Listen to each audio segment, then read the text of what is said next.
Hello, everybody. Let's start in just a few minutes. Let's get our bearings straight here.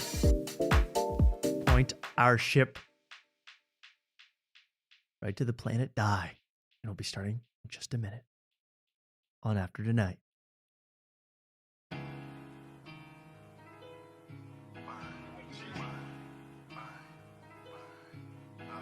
Shout out to everyone who's dropping W's in the chat. Real W's.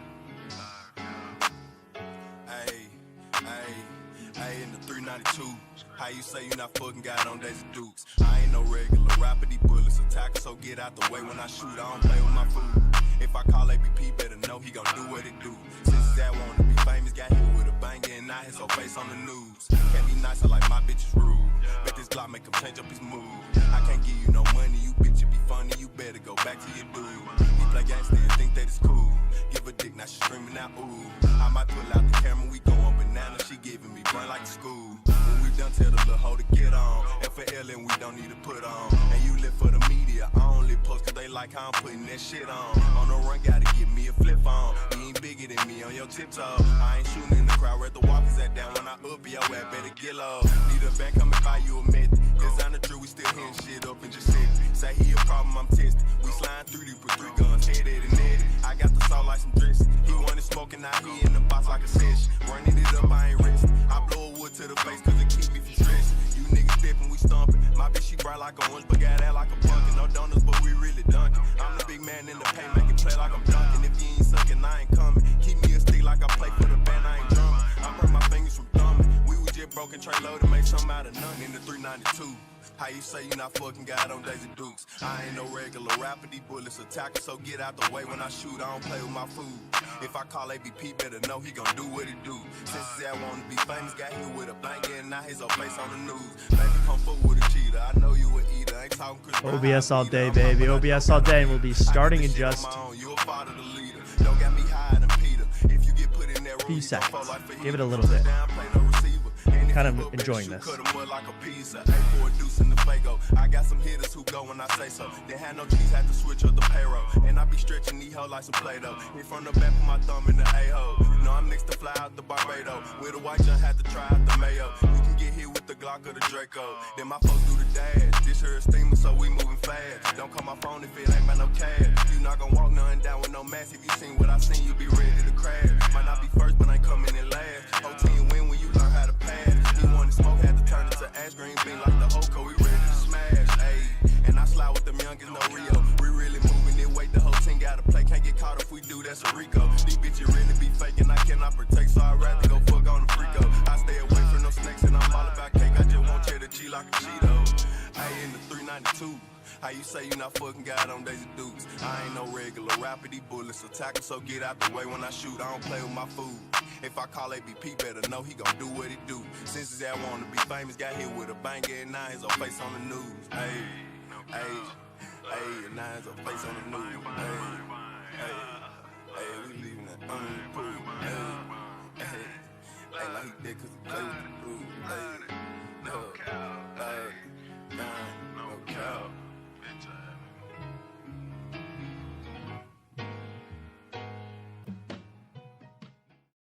Okay, let's give it 1 second here.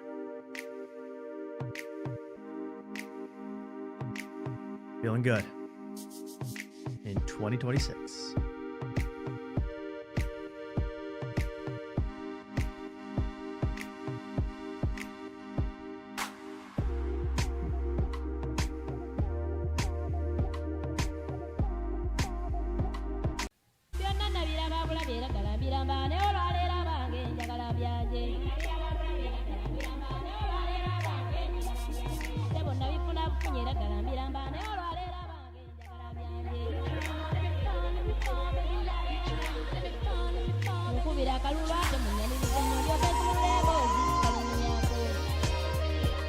Two songs playing at once. I don't know how that happened. That's good luck.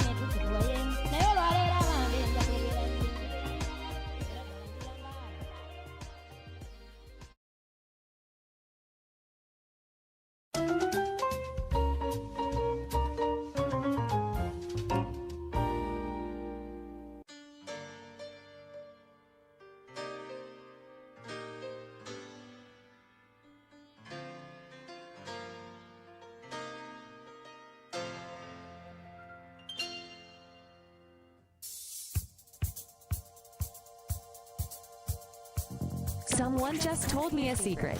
You're watching After Tonight.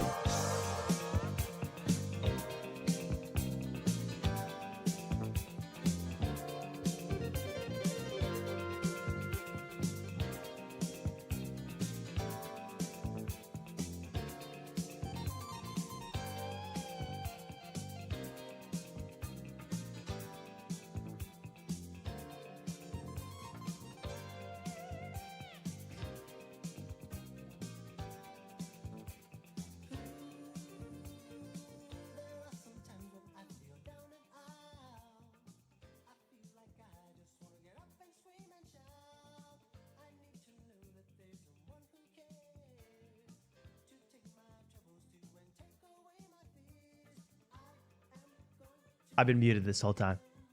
Is that true? Mark, is that true? Have I been muted this whole time? I heard you the whole thing. It was the best monologue I've ever heard. It was one of the best monologues we've ever done. One of the best. Like, Mark was literally doubled over laughing. All right. Yeah. For the edit, I'll see you in a second.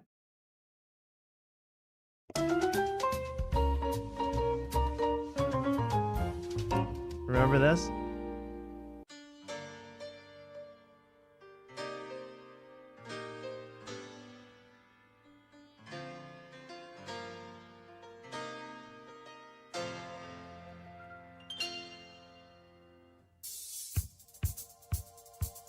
It's such a good joke about JD Vance, too. Someone just told me a secret. You're watching After Tonight. Hello, everybody. Welcome to After Night. My name's Tommy Afters, and this is the show here on a Wednesday night in the United States of America. I'm talking so fast, I feel like Tony Hinchcliffe at the roast of Kevin Hart. I'm so excited to be here on take 2 of After Tonight. You know, it's a one-man show here, maybe 1.5 men if you want to count Mark. And, it's hard to really get the thing going on your own. So I'm so glad you guys have such patience with me. So we just lost 90% of our viewership. But still, I appreciate you all being here. My name is Tommy. I host the show, and it's going to be a really fun one, man. I mean, as I was saying before I was rudely cut off, this is a time where I thought, hey, we'll do the show tonight, and we've gotten over the petty interpersonal conflicts in comedy, these relationship dramas, this gossip slop, as people have been calling it, this absolute nonsense, drama, rumor mill, all this stuff that's been rattling around for the past week around After Tonight.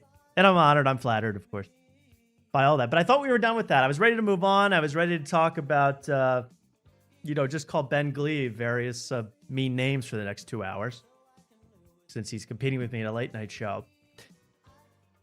But this one we didn't start. This one we had no idea about. This one came to our front door, knocked, and said, hey, can I come in and show you some of my crowd work clips? We're going to get to who that's all about in a minute. A comedian directly calling us out.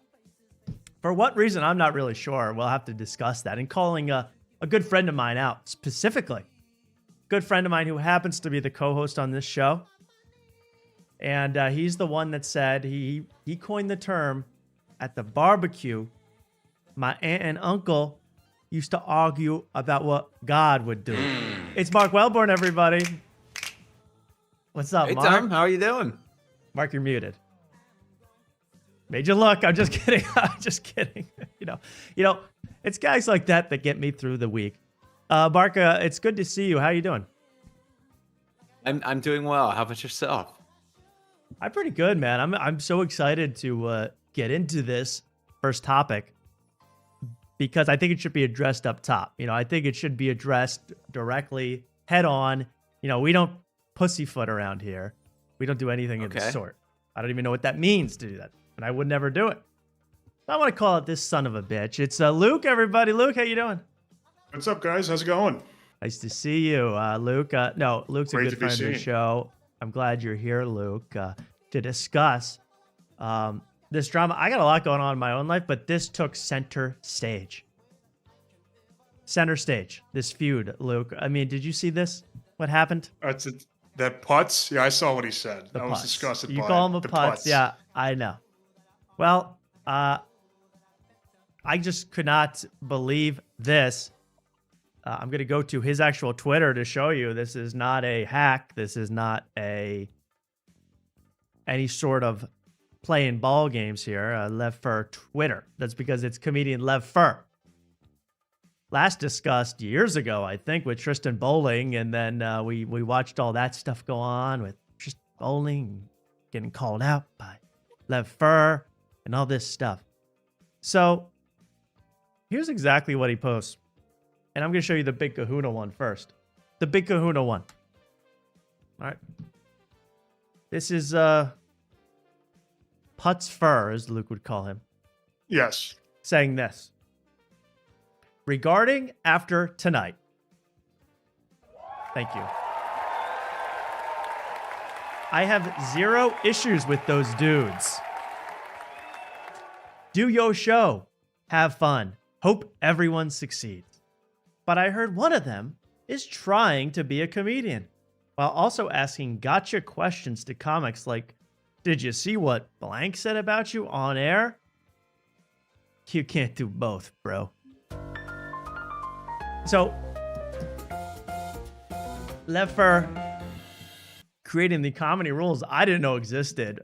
And obviously, only one of us right now, of the two people on the screen, is a comedian going and doing stand-up spots in rooms all over the country. And he's right across from me. That's Mark. So this is directed directly at us and at Mark Wellborn, trying to be a comedian. Mark, first of all, what do you want to say to Lev about this whole thing? We'll get into exactly what he means and why he even brought this up. This came out of nowhere. I've never tweeted at him. I've never talked to him. Mark? I don't even follow the guy. But Tom, what's up with all these gotcha questions? You're starting the show with gotcha questions at Gotcha me. I mean, you question. can't do that. I can't bring up what someone else said about you directly. You're right. That's so rude of me. By the way, I Yes. gotta Come love. on. So he obviously saw the Jeff Dye interview we did last week. Thank you for all watching that. That was a great, fun experience. And if you're here from that, thank you very much. But he obviously watched that because at some point in the interview, we go, or Mark goes, "Hey, Jeff Dye, have you ever heard of Left Fur?" Is that right? That's what you said, right? Yeah, I said, have you ever heard of the comedian Lev Fur? He opens for Shane. He said no. He opens, yeah, he said, I'd never heard him. That was the end of the conversation, basically. You just said he talks some Pretty much. crap about you. So first of all, I love that in this tweet, that did you see what blank said about you? The blank is Lev Fur. Lev Fur's the one Yes. talking crap about other comedians. And then he goes, we're the one bringing it up. It's a gotcha question. Well, here's what gotcha. You know, I understand if we had heard Lev Fur in the green room say something about Jeff Dye, and then we go, oh, Lev Fur's been talking smack about you in green rooms. That's not quite the truth. I was able to save this image because we talked about this when this happened. Let me go this here. I want to save this. Can I do that? Can I do that? He deleted a tweet about this specific subject. Mhm. It was pretty disgusting. Well, first of all, he did this one. How about this? This is the first one he did. It's right here. This one is still up. This is after he called out Jeff Dye. Yes. So in this one, he is Denzel. His friends are Ethan Hawke. Mm-hmm. That's just for Shane Gillis. That's probably true. He is probably friends with Ethan Hawke. Not so for Lev. A Booker in Poughkeepsie is laying, about to be shot execution style. And look who's on the ground there with a caption. This is a self-memeing, by the way. You can't do this, first of all. You know, Yeah. I'm gonna make a comedy rule now. You can't meme yourself with I can has cheeseburger top text, bottom text memes. Okay, you can't do that to yourself. First of all, Lev. And then you put down Jeff Dye. So you are materially threatening Jeff Dye here. You're going to hog tie him, leave him in the gutter. That's nice, Mark. So that's the first thing that we brought this up. That is still up on his Twitter. That's wrong of us, first of all. That's apparently, you can't do that, bro. You can't do that, bro. Levels. Yeah, bro. didn't- You can't do it, bro. I did not know that, but there was another tweet, wasn't there? Yeah, I'm trying to pull this up, but he Okay. directly. I'll just read it. He directly tweeted at Jeff Dye. Yo, well, I'll do this even one better. I'll pull it up. But he actually tweeted at Jeff Dye, deleted this one, and got 1,000 likes. It got 140,000 views on when I screenshotted it. I don't know when he took this down. Yo, mutual comic friend of ours told me that you shamelessly admitted, and he's tweeting at Jeff Dye, you do this whole right-wing grift solely because it sells more tickets and makes more money. If that's true, that sucks. Either way, what you do is very sad, bro. I'm gonna go to bed, and I'll see you guys tomorrow. So here's him tweeting at Jeff Dye. Mm-hmm. Not just tweeting at him, tweeting comedy gossip directly at Jeff Dye, something he overheard about Jeff Dye. No verification. Brings it up to his face. Mark, I can't believe it. And then we're the one gotcha for bringing this up. Yeah, and also right around this time, he goes on Cockfight, and he says on the main one, can we talk more about Jeff Dye behind the Patreon? Yes. So is he doing that to draw up Patreon views? Right, because he's going to talk gossip on the Patreon. And here's what he says. Now, in general, yeah. comics should not be going on comedy gossip pods. It's F-slurted. And fine. If you believe that, You don't believe you're spreading comedy gossip when you say Jeff Dye's a grifter, and I heard it from he admitted it himself. No verification. And then, Tom, you respond to this on your boner account, rolling N-words. Yeah, of all you course. do is gossip. All you do is gossip. All you do is gossip, Brody. All you do is gossip about other comedians, Crody. Yeah, so come on, dude. And to call Mark a wannabe comedian trying to become a comedian, I mean, that's low. That's low coming from you. That's very low coming from you. You know, Yeah. from Left Fur. You know, again, he is hired himself as the comedy police, and that's fine. What I'm gonna say is, you should be lucky that Jeff Dye don't know your name. You should feel lucky because you don't want the wrath of Dye upon you. You know, and we weren't trying to bring that upon you. We were just trying to say, hey, did you see the massive thing Lev Fur said about you in public to everybody? Did you see that? Mhm. That's a gotcha now. Okay. Yeah. And isn't But- it even sadder that he tweeted at him and talked about him on his podcast? Jeff Dye doesn't know who he is. Jeff Dye don't know you, bro. Sorry. I'm sorry. It must have been hard to hear. I'm sorry, Lev. I know that's why. Yeah. You're angry and you tweet at me. I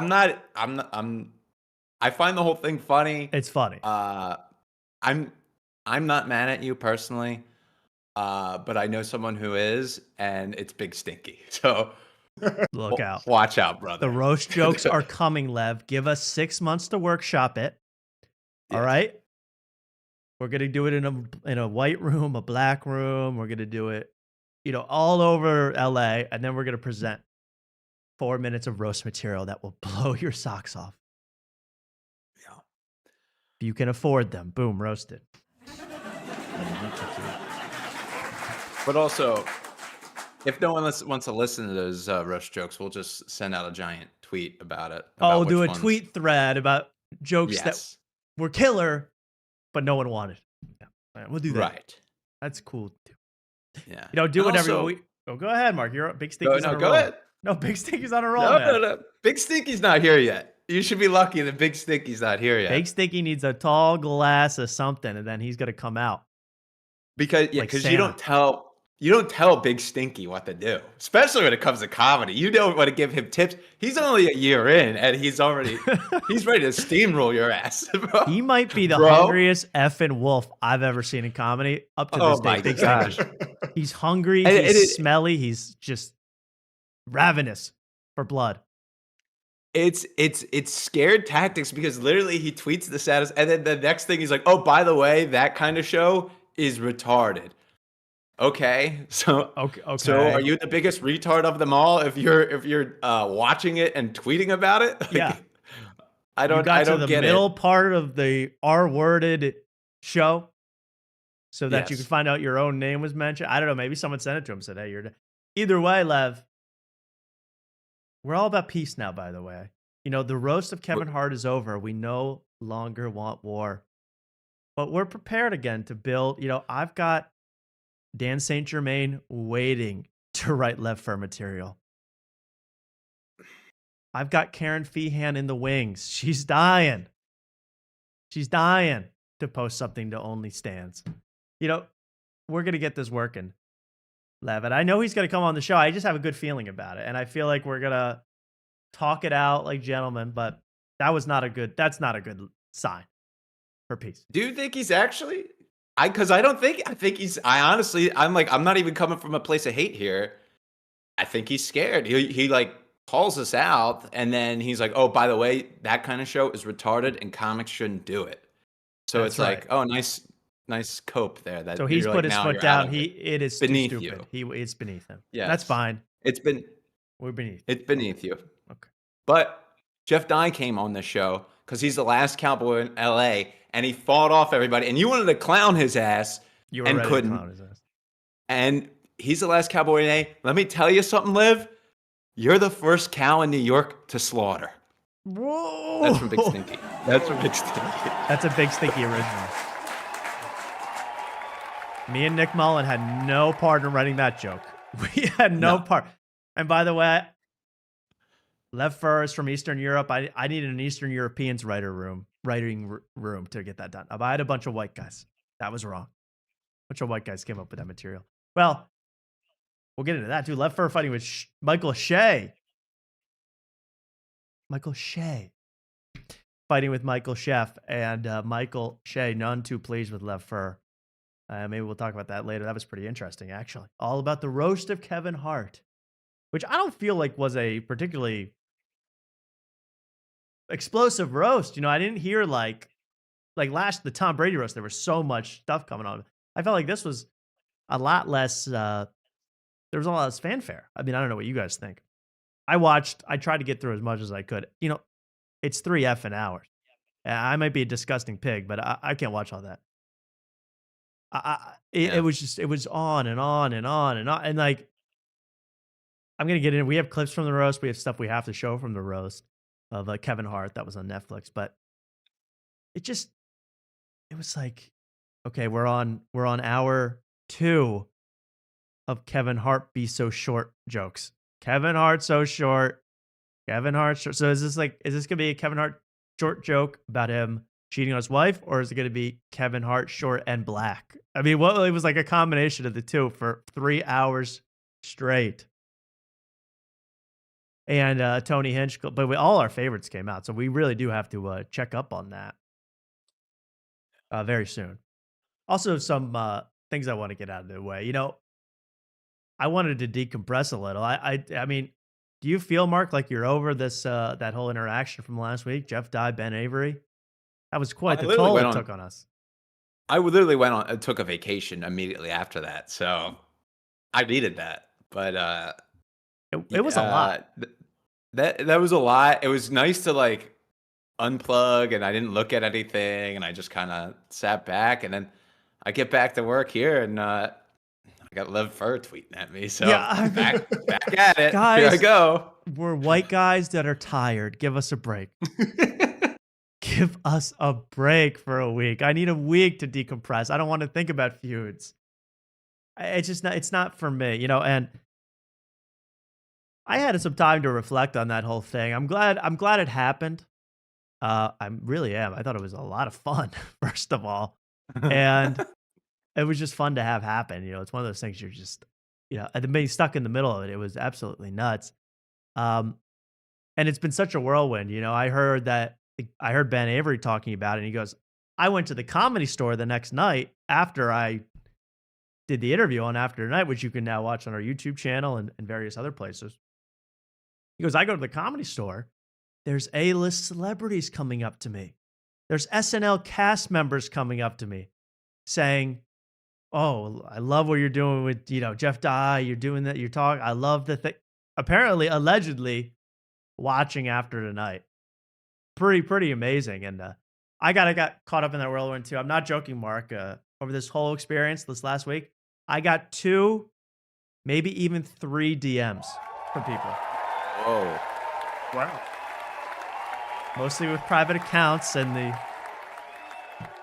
the profile picture was Jeffrey Epstein or Adolf Hitler or a combination, but very nice people coming out of the woodwork to tell me, I watched it. I couldn't believe it, So I just know there's just a lot of guys, running vape shops who are so into this feud right now, and so like that, they're so into it. And I was so happy to help them out. Nice. And after this, I do feel, I heard from both of them afterwards. I feel like both are good friends, Ben Avery and Jeff Dye, with me. I feel that. I feel good. Mm-hmm. Yeah. I know they're going to let me stay at their house during the next Netflix fest. I just have a good feeling. You went into the Die Hard comments, and it was a total change in tone in all the comments. And I go, this is a huge win. This is a win for everybody. There's peace. It's like, I don't know. I've never seen this much peace in the world. It really did feel like, yeah, just a flood wiped the filth and scum off the earth. And we were left with a nice, idyllic paradise. It was just not, it's been nice. Everything's felt nice since then, for the most part. I'll say that. But I'll say this, Mark, you were the real star of the interview. I got to say this. You really shone brightest during that interview. And I have a few pictures to prove it. You know, I heard Blind Mike talking about it. Shout out to Blind Mike. He was like, I don't know. It seemed like, you know, it was pretty weird, but it was a good thing. It's all going pretty interesting. They're good guys. But I'm like, Blind Mike, you missed 90% of the interview because Mark was convulsing at every single different thing. It was incredible, Mark. Let's look through some of these images. Oh my God. Look at this. There's Mark. This is Kubrick Mark. This is his Kubrickian stare. This is all during the altercation between Jeff Dye and Ben Avery. Here's another one. Mark obviously pent up here. We're just going to go through. Okay, that one's thoughtful, Mark. Here, he's clutching the moon ball, Jeff Dye's moon ball, in fear. And wide-eyed. Okay, this one, can't even look. I call this reflections on a mark. This one, in absolute terror. I would just if you were to be like, you could really, you know, teach someone on the autism spectrum emotions based on all these pictures. Like, what is this man feeling? Like terror.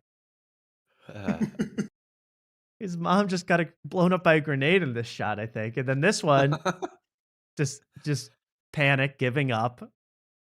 About the scrum. I like this one because this one really, you have very artistic. That's like a screen painting.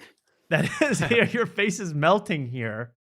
And it was that hot, by the way. If you haven't seen it, it was that hot. And then we have finally this one. Okay, this is the final. Mark has finally just given up completely. And then immediately after the interview, biggest glass I ever saw. Biggest glass of alcohol I ever seen. So it was wild, Mark. You were really like, I was rewatching it, just looking at you. I go, nice work. You'd really perform. But now I know why when we played poker that one time, you lost all your money in like 30 seconds. Because you got no poker face, man. No. I bet it all in one hand. That's neither here nor there. Don't bring my poker game into this. Yeah, I would. I'm not making the flop by the fold, but yeah, it was a range of emotions, and every time I felt like we were getting somewhere, somebody would say something mean, and that's when I would have reignite the whole thing. And I forgot how many times it was like Ben goes, Jeff, you know, I want this all to be over, and we could be friends. That would be great. 30 seconds later, you're closeted, you steal jokes, you're a hat. I mean, I was like, what is happening? Yeah. I was getting trolled, I guess, but I couldn't believe what was happening. So it was a wild, wild show. And of course, I watched like, if anybody sent me anything, they're talking about after a night, they're watching the video. I watched it. Blind Mike, first of all. For being blind, he did a great job. For being blind, excellent. Excellent. And did you know that there's gears spinning? Did you notice like his motif is gears spinning with Blind Mike? Have you ever seen this? Is a YouTube channel. You never noticed that? I've seen it briefly, but I haven't heard about this. I found out it's because his last name is Lugnut. Did you know that? No, that's a stage name. I don't know. I think it's Mike Lugnut. Blind Mike the Lugnut. And so shout out to Lugnuts. And then, did you see the British guy covering it? I love it. There was just a British guy. It's like the Random Show or something. It's like Mark Random Show. It was like a random. And it's this British guy, and he was watching the whole thing with a do-rag on and stuff. And it was so good because he's British. So like, I'm like, I cannot believe you care about this. And then I was watching the rest of the show. I love this show because he'll go like, now tell me, like, you think Joe List is like over the line, or is he just spitting straight facts here? I'm like, you care? You care about Joe List? Every time, I'm like, you bring up Joe List in a British accent might be the funniest thing I've ever heard. So shout out to him. Other people too. Like I saw 4 or 5 channels covering, talking about it. One guy had no camera. One guy dressed up as me. For his said, that's very flattering, very honored for that. But it was one of those things where you see a guy like he wore a suit jacket. I'm like, you know that you can just tell sometimes with a guy that jacket was just bought for a court appearance, and now it's like you're trying to make it style. you're trying to make it like a style. I know that was in your own defense, that jacket, but it was everybody was great who talked about this show. I really appreciate it. So please continue with all that. Thank you very much. I really do appreciate it. I don't know. Cheers to everybody out there. That was very fun. That whole experience was very fun and enlightening, and we tried our best to bring the peace. We did not do a good job for the most part, but we tried. Yeah. We tried. So that's what I have to say about that. I guess I was most impressed. I wanted to message Ben. I felt like too much of like a fame leech to be like, what SNL cast members watched what SNL cast members came up to you? Was it John Lovitz? Because that would kill me if John Lovitz watched our interview. Oh my gosh. I don't know who, was it Jay Farrow or was it Marcello Hernandez? What level are we talking here? Was it Beck Bennett or Mikey Day? Michael Che. I saw Michael Che was beefing with Left Front. Maybe Michael Che. Michael Che might be on the after night train. Week. Choo choo, Michael Che. Thank you. So that is so good. And yeah, all these other channels, like the random guy, I was like, oh, it said in the title, Ben Avery, Jeff Dye beef, covered intensity. But I had to sit through 3 hours of the fighter and the kid coverage. 3 hours of that beforehand. It's just like, Brendan's not really making any sense here, is he? I'm like, have you just been repeating that phrase for 5 years, 10 years straight? Brendan's kind of acting like a fool here. Yeah. But I do actually have to be a hypocrite and show the fighter and the kid because they did something wild on the latest episode of that show. That is so exciting, man. I don't think we've ever shown Fighter and the Kid on here. I can't remember. No, I wanted to show them when one of the funniest things ever is when Brian Callen got catfished into thinking he was going to be on the Amy Poehler podcast. That was one of the funniest things I've ever seen. When he had some Russian guy, he's sharing a screen with some Russian guy, and he's going through his bank statements on his computer to find the Zoom link. It was one of the funniest things I've ever seen. But we're gonna have to cover it because they went full Austin this week. Full Austin. It's gonna be wild. And it was very funny, actually. I never tuned in that show. And I guess they just moved, and now they have an extremely loud air conditioning hum, an HVAC system running overdrive wherever they are now. So tough to listen to, but worthwhile. I'm going to say that. We got to check that out, man. Got to check that out. What a night we have ahead of us, seriously. I mean, I feel like I'm going to save Ben Glebe for a little later because I talked way too much about future late night feud. Ben Glebe, who's hosting YouTube's first, this is in quotations, first ever late night talk show. It's coming out in 2 weeks now, and the fanfare is non-existent. I don't see a single person who cares, and it's just becoming more clear that this is a bought and paid for operation. I don't even know if YouTube's even aware of it at this point because it is so just non-existent. It doesn't even, it's not on planet Earth. If it wasn't for me talking about it, I don't think a single person would know this show was coming onto the air. The official YouTube's first late night show. What was that one show that you used to talk about during the pandemic? It began with it was a weird app talk show. It began with a Q, Quibi or something like that. Well, Quibi was a whole streaming service. Quibi, okay. And that was everything was shot for your phone, so it was all cropped for the phone. Yeah, Ben Glebe seems like he's a perfect Quibi talk show host. He seems like in 2026 he should be streaming on just a Quibi. Doesn't even exist. You can't log in, but just put a camera in front of Ben Glebe and watch him go. So we're gonna have to get to that. But you know what? We should talk about the roast. I think that's very important. And then Netflix is a joke festival as a whole, because our whole Jeff Dye interview fell right in the middle of the Netflix is a joke festival. Pretty shocking that it sent just earthquake tremors through the comedy industry, allegedly, reportedly. But they were posting pictures from this event. Can I show you a couple photos from this whole thing? You guys mind? Sure. Well, first of all, this is what I found very odd. This is posted by Matt Rife. All right. And it's there's some hangout Everybody was here. Like, everybody was here. So you're going to see Dave Chappelle. These are just some notables. Howie Mandel, Eddie Murphy, Kevin Hart, Deion Cole, Dane Cook, Joe Coy, and then Matt Rife, who when you catch Matt Rife at a certain angle, man, I mean, the jaw is unbelievable. Are you seeing this? Yeah, he looks like that. He looks like a horror movie character. Oh my god! Yeah, it's very. It is like cool. Cronenberg body horror. Like they're adding, like you could just tell, like that's ready to be pulled off as a prosthetic. You know, like you're ready to pull your jaw off. It's Are a you talking about prosthetic. the left side of his face? I'm talking about the Lev side of his face.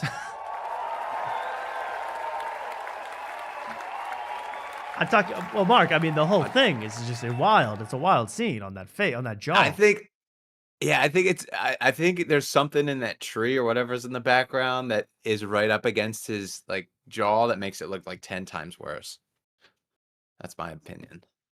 Okay, how does that help me? It doesn't. No, but I'm saying even in other, you're gonna see the picture of him from the actual official Netflix photo. There's something odd going on with that jaw at some points. At some point. At Dane Yeah, Cook, black and white. We need it in love- color here.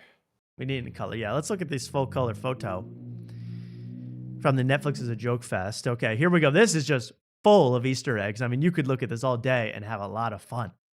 This is the event. All comedians from all walks of life sat down together, got together. So let's go through a few of them. Why don't we? I want to see some of these people up close and personal. We have. Now this one, Mark, I mean, I gotta zoom in just to get over here. We landed on Sam Morril, Mark. Jeez. Just happy to be included. Oh, dude, when it comes to round objects, balls are my favorite. There he is, Sam Morril looking same as ever, very cool. Then we go down here, Mark, and you're going to see a guy who I don't consider a comedian, but has suddenly implanted himself into the scene. Mr. Roll. You could have picked 3 guys in that picture to say that about. Oh, yeah, I didn't even notice. Well, first of all, there's Tony posing for Vogue there, man. I mean, could he be blue stealing any harder there? Well, Jelly Roll just having I just know Jelly Roll's going, it just happened to be here, man. Just absolutely overjoyed, man. Full of positivity. Can't really get on his ass too much. Then you go. Yeah. When you first scroll down, I almost called him Joke Roll. Joke Roll. That could be his new brainwashed. title. That could be new when he fully goes into comedy. And we have Tony, of course. We have, Dave Chappelle wearing what else? 3 of his own logos. Oh, my God. 3 of his own logos, the shirt, the hat, and the chain, in case you forget who he is. And that chain does have magical properties that repels trans people. And then you have Louis C.K. Why is he in this picture? Well, he's big, and Netflix has embraced Louis C.K. once again. I just know that's the exact pose he makes when he locks the door to the hotel and he throws those hotel keys off the balcony. You're stuck. That's that kind of thing. Poor Louis.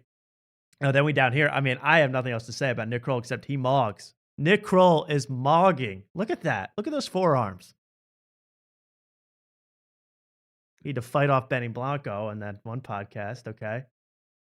Then we have Gianmarco right next to him. Gianmarco trying to mog. Gianmarco's in a lot of hot water right now on Twitter. I gotta say, we'll get into that a little later. He went a little too, what would you call that? Snapback. Queenie snapback. Edgelord? No, I would say it wasn't an edgelord moment. It was more like a clock your ass, girl. He tried that way too hard with this, straight guy, but acting like a gay guy online sort of thing. He went way too hard with that, and he got in big trouble. All right. We have some of my favorites. Adam Friedland in the house. Adam Friedland. And you just know, I'm just going to say if my son had a follow through like that, I'd have to take a long walk around the neighborhood. I mean, come on, Adam. Put some. I mean, you can just feel that lip rest flying off that ball. You can I just love feel that. that lip rest falling off that ball. I love that trio. I love that trio there. Adam Friedland, Lunell, and Wanda Sykes. Boy, what a trio that I is. love these. I mean, I want to know what all these people were talking about. I'm jealous, of course. There's yeah. the man David Letterman next to Ted Oh Sarandos. my Then we go God. up here a little. I mean, yeah, everybody here. It's Earthquake. wilder. Earthquake is here. Then, of course, we got up here. This is what I found fascinating because I don't know. Look at this thing. Do you see this? Like, look right here. Look right here, very closely. I go, oh my God. Theo Vaughn's having on the right side. Theo Vaughn's having the time of his life. He's Oh my finally in a God. good mood again. And then I scrolled over and I go, oh no, that was just Dane Cook. Theo's actually pissed. Oh dang, man! I don't think I can reach from here with this ball. Man, his ball. Man, I had a Oh. cousin Freddie trapped in a ball pit for 8 months. Was eating plastic by the end. Triggered Man, me. my antidepressants remind me of these balls, man. I want to swallow them all. Be unhappy. I saw this in a Wellbutrin commercial. They were throwing balls at the screen. Not good. But isn't it? Did you think? I thought Dane Cook was Theo Vaughn just having the time of his life. I mean, am I crazy? I really thought so. It's weird to me. It's weird that like Adam Devine is like not with the guys from Workaholic. They're all the way down there, and he's all the way up here. Mark Norman's kind of not with Sam Morrell. I mean, Yeah, you that's could right. That's right. figure this out. I love Bill Simmons here, stone facing. And then what's the other interesting one? Oh, then this one I thought I made Jeff Ross, please, folks. I mean, it looks like they left the fatty It looks like they left the fatty Arbuckle wax sculpture out a little too long. Just started to melt here. I mean, It looks like Vladimir Putin with his Coney Island hat. Scary. Yeah, the 20s hat. I mean, just. And then we got a lot of legends here, but I just really was fascinated. I don't know who else. What else are you guys picking up? So some of this seems like some of these people seem like photoshopped in, right? Yeah, or they're edited to have a better shot of them. I'm sure. Yeah, but yeah, 'cause where's there's Tim Dillon? Someone says no Tim Dillon. Because somebody's face should be blocked by a ball. I mean, it just Mark, makes sense. Statistics, Mark. You're right. I know. I wish they'd block about half these people with balls. That would make my viewing experience a whole lot better. Can we get a ball right here? Right here. Big fat ball. David Spade, cool as ever. This Aryan woman doing, hailing the Fuhrer right there. I don't know what's going on, but what a scene. Will Sasso, I love. This is awesome. Love Will Sasso. Jeff Garland, of course, has to act like he needs to be anywhere else, but he has to be the coolest guy in the photo. Yeah, very, very cool off to the side, never touching a ball. And Neil Brennan, I don't know. A lot of things. Hey, man. Where's the I want to put my hands in the sand the same way I did put my feet in this ball pit, man. Hey, man. You think Israel's drones reach over here, man? I'm a little nervous. Like Big J looks like a cardboard cutout. I mean, where is Big J in this shot? He's to the right. He's to the right. Oh yeah, Big J is just a cardboard cutout. That is like That's the screenshot of what the hell is that shit? The Bonfire. That's like the poster of the Bonfire. That's his exact headshot. That's like early 2000s where you'd walk in the subway and there would be like an athlete holding a sub. Like that's what the same thing looks like. Oh, absolutely. Yeah, there's no way. Half these people are not here. Half these people have died weeks ago, but it's a nice thought anyway. Shout out to the balls. That was very nice. I love those things. And then they had the freaking roast. The roast of Kevin Hart, what we were all waiting for, what Joke World had to skedaddle out of the Lemon Party Studios to go observe. I'll talk about that. Let me just go about that for a second. I saw Ben Avery, Lemon Party. They had on Joke World an absolute coup of an interview. I was very jealous that they could have Joke World on the show. Mm-hmm.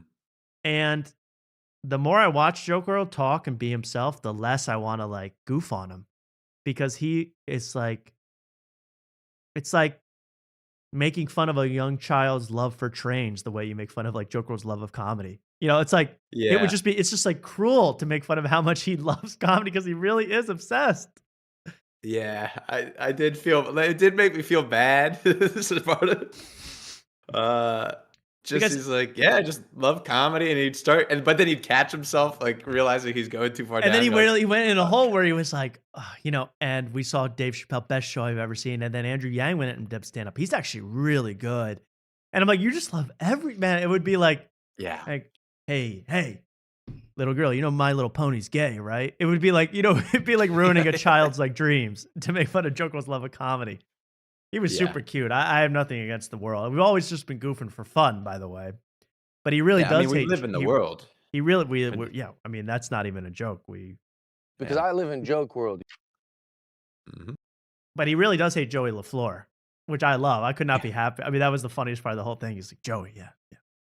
Sure, he's a nice guy, but he kept my developer up for hours. It was very funny. I mean, that was comedy gold. So shout out to Joke World. We have another clip to show of Joke World. Okay. Later, Mark. Later. Much later. Okay. First, this roast that set the whole world kind of mildly talking about it. You know, Shane Gillis was the host. I mean, were you guys excited for this roast? I didn't even know it was happening until the day of. Yeah. I mean, it's like, I'd heard about it months in advance. It's like, okay, maybe the most made fun of comedian on planet Earth is Kevin Hart. You know, I've heard every single joke about him being short, him being overexposed. So I just kind of went in knowing it was going to be like that. And it was, but you know, then they had to ramp up the ugliness of the jokes to 1,000 to make up for the fact that we've heard every single short joke about Kevin Hart. I don't know. I mean, I'm sure everyone saw the clips, right? I mean, it just got, you know, I'm not trying to be soft. I'm not trying to be lame, but I'm like, it was just, you know, when it's racism for the sake of like being just shocking. I mean, some people can pull it off, but way too much of that in one night. It just gets so old so fast. So old so fast. And you know, that Shane Gillis joke, the bonsai tree. I mean, did you guys see that one? No. Wow, you didn't see that one. I thought everyone would have seen that. I saw the Chelsea Handler joke. I thought that was actually pretty good. Which one was that? Honestly, The Saudi Arabia festival joke. Right. Yeah. But she like directed it at Shane Gillis, who did not go to Didn't even go. declined in the Yeah. fight. But I mean, in general, it's a good idea of a joke. But yeah, Mark. no, I was gonna say I didn't see many of Shane's jokes. I saw like other people's, but he. Oh, I don't know. The Rock's joke about Draymond Green. He said it's a lazy name, and he said, you know, you put a D in front of Raymond. That's retarded. Yeah. But his name is Dwayne. The Exactly. Rock's name is Dwayne. Which is Wayne It with was the like, D. I know. Yes. I know.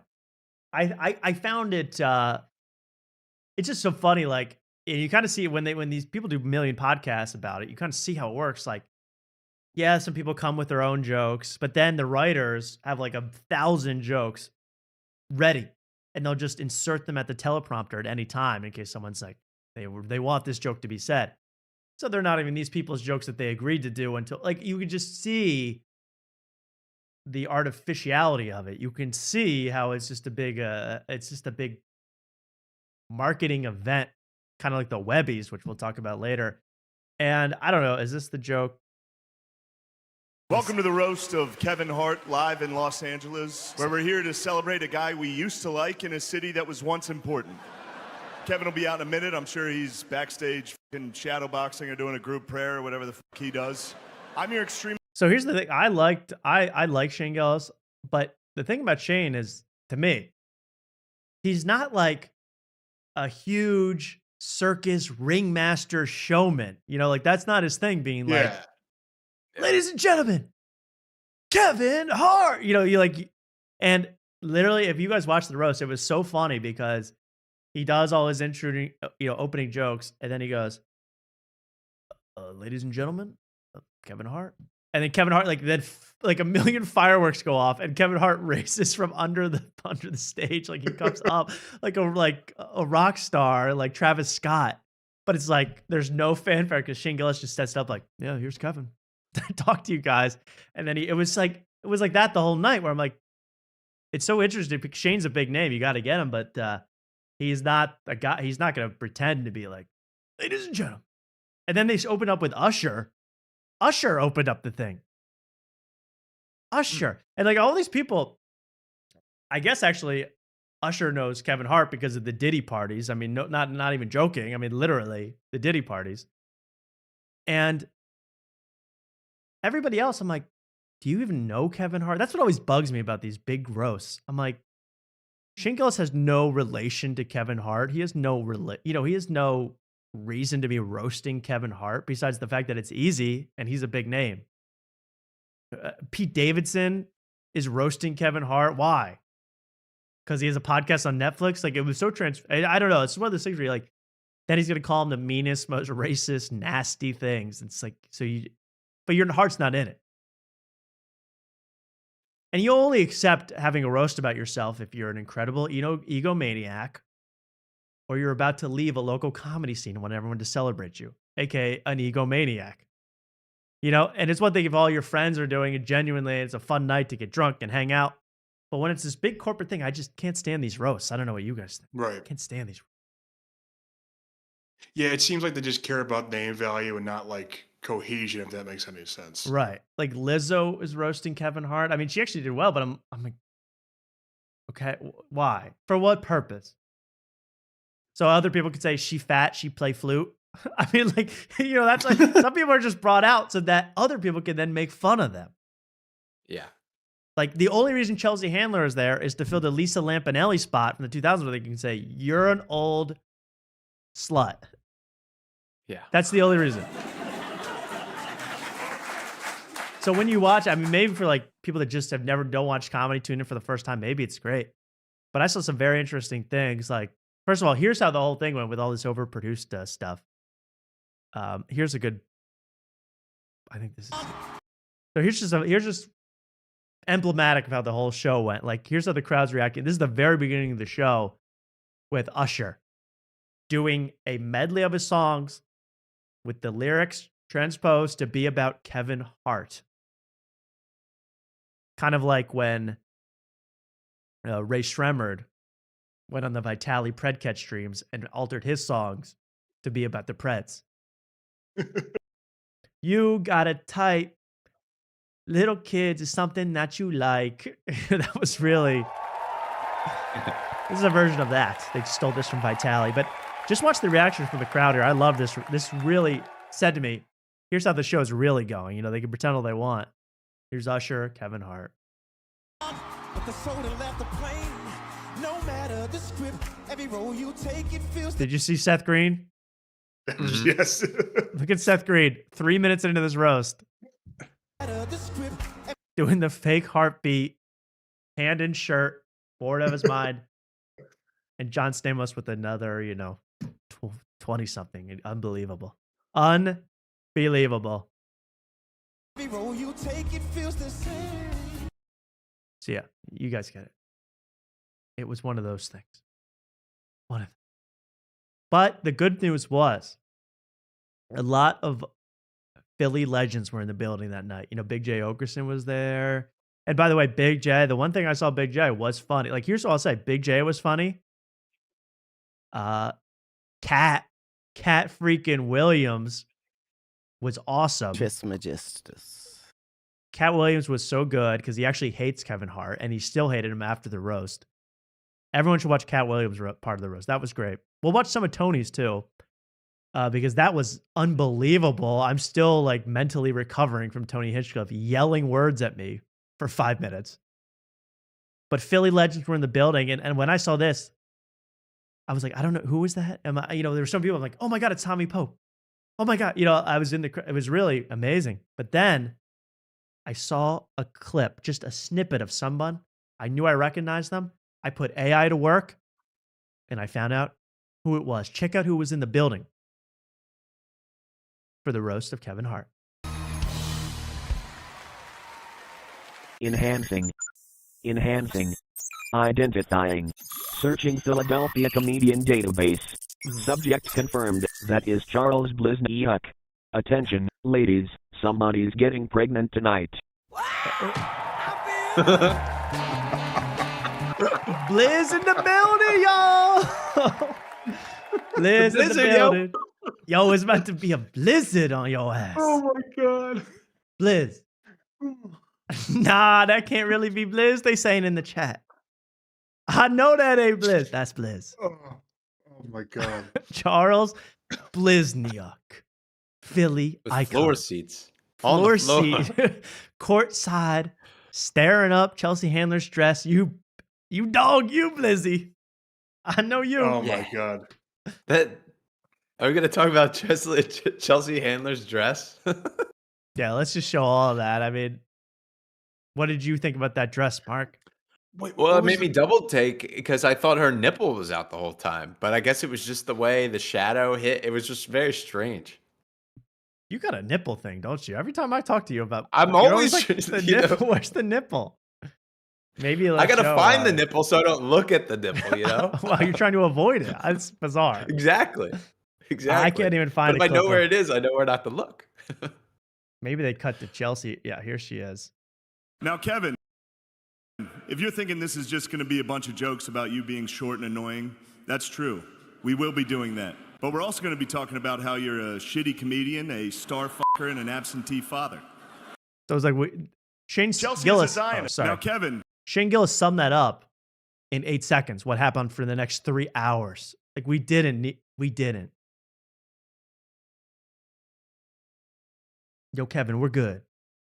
We have Ben Simmons now to make fun of. We don't need you. There she is, Mark. We're all You good, wanted bro. to see the nipples. You can't quite see them, but I see why you're so interested. It was the thing on the left that I was like, is something out there? But I guess it's just. You a thought it mic was of a some sort. sharp white nipple poking out. Well, from afar. I mean, come on. I see. I didn't Okay. see this. Okay, all right.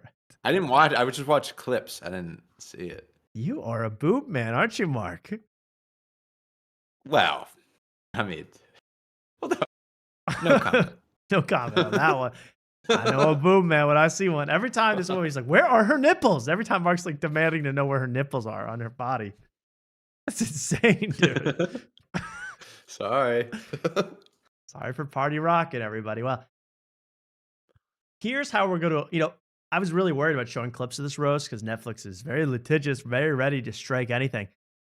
But this guy, if this guy can post about it, I know that we can. Let me find him here. Just watching it too. I was just watching Asmongold cover the roast. Let me see. Here it is.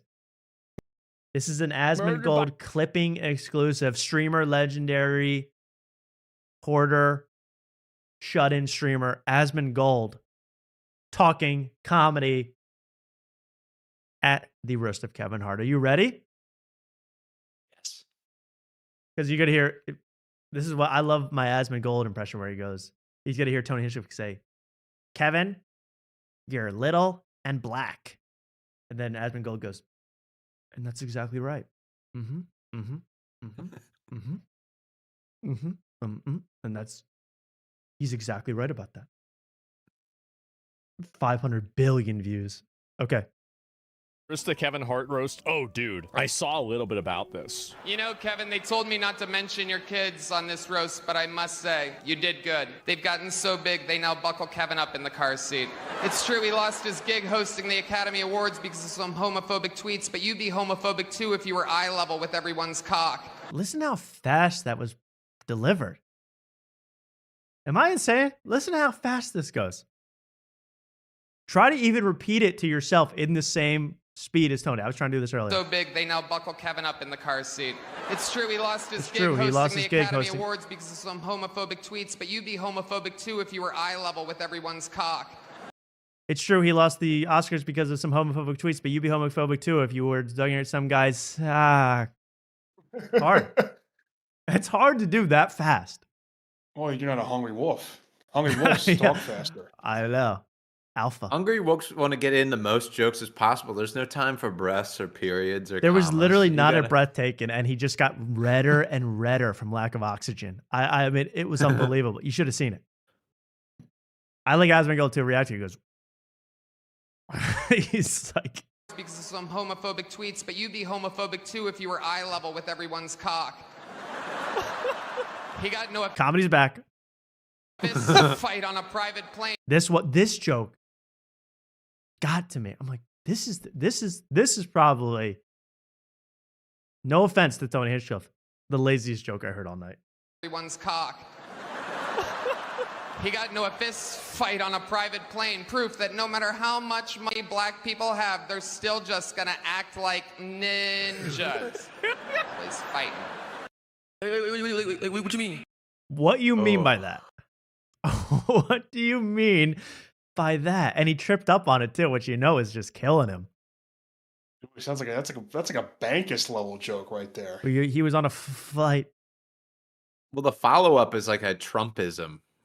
You know, they're always fighting. They're always fighting those. They're always fighting ninjas. They have the shurikens. Black people have shurikens and nunchucks on the planes too. And it's Just like ninjas. even blind Mike could see that punchline coming from miles away. You know, like they're always acting like ninjas.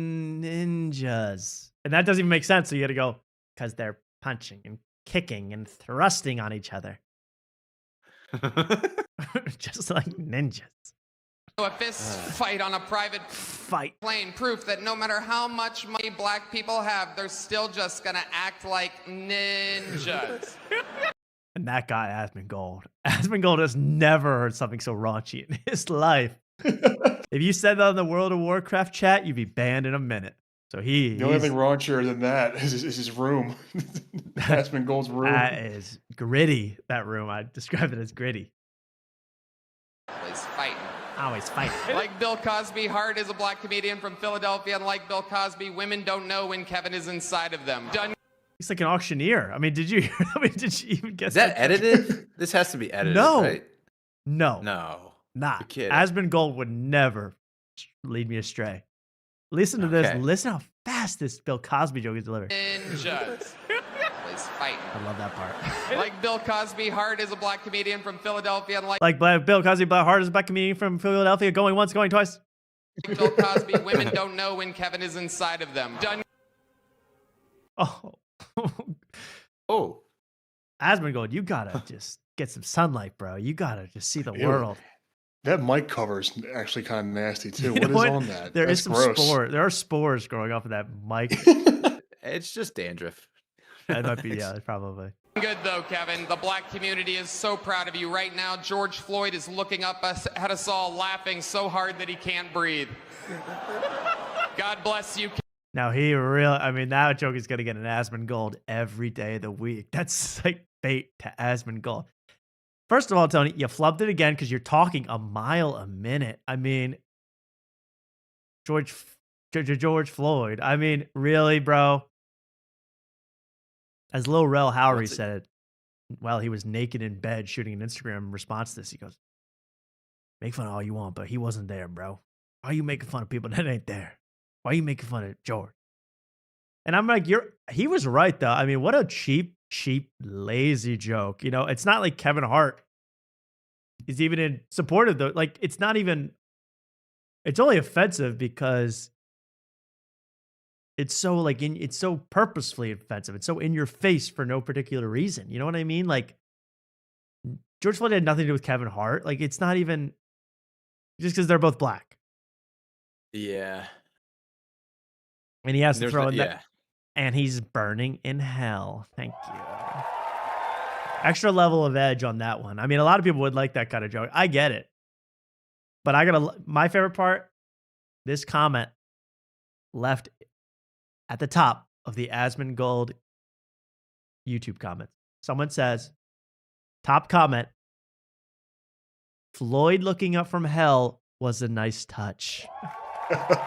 Classy. Like when you have an ice sculpture at a party. Just a nice touch. Very classy. To mention George Floyd's death during the roast of Kevin Hart. The chives were a nice touch on the escargot. Like, it's the same thing. Right. Exactly. This floral arrangement was delightful, and you mocking George Floyd's death 6 years later. Perfect. The perfect accoutrement to my night. I'm not offended by like any of this. I don't care, but it's just so lazy and meant to be clipped. And that's what's the most cynical part of it all. It's meant to be just clipped and passed around and be like, dude, Tony went for the gambit this time. Tony's killing it, bro. So that's what the roasts are. It's like get a clippable moment, say the most horrible thing you can think of. That's not even about the guy. That joke had nothing to do with Kevin Hart. Right. At all. It was just to shock people. And you're no Anthony Jeselnik, I'll say that. Kevin. Oh my God. Looking up. Black people being murdered by a police officer begging for his comedy material. Kevin So that he reads Hart comments. sitting there laughing. Oh, you can't say. Please, someone fucking. This is how we're going to watch the roast of Kevin Hart through Asmongold's eyes. Who watches it? Who is this for? Who watches this? Well, it's because he agrees with everything, the viewer thinks. So you're like, yes, keep going. Oh, yeah. I guess. Kill Tony. Oh my God. Tony, nothing you say tonight will hurt my feelings. I was in a beef with Kanye, so I've taken shots from better gay Nazis. Yes. You've taken shots from Kanye? That sounds Hey, sus yes. as Oh, bruh.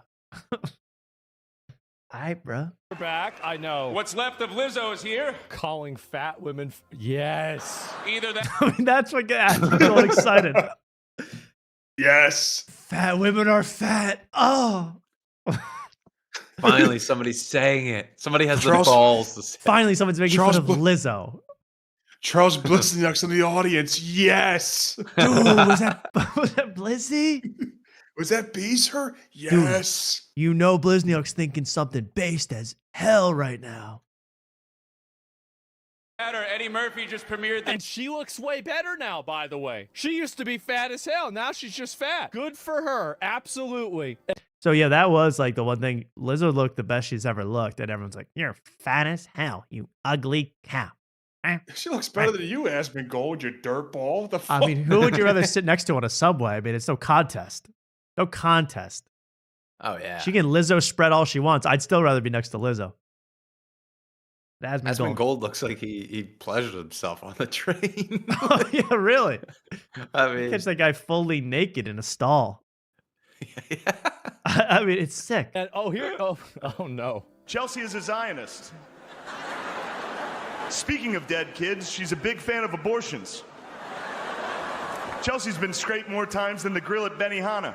Oh my God. Speaking of tossing tiny shrimp into a child's mouth, Chelsea. And then they really go like, dude, Nick Mullet definitely wrote that one. Because everybody was like, sorry, your favorite joke of the night was written by Dan St. Germain. Sorry. Wow. Sorry, That Mike wasn't Lawrence Nico came Wall. up with your favorite line of the night. How's that make you feel? There wasn't Zach Nick Mullet. Amico. Yeah, yeah, it wasn't even Zach Amico. It was the writer's assistant to Mike Lawrence came up with that material. All right?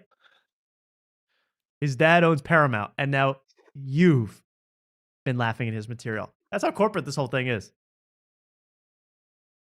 Chelsea Handler went to dinner at Jeffrey Epstein's house in 2010.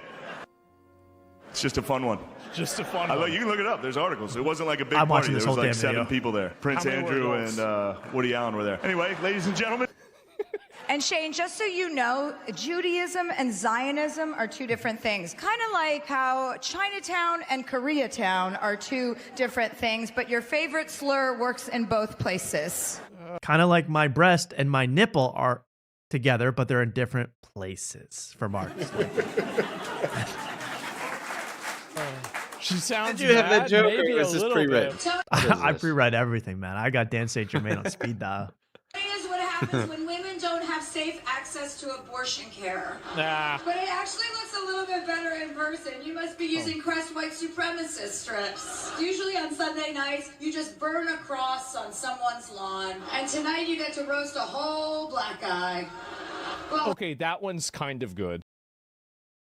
Okay. All right, final verdict. Not biased at all. And this part was crazy. Yeah, Tony Hinchcliffe. I mean, I wish we could just watch, I would just, rather than do the show, I'd rather just sit with you guys and watch all 3 hours unedited of this roast. It was crazy. Unfortunately, that's not allowed. You got to go to my Patreon for that. What do we make it? So that was the roast of Kevin Hart. I'm giving it 5 tiny black guys out of 5. I mean, it was. But really, go back for yourself. Just look up on YouTube, like Tony Hinchcliffe roast. Like, he said those jokes. I mean, there was not a breath taken. Wild. Yeah. Tom, you mentioned that there was a watermelon one. I'm kind of curious. Yeah, wait. Oh, I don't know how to find that. But yeah, he did do a literal. I'm watching Tony. Every time I watch Tony Hinchcliffe do a roast of a black person, I'm like, all right, when's that watermelon reference going to pop up? When is he going to go back to Jim Crow era for his material? And he hit it. Oh, it was here's the joke. I'll do it as best I can as Tony. Okay, I'll do it as best I can as Tony. This is a Tony. I'm going to do the voice because this is not my joke. This is, Can I property react like of Asmongold? Yes. Okay. This is property of who's that? JP McDade wrote this one for Tony Hinchcliffe. Okay. Probably not JP. I'm not throwing shade. You wouldn't write this material. He goes, Kevin was born in 1972 when his father implanted a watermelon seed into his mother. Dude. Oh my God. Watermelon seed. But I'm sorry, I got to do it. Wait, 4 times as fast. Let me do it. Yeah. Kevin Hart was born in 1982 when his mother was pregnant and when his father put a blackberry seed and watermelon right into the coochie. Anyway, thank you. Watermelon seed was a nice touch. I wouldn't have thought to add that part. The watermelon seed. Dude. I'm like, just take all your jokes, Tony, Control F for watermelon, cross all those out and start over. Add freaking, high C or something. I mean, just something new. Something from, the 1970s and onward, man. I mean, this is wild. That is absolutely wild. You gotta really tell those jokes at a rapid freaking pace to get clipped these days on this show. I know that now.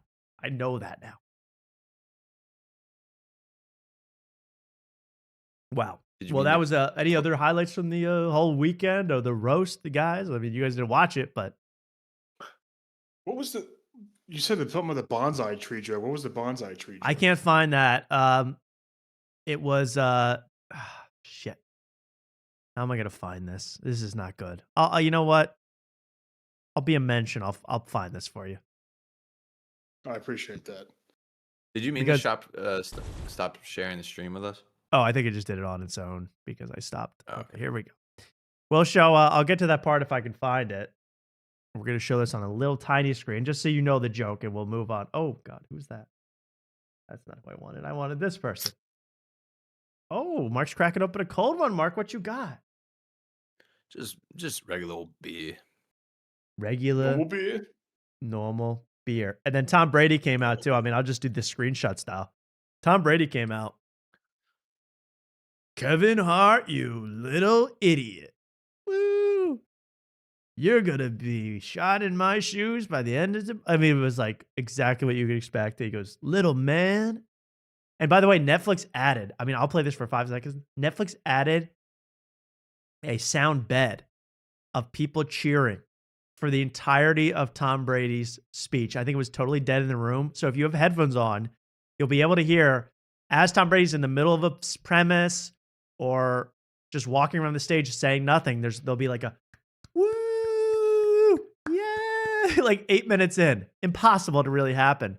But here's what it sounded like. Home. There's a joke. Well, unlike your real dad, I actually showed up. Oh, you son of a bitch. So was that for, I mean, imagine this for 3 hours.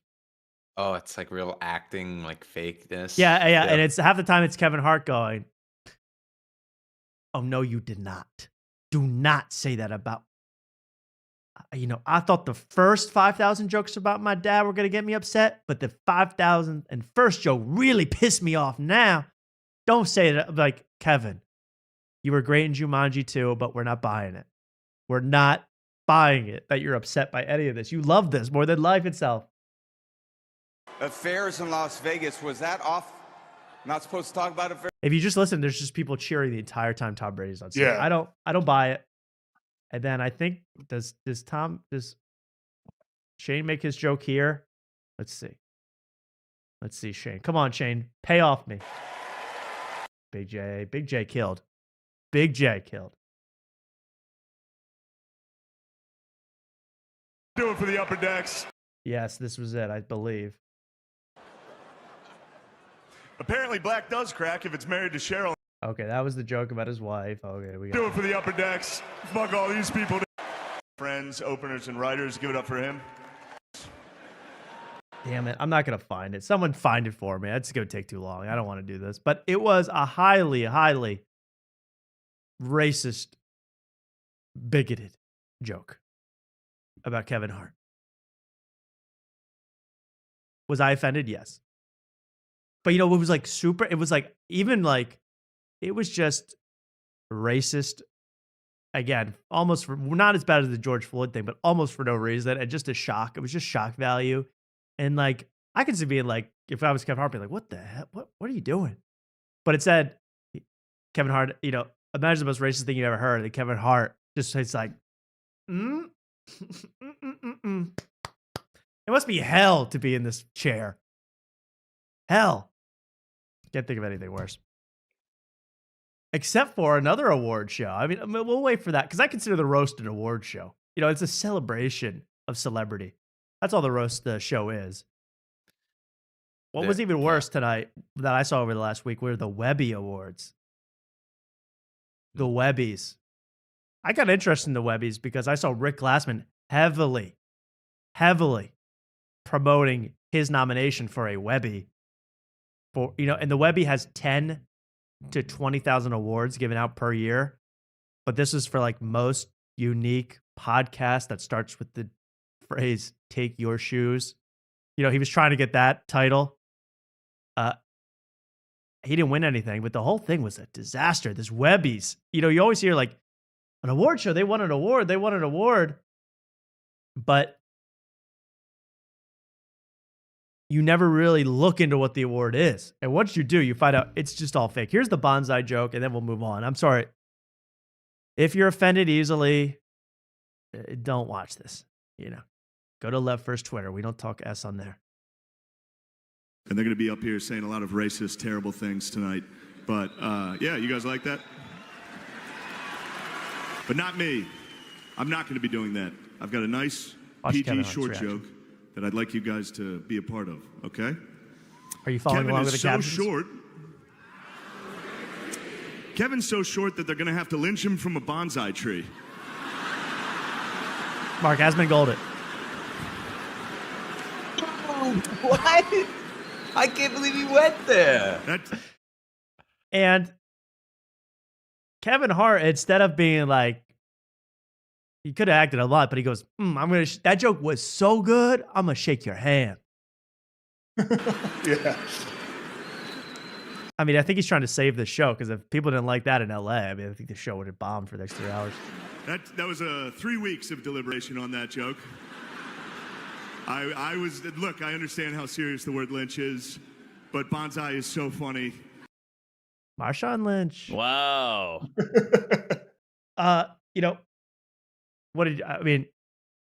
He went there. He went there. That was the Zach Amico line 100%. That was Zach, yeah. That was totally Zach Amico. Or Mike Harrington. That was written by Mike Harrington. So that joke that you guys all love was written by unemployed gas digital employee. I know that sounds like an oxymoron, but it's true. Mike Harrington wrote that one. Danny Braff wrote the bonsai tree one. Do you like it now? Do you like it now? Dude, bonsai was too good to pass up. Was it? Was it? I'm sorry. I just got to say, was it? Not to hate on Shane. I would never. That's our king, Tom. That's my king. My king. I'm never going to get Ryan Shaner on now. Well, that's just how I feel about that whole thing, huh? What else? We got, I don't have much to show up at this, but Colbert's going out next week. Colbert's done. one less late night competition. Colbert out next week. And they had all in all four other major network or HBO late night hosts onto their show, onto Colbert's show. You know, they had Jimmy, Seth, John, and there was like 2 more Jimmys in there. I don't know them, but there was one other guy, wasn't there? No, I think it's only 4 guys. 4 guys and Stephen Colbert, all the late night hosts. 40-minute segment.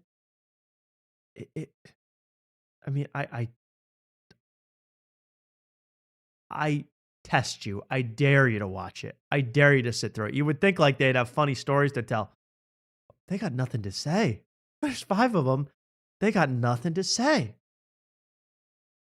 It was absolutely wild. And then they did a podcast episode immediately following the episode of the show. They had even less to say.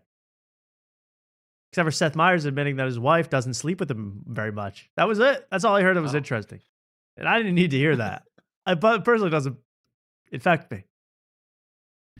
But it was just out of this world, the whole thing. I'm like, how can 5 guys with such, you would think, interesting stories come out just being like, I guess we got to read a Mint Mobile ad now. I mean, it's literally like, instead of Fart Carnival, it was like Jimmy Carnival or Fart Fallon or something. I don't know. Put that together yourself. But it was just like nonsense. It was just awful. I think I have a clip from that later. Let's get to the Fighter and the Kid, because I never talked to Fighter and the Kid. I don't even know what the show's about. I don't even know the show's like still in Austin, I guess, Mark, but it's not really. And it's in a storage facility. Then they went to another storage facility, but they're in the same building. Yeah. It's absolutely crazy. I can't follow the damn thing. But this was so interesting because. Just kidding, Mark. Think fast. Acting challenge. You are the green line. Girl, why does you keep looking at my face? Girl, you was in my face. Anyway, stop looking at me. Girl, nobody Yes, looking you at was. you. No, I wasn't. Yes, you was. Nobody wanted to look at Ugly your where? ugly face. Everywhere. You must be talking about yourself. Ooh. Nah, I look good, unlike you. Whatever. Wow. I'm getting better.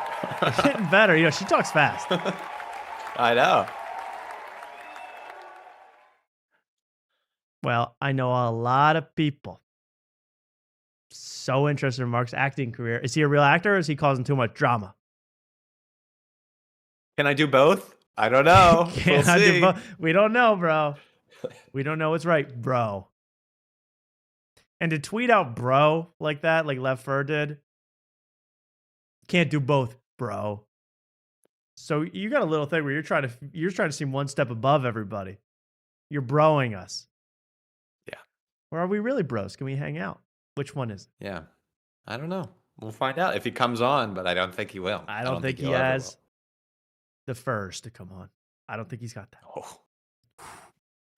You think he would have said I something did to you not. if you came to see him at Valley Forge, Tom?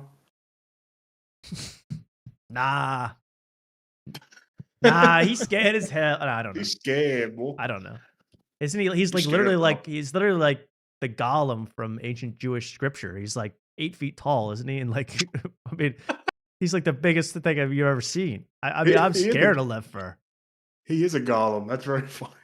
I mean, Gollum. he's kind of a Gollum creature. I don't know. I'm worried about him, trampling my house. I don't need that smoke. V545. Yeah. I smell the blood of a wannabe comedian. Please. Hey, we need a getaway driver. You're right. You can be my getaway driver. Here's the Fighter and the Kid, which I always think their theme song is the theme song to Club Shay Shay. On My Life, grinding on my life. Don't you think like that should be the theme song for the Fighter and the Kid? Oh, yeah. It does sound better for Club Shay Shay. Well, I would know. I'm saying the Club Shay Shay one, which is On My Life, grinding on my life, should be the theme song for the Fighter and the Kid. Just seems like their vibe. Okay. What is their theme? It's the same. Oh, Yeah. This is really the Fighter and the Kid. Come on, baby. Well, here we are. We've been sitting here, and Here we Turtle are. from Entourage. Here we are is never a great start for a podcast. Here we are. And there's Turtle there. Of course. I don't know who this guy is, but he's been showing up on my feed. I don't know who the hell he is. Anyway, let's get to the exciting part of this. This is Brendan Schaub, of course, Brian Callen. Brian Callen, talk about a master actor.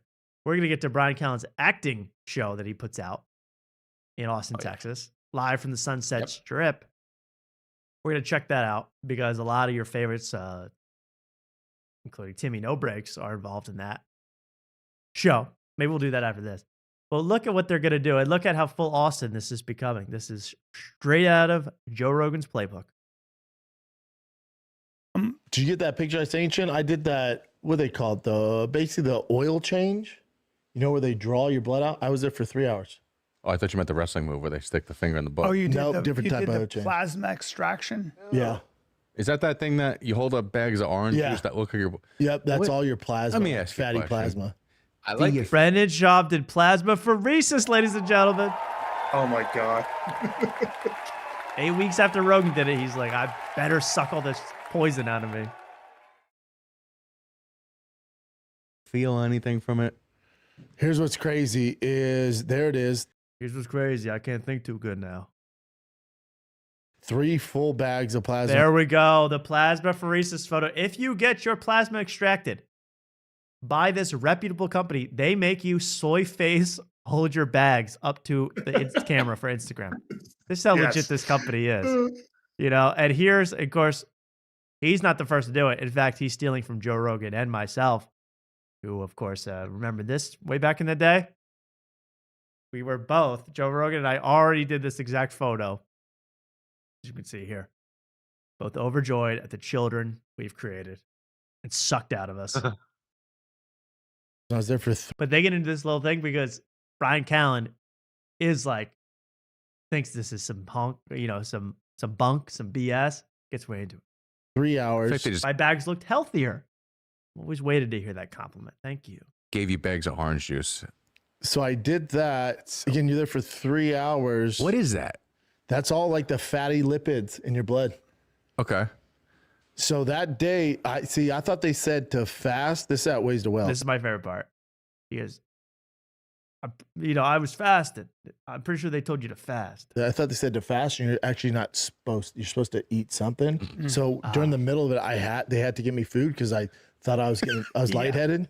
So then So he was just showed up, and they're going, "Oh no, it's fine. Eat during the process." I mean, what kind of operation is this? Also, like, don't you kind of need your plasma? Like, is it really that necessary to get it extracted? Well, he's going to talk about the effects, which are even funnier. I mean, this is really, really good stuff. This is better than when Rogan explained the effects of this. And I was surprised, like, he didn't eat a little chocolate cake and it ended up in one of these bags. And they sucked it right out. That process, it didn't even have time to digest into a fatty lipid. What happened? fed me. I was there 3 hours. You're pretty lethargic. Like, because I saw you. Probably just gave him a big slab of like Terry Black's ribs. He's eating while they're extracting fake plasma out of his arm. Yeah, But wait, I'm till sure he- this has been covered a million times, but I can't Yeah. get over the pipe right in the middle of the Yeah, screen. there's just a giant pipe in the middle. I'm sure manly. podcast cringe is all over that. So I'm sorry if I'm And the pipe, really, bro? just fucking lazy at this point. No fucking shame. Pipes, my shot. Shout out podcast cringe. Because we did fan questions for Big Brown Breakdown. Yeah. Did you notice like my eyes were like red, watery? You're a little stoned. Well, Yeah. apparently it lowers your immune system, so you have to be careful. So in hospitals, when they do So that, this is where you got to be careful, because that's the internet doctors, right? So it lowers your immune system while it's done, and then the next over a 2-day period, your immune system's more powerful than ever. who said that? So, okay, so this is a great argument between two geniuses, Plato and Aristotle. And I just like Brendan goes, you notice how after I got my plasma sucked out of me, my eyes were sunken. I looked horrible. It was all horrible. And then Brian Callen goes, yeah, I think it's because your immune system is lowered. He's like, that's where you're wrong, man. You're stronger than ever. I know I was half dead, but you're stronger than ever. And then I just need to see, because he goes, the next 2 days, I was on another level. Ways to well, bring them people that do it. Shout out Ways to Well. Hold on, let me finish. Let me finish. Yep. I've done it all. Peptides, stem cells, smart, steroids, good, TRT. Healthy. The next day, I've never felt better. Is there placebo? energy through the placebo? I always feel good. Awesome. Awesome contradiction right there. Because never, ever in my life have I ever felt better than the day after my plasmapheresis. The guy goes, was that just placebo effect? He goes, placebo? No. I'm always on a great level. So how would you know? What a show. What a show. This is like the new version of, you remember when Rogan, like I guess it was probably 8 years ago, when he was talking about the sensory deprivation tanks. Yes, this is the new. And then it was the cryotherapy, and now it's the plasma. Cold plunge. Now it's plasma. You know, it's gonna be like, it's gonna come up to be like, dude, you know what's the next thing? Amputation, voluntary. I mean, how much more? Now they're extracting bodily fluids out of you. It can't get much more extreme. And by the way, they can't even bother to have the logo in frame. Absolutely lowest of the levels yet for Brian Callen. Meanwhile, Bert Kreischer is fat. Podcast cringe, everybody. This kept going on, this little argument. I mean, I'm going to play a little bit more. This show actually is quite fun to watch. I always feel good. And they're desperate. My fucking energy through the goddamn roof. So in hospitals, apparently they put. So this is, I think, Brendan Schaub, you know, he probably paid for some of this, but they might have given him a discount to say, hey, if you mention us on your shows, that really would help us out. And we'd really help, you know, next time you come in, we'll do you a favor. So he's trying to say, this is life-changing. And Brian Callen's trying to go, actually brings you close to death once you do it. Who will prevail? But people in quarantine when they do that, though, because you can get, you know. Also not true. So this has been around for, fuck, man, Brendan Schaub has to be the best guy you can get to be a fact checker. Oh, I mean, yeah, if anybody's going to fact, it's got to be Brendan Schaub. Yeah. Absolutely not true. He should be at the presidential debates doing that. Yeah. Actually, not true. It's not a placebo effect because I always feel good. Words of a smart guy. A hot yeah, they second. do it in hospitals. But they do second. it under specific circumstances, right? Okay. So did you have to? So you fast? Not gonna lie, dude. These leeches really doing the trick. Really sucking up all the toxins. Just saying. Dude, just jump into the bog, man. You feel great. Never felt better. Well, there's the fight of the kid. I just wanted to remind everybody that I already got experimental plasmapheresis. And I've literally never felt better. Through the roof? Never. Now we have much more to come, right? We just started the show. This is unbelievable. Well, we could do our AO moment of the week. It's quite quick. You know, I love saying having our AO moment of the week. That's, of course, that's the week in television where the most AO pause thing happened. Would you guys like to watch? Very quick.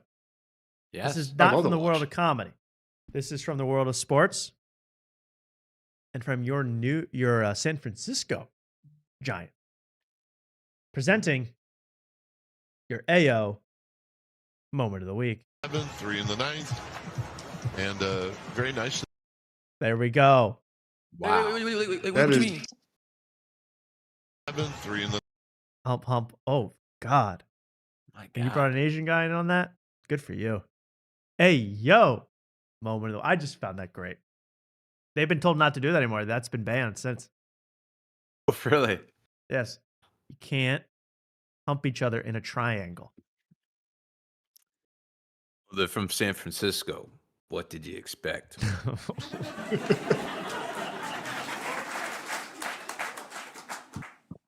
Giant butt plug. Wow. That was not Underrated- close to Mark Normand. Terrible. Underrated gay baseball celebration in San Francisco. Underrated. Underrated town for gay stuff.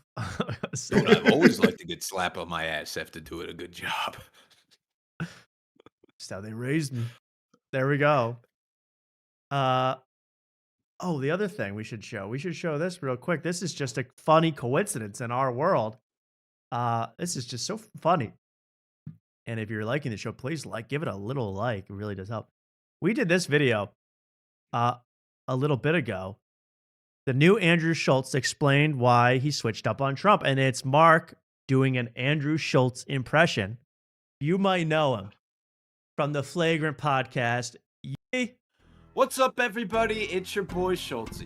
So you did an excellent impression of Andrew Schultz. Everyone should watch this video and like it. It was so good, so perfect. So Andrew Schultz doing his little monologues.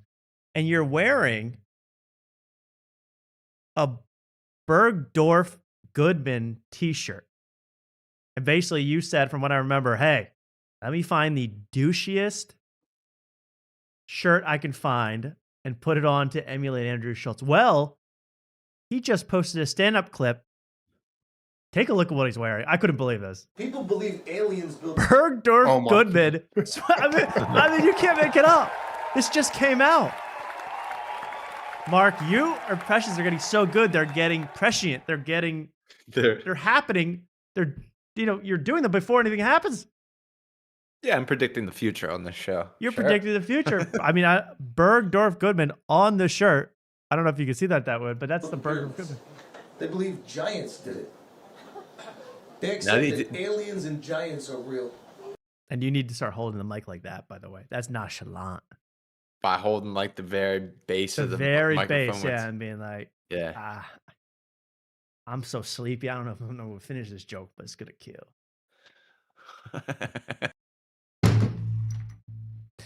Yeah, so anyway, the joke killed anyway. It was good. But I just thought that was, what a funny coinky dink. Yeah. Bergdorf. You ever been to that room? Be styling.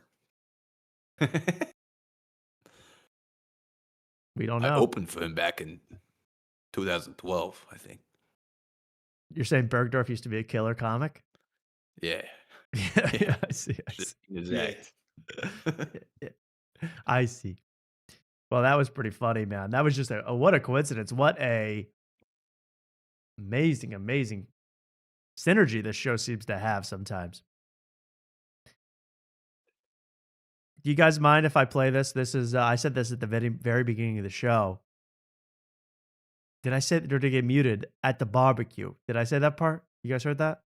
Oh, I don't know. I did. You did say it. And I said, I just want to say verbatim. At the barbecue, my aunt and uncle used to argue about what God would do. Now I'd like to present where I first heard that. Does anyone in the chat? I'll send you $1 if you can say where that is from.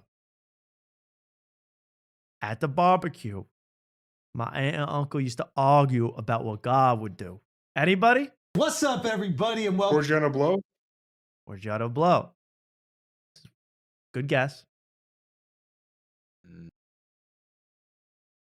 Show Rakai getting booed at Rolling Loud. Please send that to me.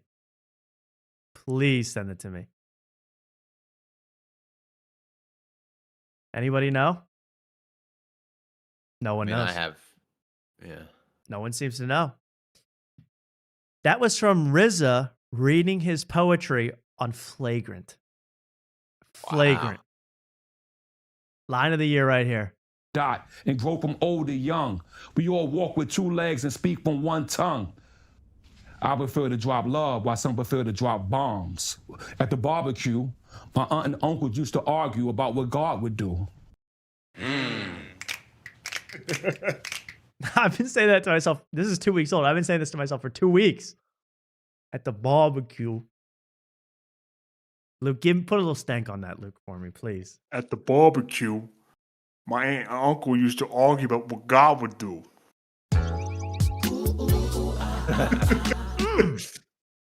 That hits my soul. At the barbecue. And then look at that look. That is a classic poet's look that we discovered with John Lithgow. That's a poet's look. You glance up. You go, you hear that? You hear what my aunt and uncle used to do at the barbecue? I God would thought do? that was gonna that was one of Brandon Sagalow's Instagram rap videos. I thought that was one of could have been part of that, yeah. No, there's not enough farting or, any not kind of enough sex reference. Discordant horn playing. What you should do, what they expect God to do, but doing for themselves was hard to do. Do. For kind of do. Wait, do I hear Schultz giving him Yeah, he gave a little on that. Yeah, that's the thing. This goes on. This poem was like read for like 5 minutes straight off a phone. And like every 30 seconds they get uncomfortable and one of them has to go, after a line. It's pretty funny. Listen for the Andrew Schultz sycophantic What they expect God to do, but doing for themselves was hard to do. So you're saying what they supposed to do, God would do at the barbecue with aunt and uncle with some good food. I like RZA, by the way. I'm not a fan of RZA, but it's, come on. Tell me at the barbecue ain't your favorite line of the year.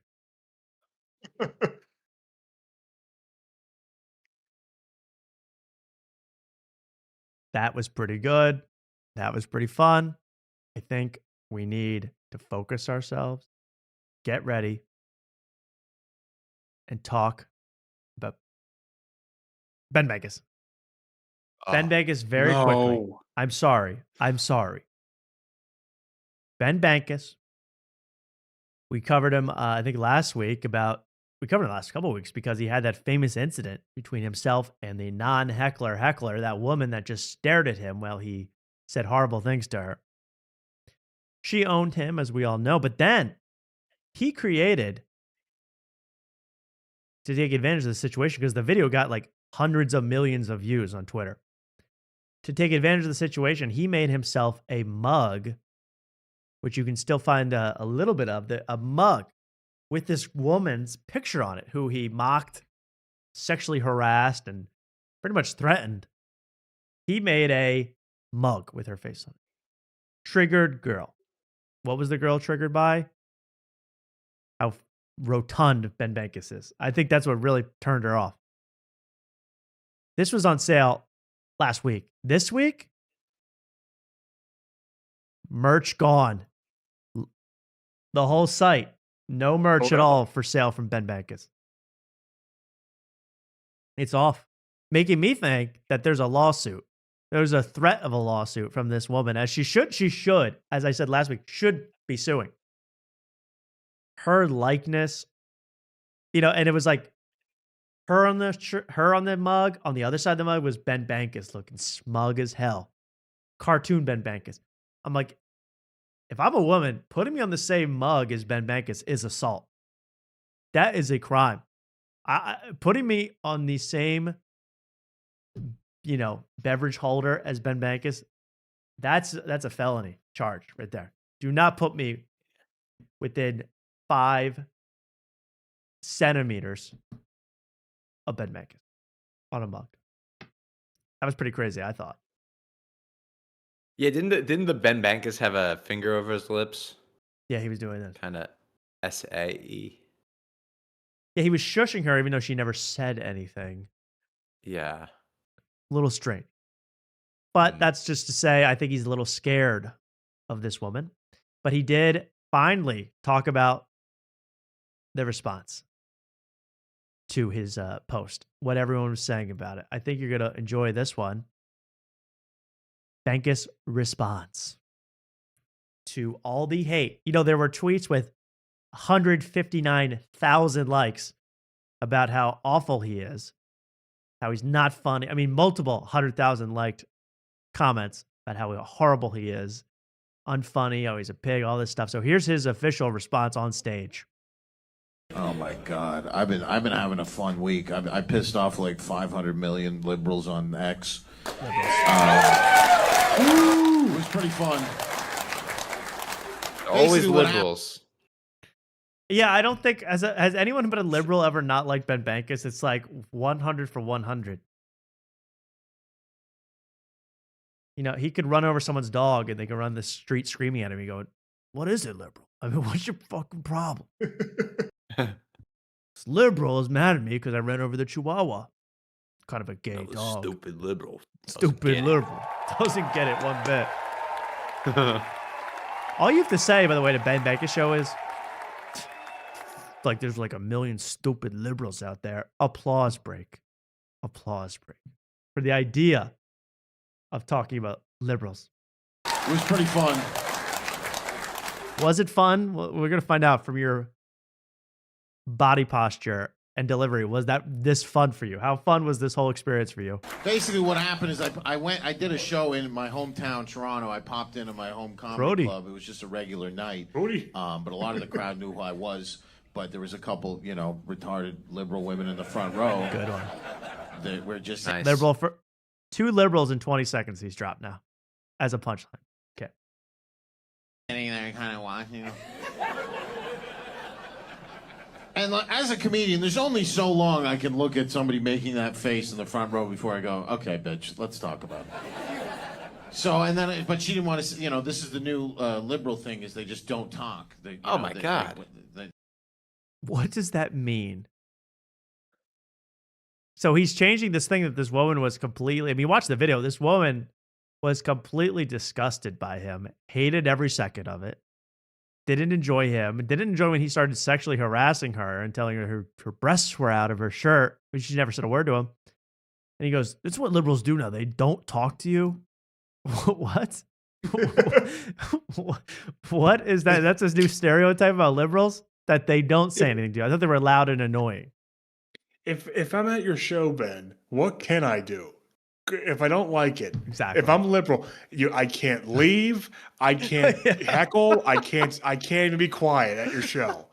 You are literally what can I do? Kidnapped and trapped at a Ben Bankas show if you're a liberal. Because yeah, you're right, Lo. If you leave, he's gonna be like, "Oh, you stupid ass retarded liberal leaving the show early. What do you got to go home and feed your cat? You dumbass idiot." 500,000 likes on Instagram. If you start heckling him, be like, "Hey, that's wrong. You shouldn't joke about that." He goes, "Oh yeah, like you have a real, you got anything to say? You probably wanted Trump shot, you idiot." And then, if you say absolutely nothing, it's this new thing liberals are trying out.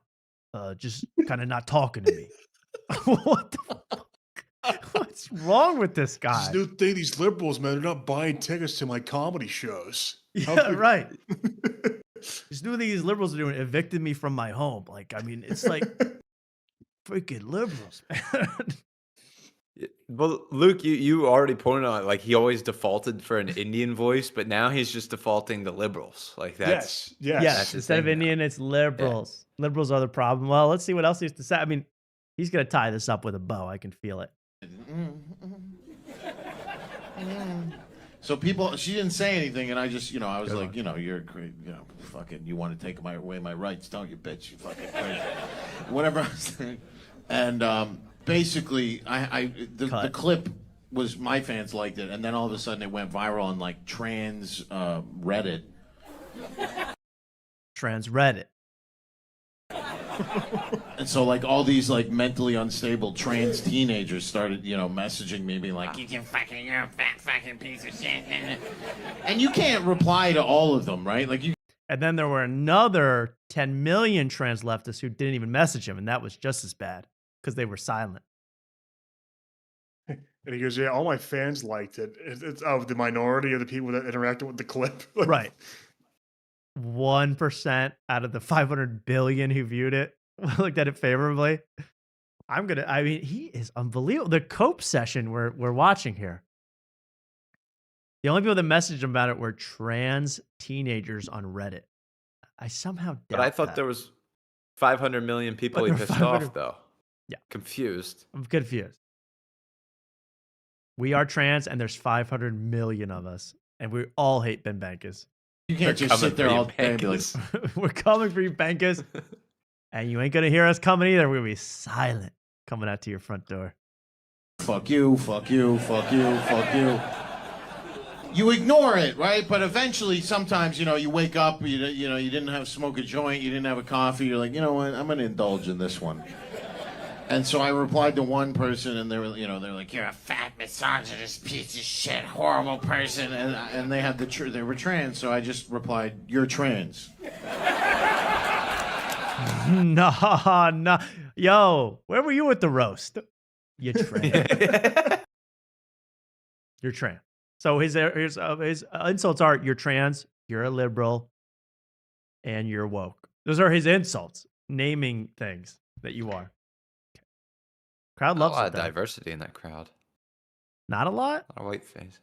Not a lot, no. A lot of pale faces, man. I don't like to see A lot that. of pale faces. Also, the funniest thing about Bankas to me is that he wears a wedding ring, that somebody's married to that guy. Dude, yeah, thinking about that. I mean, could you imagine when she gives him the silent treatment? I mean, he must want to kill her. Oh, so my wife's a liberal now. Oh, Great.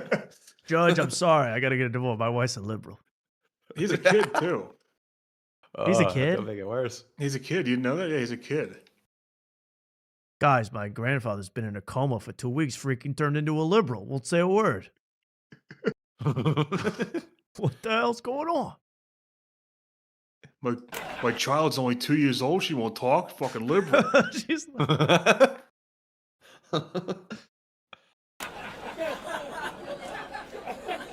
And then they go, "Oh, a typical comedian. You think you're so creative. That's all you got?" And then I just write trans with a bunch of A's. Trans. So this is one person he, quote unquote, owned out of the 500 million liberals who called him fat and stupid and dumb. Amazing. It'd be even funnier if this was like a completely made up bit, like fabricated. There's no way this even happened. I mean, yeah, you could DM him right now. He would say, "You're trans." It doesn't matter who you are. He would say that. That's his big comeback. Anyway, I won that one. Pick your battles, folks. Kevin Hart here. Kevin Hart's here. He's trans. Black too. Wow. There we go. Ben Bankas responding to exactly one person, calling them trans, and that was it. I won the battle. I won the battle, but the war is still raging on. That's the eyes of a scared individual right there. I mean, oh my God. I mean, the war's over, by the way. Team Bankas got shot into the sun. Team Bankas ain't doing so hot. Team Bankas had to take down their store page. So is the war still going on? All right. I don't know. Gave you one extra little white hair in your beard. I know that. This whole stressful experience. Bankasville. We're living in Bankas land. Because I live in Bankas world. Because I live in joke world. There's Ben Bankas, man. Absolutely. Oh God, it skeeves me out to even talk about Ben Bankas. To be honest, He's like your most hated comic, I think, ever. At this point, it's crazy. He has been, like, in terms of sheer volume. Yeah, like more people know about Bankas than like Bill Cosby at this point. Just on pure numbers, virality. So congratulations, Bankas. You got exactly what you wanted. That was pretty special stuff, man, from a legendary Canadian. Let's make that clear. Comedian. Yeah, we have a lot of people who I want to call out for their poor hosting this week. Poor hosting ability. Because when I see that as a host myself, an aspiring CBS 11:30 slot owner, I go, you got to step up. And here's one guy that everybody hates. You know, he's a liberal, but everybody hates him. It's Jake Shane from the Therapus podcast. This is a big, I mean, you guys are straight. You two guys are allegedly straight, you, Mark and Luke. So You guys aren't going to know Who's- Jake Shane. What? Nothing. You said you, Mark, and Luke. I go, who's you? Luke's Who's you? boyfriend? Oh. Thank you. Well, the guy standing right behind you. Oh. Here's Jake Shane on Therapist talking to Casey Musgraves. Singer Casey Musgraves. I think I know who this is. I'm very worried about this. He's been hated for a while. You know, he went on the Oscar red carpet interviewing people. He did a horrible job. Everyone hated him. He doesn't know anything about movies, apparently. But he did go on the Oscar red carpet and go. He went to like Rose Byrne or something. He goes, "Hey, when you were in I wish I had legs so I could kick you," or whatever the hell that horrible movie was called. He's like, "Didn't you just want to make that girl shut up? She was so annoying, that little girl, the whole movie." And he got so much hate for that. I go, that was the one thing you said that's correct. That little girl was the worst part of that movie. So annoying. Here he is talking to Casey Musgraves, asking a question about one of her lyrics and being quite confused about the whole thing. I thought this was quite funny. Can I ask you what your favorite song or maybe like a favorite? That's Jake Shane. Yes. Yes. I've seen him before. He is backed by all major corporations. I mean, Deloitte is sponsoring Jake Shane. I mean, everybody on earth has their hooks in Jake Shane.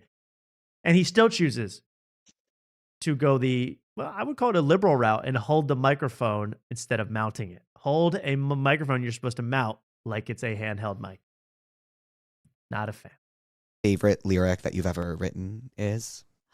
Why are you doing this to me? I have to. That's a toxic question. I know, but I have to. Something you're most proud of. Oh man, I relate to all of them for so many different reasons. I mean, like, I don't know why Hookup Scene just came to mind. I like really, really love that song so much. I think ultimately maybe Slow Burn. I think it feels the best. And then her most popular song, he's like, oh, God. Jake Shane is a little much, don't you guys think already? Yes. Oh, it goes without saying. Of course, yes. Probably a liberal. I feel like I'm at home in my dead it. center whenever I'm don't playing wanna say song. that. Always. My favorite line from that song, obviously, is sun's going down, but in Beijing, they're headed out to work. What do you mean by that? Me and Manny, who I work with, debate it every single day. Really? The line is, we're just going to bed, but in Beijing, they're getting up to work. And he goes, what did you mean by that? Me and Manny discuss this every day. What, in first grade? In second, what year are you? You don't get that right away.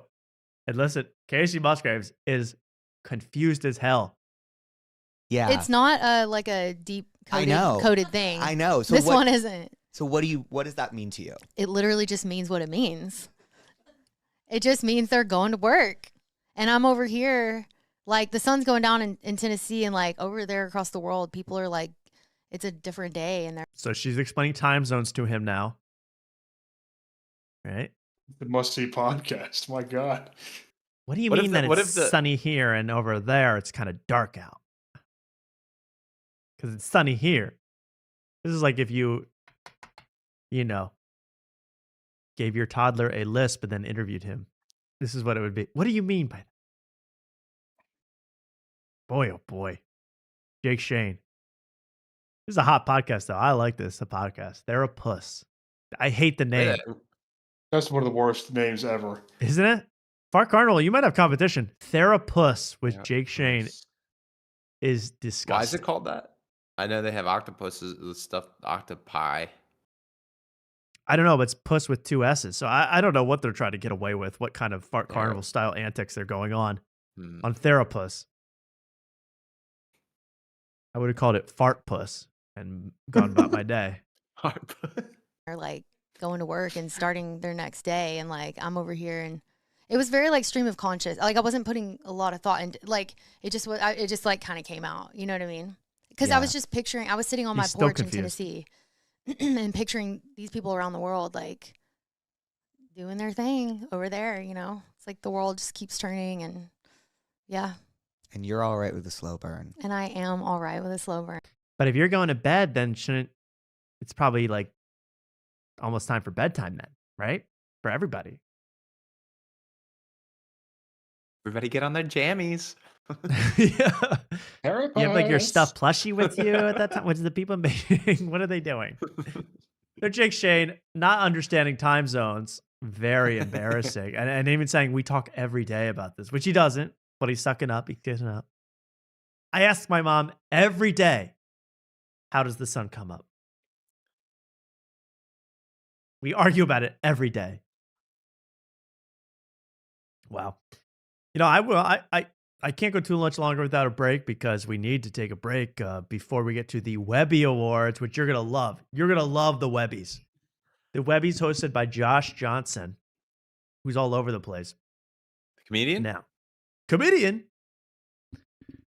Every week he's putting out a half hour that, according to Joke World, you know? Yeah. Joke World is a big fan of this Josh Johnson, who, puts out a special we'll get to that later, but he puts out a special every week.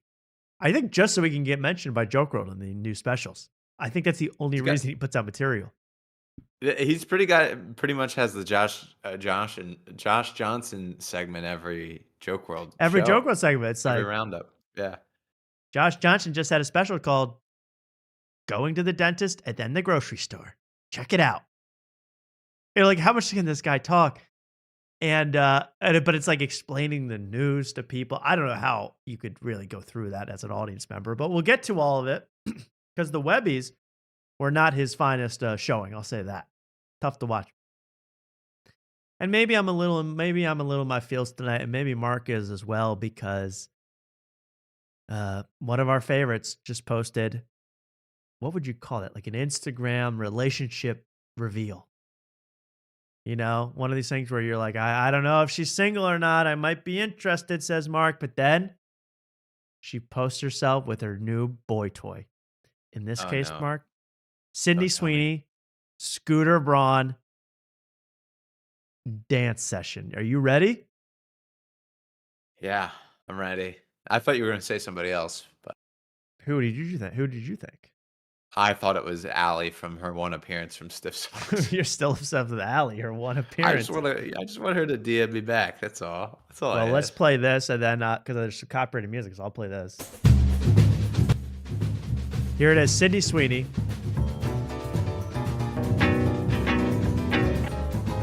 With Scooter. I mean, bro. This guy, Scooter Braun. Okay, this has to stop. Stop. Actually, pretty hot. This guy, man. You're going to really make us fall in love, Sydney, with Scooter. Thief, allegedly, of all these wonderful musicians we know and love. You're going to dance around with Scooter, and we're all going to be okay with it on the beach. Here they go, dancing the night away. And there's this one where she humps his leg. Oh, good God. Oh. Will she play for the San Francisco Giants? Hey. It's a callback, ladies and gentlemen. They're in a private jet. You know, they're flying to make sure Bieber's masters never get released. They're flying an emergency jet. Playing emergency footsies. heli. Playing footsie in the heli. Just relatable things. Was that an Andrew Schultz line? Yeah, that's right. That could have been Schultz in the heli, yo. That was Razor. Yeah, you Playing know what? footsie in the heli, yo. Footsie in a bodega, yo. That's New York. You know, some people think it's easy to take a boat, but it's actually not that much more expensive to take a heli right to Epstein's Island, heli, man. yo. The heli The right heli. to Little St. James, bro. Take about the same amount of time, yo. And you don't gotta worry about traffic. There he is, Scooter Braun, making his millions by, you know, allegedly stealing from some of our most favorite artists, Kesha. I mean, it's like, stop trying to make Scooter Braun cute, Sydney. It's not going to work. It's never going to work. He is looking like a total creep very fast if he ages much more. And that's all. There's that lovely couple. What do you think, Mark? What's the age difference on these two? I don't know. Hmm. He is quite older. I think he's 10 years older. at least. Man, I love dancing with my partner with a tripod recording everything. Yeah, you got the tripod up. I mean, this reminds me of. Did anyone watch The Curse with Emma Stone and Nathan Fielder? Great show, The Curse. Love that show. They did an exact thing like that where they're trying to recreate sweet moments with the camera, with the tripod up, and it's like so cringy. I pray, even my worst enemy, that your significant other does not make you set up the tripod to record quirky moments in your relationship to upload it. You know, set up the tripod when you're on the phone ripping Shawn Mendes out of his well-earned money. You know, set up the phone for that shot. I want to hear that call. I don't want to hear this quirky dancing between a decamillionaire and a near billionaire here. I mean, it's not cute. Not cute. And I don't like it, Mark. Sorry, bro. Love is but love. Yeah, love is Don't love. Be liberal but, about it. Yeah, I know. I hate being illiberal about these things, but Sydney, the mega monster she is, man. Like, yeah, Sydney, you got to understand that, you know, just like when, who was that one woman that dated that very old man? Very old man. Yeah, I'm not going to remember, but when you're a girl, hot girl, allegedly dating a much older man who you're with for money, you know, even if you really do love them or that into them, don't post it. Who am I thinking of? She died very young. I think she died. Anna Nicole Smith. Exactly. Thank you, Tigers. Anna Nicole Smith, she had like a decrepit 95-year-old husband when she was like 35. She's not posting any dance thing. She's not doing anything, you know, feeding him oatmeal. She wasn't posting anything back then. And she wouldn't if she were alive today. It's in bad taste. We all know why you're with this guy. But really though, like I mean, I know they probably like how many millions does she have? Tens and tens of mil. Maybe 100 mil maybe with all her Do sponsors. you really need that much? Is it really that you need a relationship to get that much more money? It's like you think she should be with Big Stinky. Yeah. A humble guy with humble beginnings. Humble beginnings. And a chip on his shoulder. That's invaluable. And a feud with a digital frequent guest. That's what she needs. Yeah. In her life. She's gonna set the tripod so you can quote tweet Lev Fur. Yeah. Watch make response videos. Watch my hubby make a in the cam response video about Lev. We don't forget, Lev. We forgive, but we don't forget.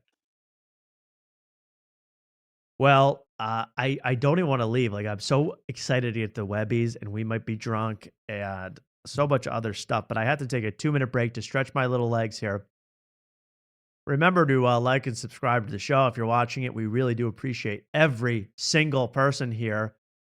Happy birthday to Army of Tigers, and we will be right back. That's our fearless moderator. Does a lot of stuff behind the scenes that I don't even know about. That I don't even believe are happening, but he says they are. So let's watch ourselves take a break, watch the little break screen, and we'll be right back. Right, Mark? Right. BRB. Be right back on afternoon. This is a pretty good one. Speaking of Usher. Thank you. We'll be right back on after night. I need to stretch my legs. I need to get myself going. Webbies, Josh Johnson, MGK, Drewski, coming up next. Oh, my leg.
There.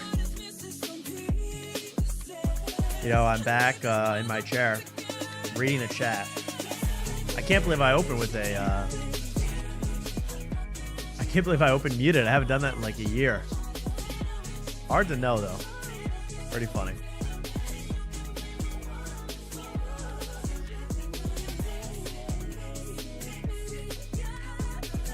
Oh, we should talk about Matt Friend too. We should really talk about Matt Friend.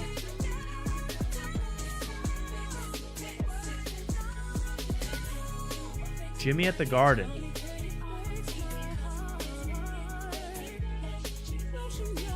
Fallon or Tim?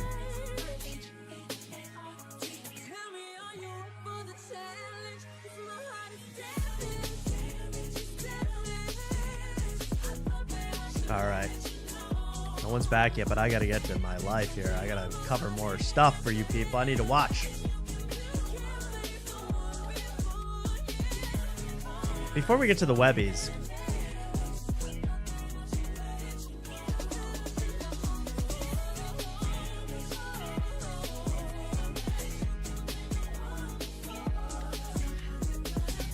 all right, let's get back to the show here.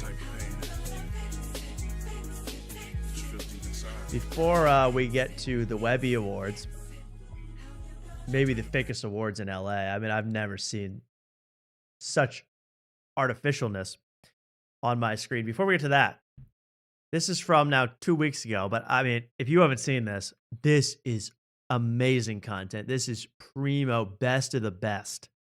Best of the best. It is a new comedy special that even Joke World isn't aware of, but it is incredible. It is. And you could watch this whole thing. I mean, this might be for the end of the show. We might watch it all. It's only 10 minutes long, but it is the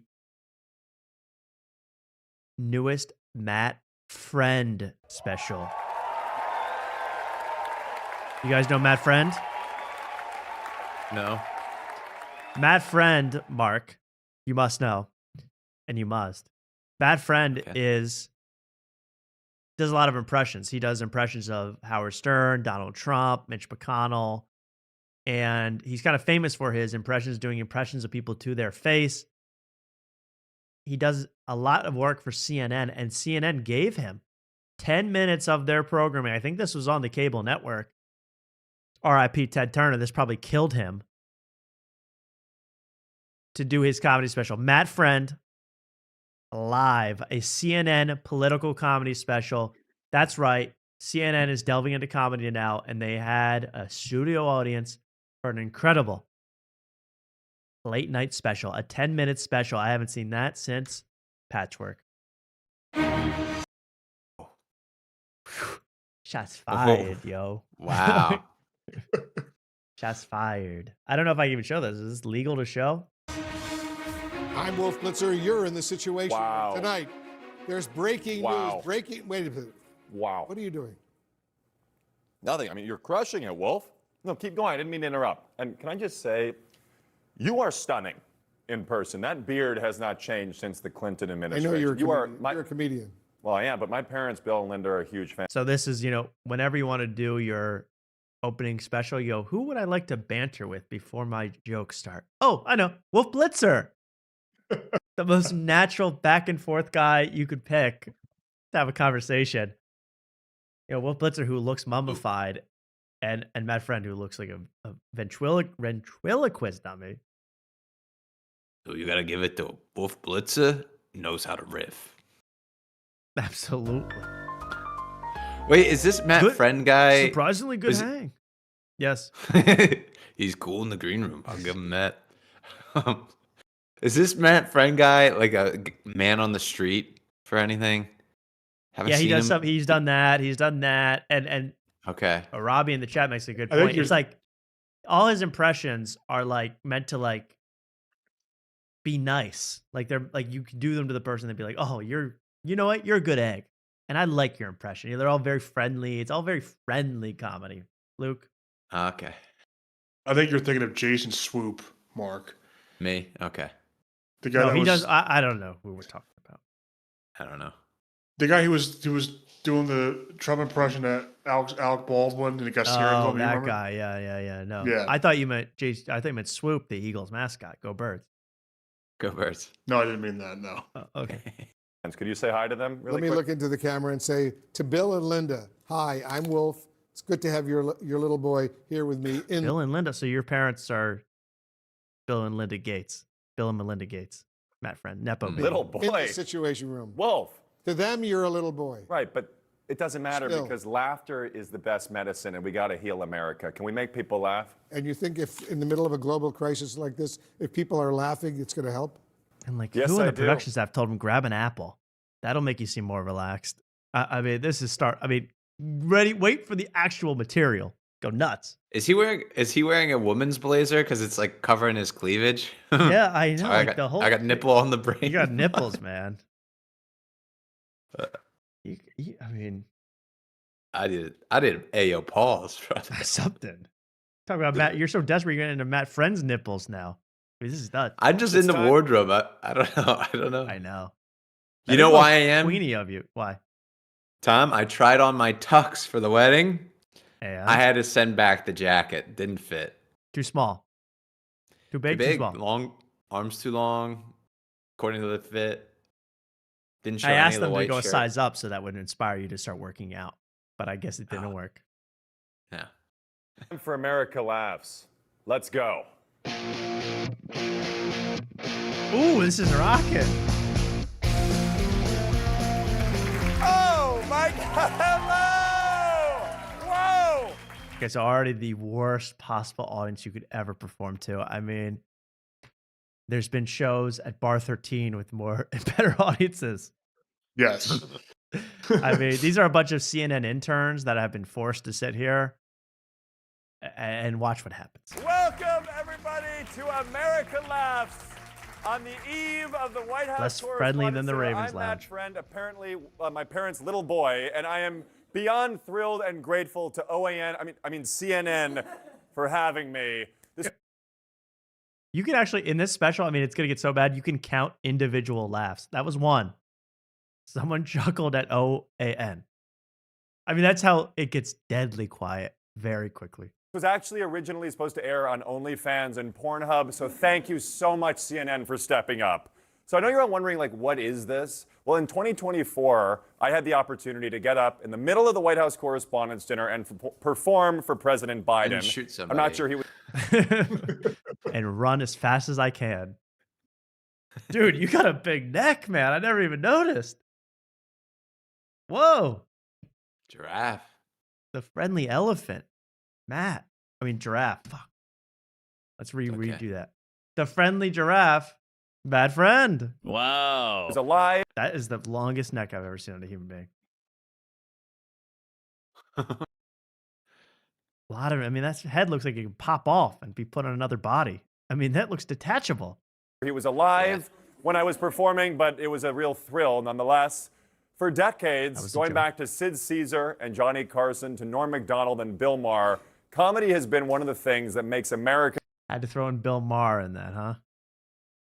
This guy loves Bill Maher, by the way. Genuinely, like, wants to be friends with Bill. Thanks for the shout out. New rule: no gay liberals shouting me out during their special. Okay. Okay. Truly great.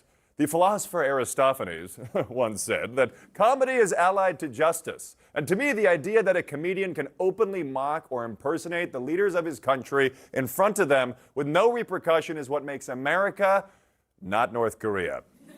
So tonight, That was four. I had 3 laughs to the bundle. I had 3 laughs to the pile. That was a pop. So never good when you, like, CNN must have forced him to have a prelude to his thing where he explains why it's good to tell jokes. Never good when you're about to tell jokes. You know, Big Stinky should start trying that. We're telling jokes because of free speech, man. Because it's an open mic, and I signed up, and I have the right just as any. I have a of you right to be here others. as much as you guys to be here, man. And that's what makes Austin, Texas great. Okay. I'm going to talk about my ass being penetrated by a wand. I say we bring comedy back to D.C. What do you say, people? Come on! Big pop. And I I mean, that girl in the white dress already being like, I know what you're in for. A-hole, you're about to be destroyed. He's gonna make a Trigger Girl mug after this set. Yeah, I mean, this is a triggered crowd. I mean, they're already triggered. They hate this. The girl next to her has her purse on. She's already ready to go. She's ready to get the hell out of here. She's like, they made me take my lunch break at CNN to watch this. I'm not gonna have a lunch because of this. This is at like 9 a.m. I know. All you in the comments are going to say it's a different time. We're so polarized.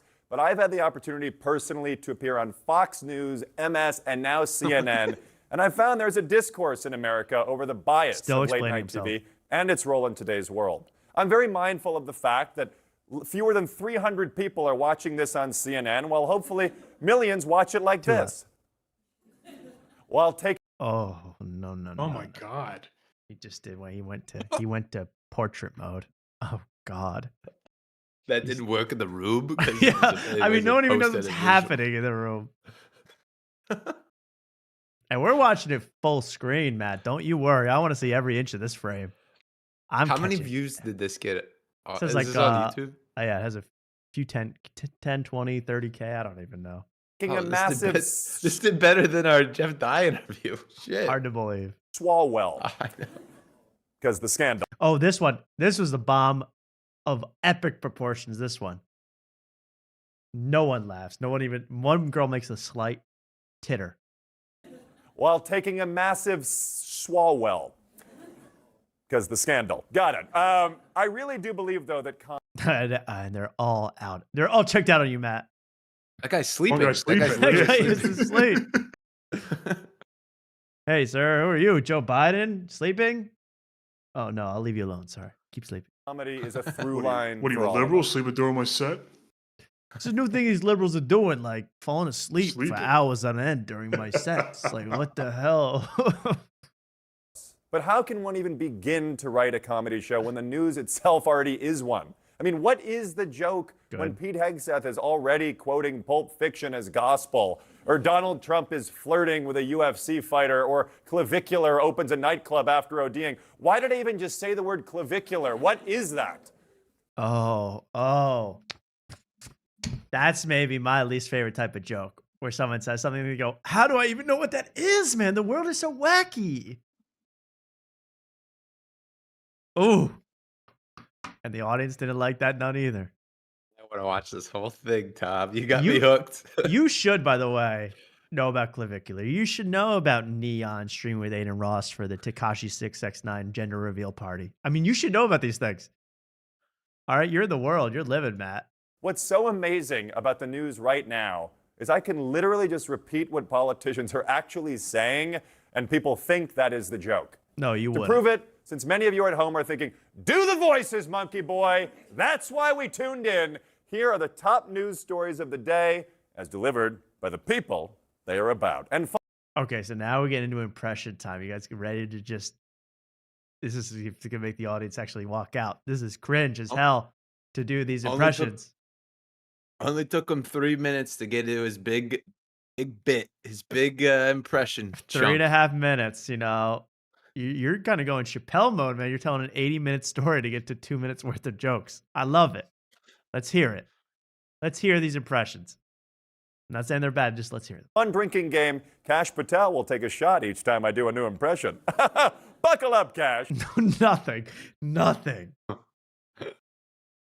I would have made them reshoot this. I'm like, if we're going to do it, no shots of the audience. Just remove everybody out of it. Like, pretend I did this to just the cameras, because if it might as well have. Yeah. This nervous little boy. It's so terrible. Add fake laughs or something. Just do something. You know, put in the laugh, like literally put in the Seinfeld laughs. I don't care. Add the bono. Like, I don't care. I add the baseline. I just want it to go away. Well, look, I was actually supposed to be the Pope, okay? I was supposed to be the Pope, and the Pope is a beauty. I would say that. The Pope wouldn't have liked Biden, I'll tell you that much. The Strait of Hormuz, oh, it's a beautiful strait. Not as beautiful as the thighs of that UFC fighter from last week. I am Jesus. Quiet, piggy. Caitlin Collins, why don't you just smile a little bit more? Okay. killing with Trump. But Yes. again, just naming things that Trump has pretty much said. And they actually laughed at the things where you directly repeated Trump, like Quiet Piggy. They laughed at that, but not when you made a joke about what he would have said. Okay. Let me begin by saying what an honor it is to be here tonight on CNN. Props. I love props. Props and photos so you know who he's doing. Always good. Right. Always good. We got to put that whenever Mark does Sam. You know, we've noticed when Mark does Sam Morril, we don't have to put up a big photo of Sam Morril so everyone understands. It's natural. It flows. But we did want to get a puppet. So, I mean. Well, that's a whole different animal. The puppet is a prop, and the puppet is awesome. Show for Americans and African Americans. And I am deeply. Hello, everybody. Long neck, small hands on Matt Friend. I never noticed that. Long neck, small hands. A Matt Friend story. This is Barack Obama, and a few days ago, Joe Biden saw a black man behind him, and he thought it was me. Dementia is not just for red politicians or blue politicians. Dementia is for all of America. Yes, we can forget. Okay. Ooh. I can't believe it's doing this bad. It's kind of insane. He's like doing, like, it's actually doing worse than I didn't expect from the quality of jokes. It's doing even worse in the room. Yeah. Fascinating.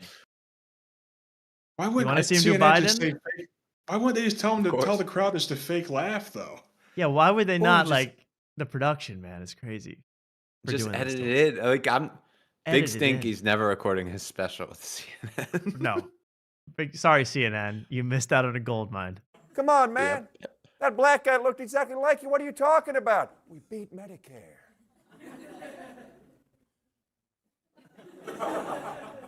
You know what? New rule. Oh, okay. Oh, nice. I like this. Can we get Matt Friend on the show? Yeah, I kind of like him. Only if he learns how to do a pitch perfect impression of We Might Be Drunk producer Salacuse and comes in with that. My God. Oh, killer stuff, Sam. Okay, lip smack, Bill Maher, you're all wrong. The left is wrong, lip clack. The right is wrong, lip clack. I was explaining why the impression is funny. Lip smack. I had dinner with the president, and let me tell you, nothing says end of democracy like trying to stop my Mark Twain prize. I'm getting it anyway. Thank you very much. According to this graph. Oh, no. This one's going to make me. Oh, wow. It's less cringe when I do podcast cringe than when you're going to do John Oliver. Oh, no. Oh, no, Luke. I mean, after you get, I think you get 7 impressions. 7's the limit. Anything more than 7, you're doing too much. One more, Well, just the yes, John go Oliver, ahead. and then we'll take a break. We'll watch it at the end of the show, maybe. We're halfway through this. Melania I Trump know. did know Jeffrey Epstein. I mean, what the fuck is going on? Okay, so let me just say. Not a bad it's impression. Not a bad impression, but what is the substance? It meant you're just repeating what John Oliver would actually say about something else that happened. Right. Right. So basically, John Oliver got those laughs. There's 2.5 laughs. Mm-hmm. Tough room. Very tough room. I'll say that. Is handling it in stride? Dude, yeah. I mean, you're on, I think this The might have show been goes live. on. This might have been a live television. So you can't even be like, okay, well, at least they'll scrap the whole thing when I'm done. No. You got to power through. But you know what else was live and did horrifically?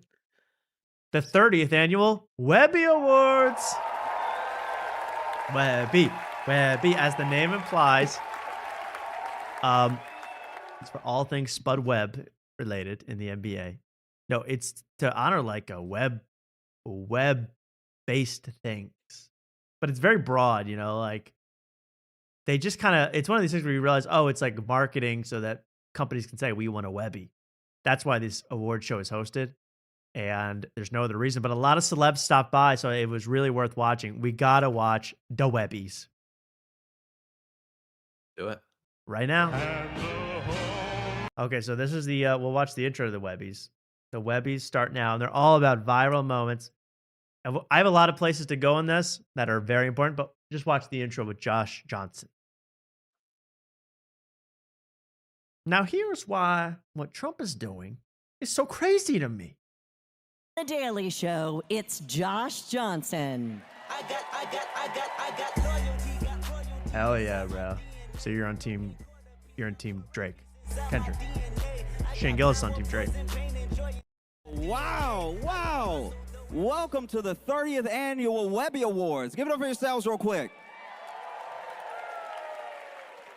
And I don't think he picked up this outfit. I'm not going to make fun of him for it.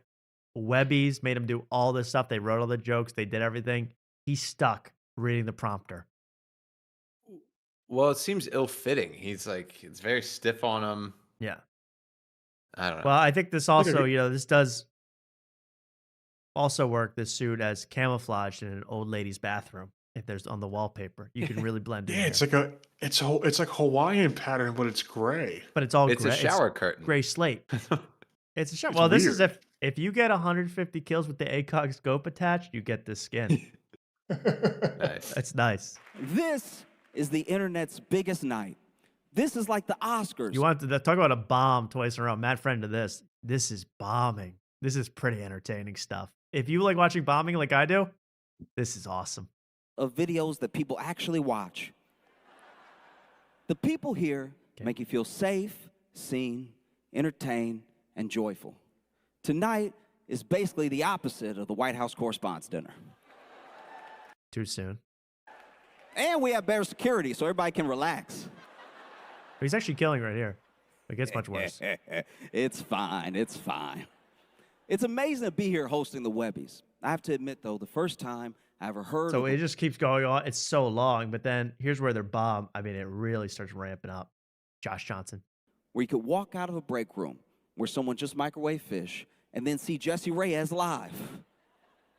Timothy Chalamet won a Webby this year, was the lead in an Oscar-nominated movie, and most recently was featured in this meme. Hey, you know who I feel terrible for? Ben Stiller. He was in the full picture. Okay, so you guys are laughing at that. So this is the bar, the meme. He got cropped out of the meme. They went this girl on him. They don't pull up the photo he needs. Yeah. From now on, that girl should always be Ben Stiller. Few pieces of housekeeping. I mean, this is the Webbies. Man, pull it together. Jeez. And you're discussing memes on stage. Stop it. So here's the little gimmick about this year's Webbies. Every winner, and there are about 800 winners in this hour 25, has only 5 words as their acceptance speech. The acceptance speech can only be exactly 5 words or less. Okay? Interesting challenge, because are you going to try to be funny? Are you going to try to be self-serving? Are you going to try to be, the biggest liberal you can in 5 words or less? Well, they did it all here in Hollywood. But guess who won first, Luke? Guess who won first? You're going to love My girl? her. Kylie Kelsey. Podcast Oh, of my the year, girl. baby. Wow. Podcast of the year goes to Kylie Kelsey's podcast. Whatever that's called. High Society Radio with Kylie Kelsey. We're in this together. Me and you, not I. Luke, you're gonna love this speech. We. Podcast of the year.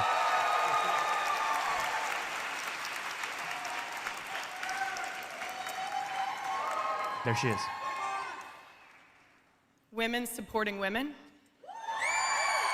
Yes. Go Birds. Yo! Yo, she a real one for that one, for real though. She a real one, okay? And women Hell supporting women. Both those statements pissed Luke off. I know it. Women supporting women and Go Birds. Go Birds, y'all. Also, you know who gave the they give this next, the winner, Kylie Kelsey. She's such an inspiration to me. You know who gave the speech about Kylie Kelsey? Comedian Gerard Carmichael. I mean, he talked for 4 minutes straight about how great Kylie Kelsey is. That's just bizarre to me. Which one was it? Joe Johnson or was it Gerard Carmichael? We saw that like gay HBO trailer of. Is it Gerard Carmichael? Gerard Carmichael had the thing where he's gay, yeah, in the reality show, and he tells his dad and all that. Yeah, but he seems to have like he's like, me and Kylie, man, we have a sacred bond. I'm like, he's like, sounds like she had you on your podcast one time. I mean, this is where like all these guys like Josh Johnson, Gerard Carmichael, other people you're gonna see later. They know this stinks, but they're assured that no one's gonna watch it. You know, they could be these suck ups. They can be these Hollywood types in these moments because no one, except for After Night, is going to view the entirety of the Webbies to find out how just kiss ass and sycophantic and fake you people can be. It's only on After Night. This video, when I watched this last night, 600 views for the Webbies. 600 views. I guess my problem with the word authenticity is that even liars can say it. Like anyone can use the word and not mean it or not live up to it. Are those zippers functional in his pants? The question. Could you just strip him right now? 3 seconds flat. Questions I ask to myself at night. Here we go. Then we have a multi-Webby Award winner. This person next coming up has won multiple Webbies. So they just give out awards one after another because they're like, okay, now you can put on your website you won a Webby. So let's just get this out of the freaking way. And next up, I forget what this award is, but it's very exciting. There's a doctor in the house, but don't ask him any questions about hantavirus. We're going to be fine. Also, it's not a doctor. It's Romeo Bingham, the creator of the viral Dr. Pepper jingle. Give it up for the multi-Webby Award-winning Romeo Bingham. You guys know Romeo Bingham? No. Yeah, I remember her singing the Dr. Pepper song. She's the Dr. Pepper girl. Now, before she comes out, here is, I had to look this up, Luke. You're way ahead of me. Who the hell is Romeo Bingham? And weren't they linebacker for the Eagles in the 2000s? Romeo Bingham. I couldn't remember Romeo Bingham, so I had to look her up. Here she is, Romeo Bingham. I just like, this is America, baby. This is freaking America right here, Romeo Bingham style. They say it's impossible to make dreams come true if you don't at least try. Our next guest thought they came up with a good jingle for a popular brand. Take a look, y'all. I have a theme song for Dr. Pepper, and it goes like this. Dr. Pepper, baby, is good and nice. Doo-doo-doo. So that became an actual Dr. Pepper ad. They liked that so much. I like the jingle, by the way. She did a good job on the jingle. Here she comes. But J then, Hud. look what happened next. Dr. Pepper, baby, is good and nice. Made it into an ad. Now you get all the backstory. Here she is. Well, it all started one day when I was drinking a nice cold Dr. Pepper. Yes. This is America, baby. I mean, I love this country. Just how did this all start? Please tell us, how did this all get started?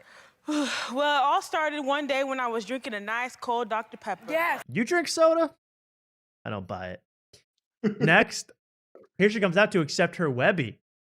This is America. Don't catch her slipping now. Romeo Bingham, accept her award. And she is loyal to the end, man.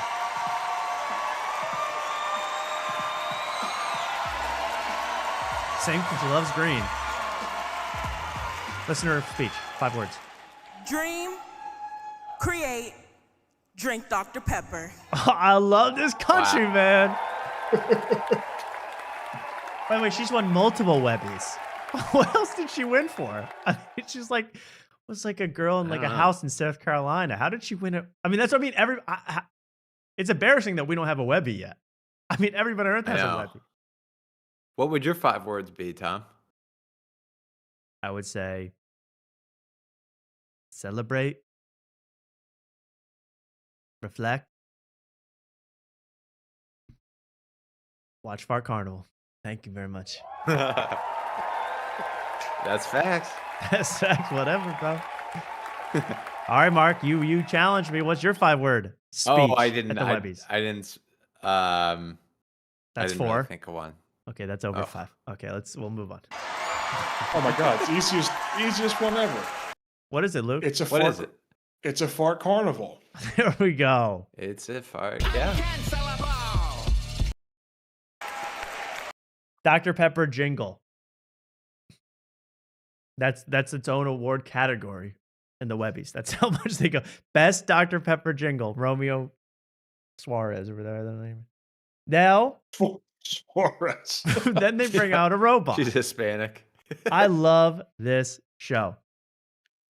Josh Johnson seems overwhelmed and confused.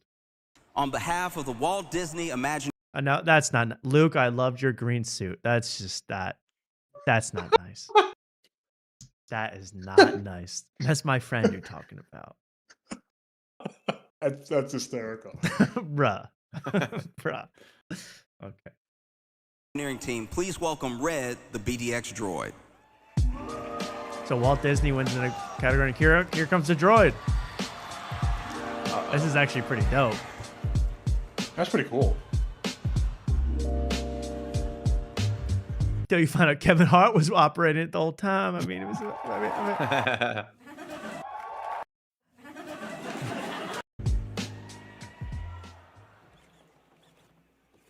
I think the robot's.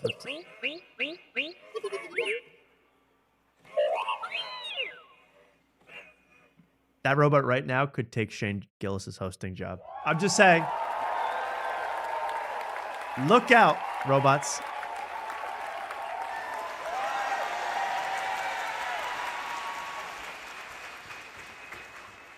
Okay, fantastic.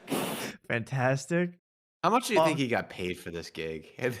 Not enough money in the world. Like $3,000. Not enough. Not Really? enough. On that stage, that the robot is only the second most robotic person on stage. I know Josh Johnson like, okay, robot. Cool. Okay. All right, moving on. Next this one's winner. good. This one I like. I like this one. This is Vic Mensa, the rapper. You guys know Vic Mensa, maybe. If you were into Chance the Rapper in 2013, you might know Vic Mensa.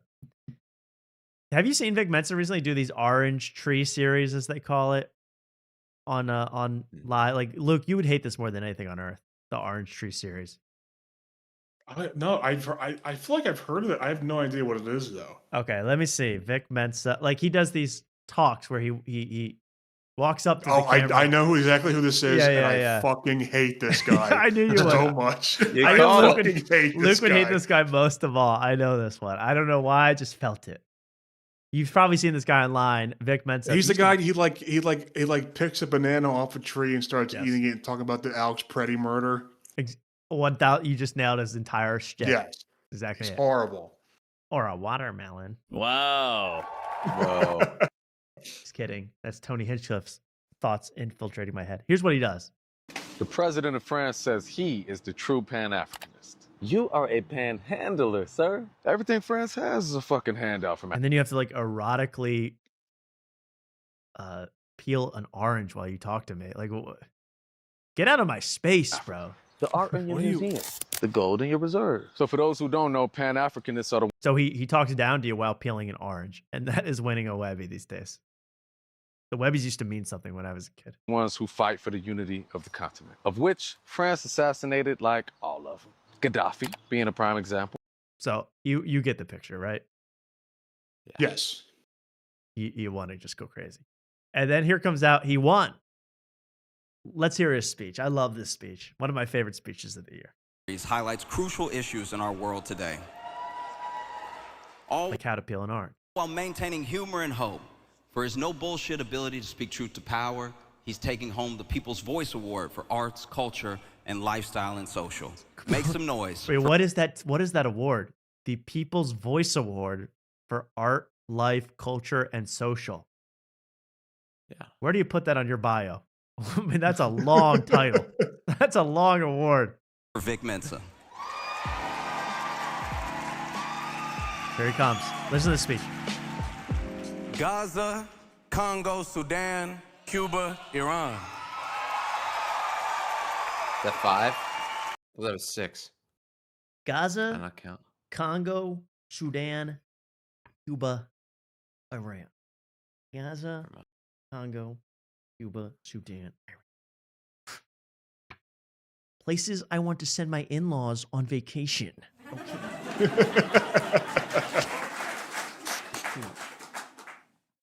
My favorite speech of the year. Gaza. That's really good.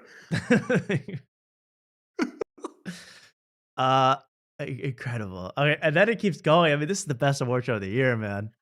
But that speech was like every Hassan Piker stream the last month summarized in 5 words. Yeah, I know. Just put that on repeat. I actually do like the 5 words thing. It does. I actually liked it by the end because it makes it interesting, and you see like what the people want to say. It's good. Stick with the 5 words. I might limit you to 5 words next show. True. That's one. Okay, then we get to, how about this next one? You're going to like this next one because they give it to another influential man. Losers of ICE. Oh, I like that. He also called ICE losers there. Harassment and illegal arrests by the armed losers of ICE. That'll show them. That should show them. That should stop the kidnapping. Losers. All right. Anyway, ICE isn't hosting the losers. ICE is not hosting the Webby Awards. ICE is not attending the Webbies this year. ICE, ICE is not told what to wear by the Webby committee. Did you hear what they're saying on the Webbies? It's so disgusting. 5 words. They're talking so much crap. It's unbelievable. What the Webbies, liberal scums. Exactly, Mr. President. Dom Lemon was on the ground covering the story. Dom Lemon. And was ultimately arrested for keeping the American public informed. Remember that? Don Lemon was arrested. And then immediately released. I don't know what happened with that. For interfering in some ICE thing in Minneapolis. Now he's winning awards at the Webbies. Just show you what the, we got a revolving door policy in our prisons. Because you get arrested and 4 months later, it's Webby time. Accepting the Webby and People's Voice Award for Best Video Podcast Host for the show, The Don Lemon Show. Make some noise for Don Lemon. Watch how he comes out. Watch Don Lemon. So excited. Then watch what he does. Pretends to be handcuffed. I mean, you're like, guys, remember when I got arrested? Like, you're like, so this was all fun for you to get arrested, huh? It was all another little marketing thing. Little PR stunt to get arrested. Look at that. How shameless. I was too thrown off by the phallic shape of the thing and it like jiggled. I was like, oh, what's he doing? The Webby. I don't know where that Webby's going later, man, but I don't like the looks of it. Look at him celebrating his own arrest. Like, it's like when he got arrested, I was like, this is a civil rights disgrace. Civil liberties are being violated. And then he comes out like, hey guys, look. Look at me. Jumping up and down. Pretending to... A free press is essential.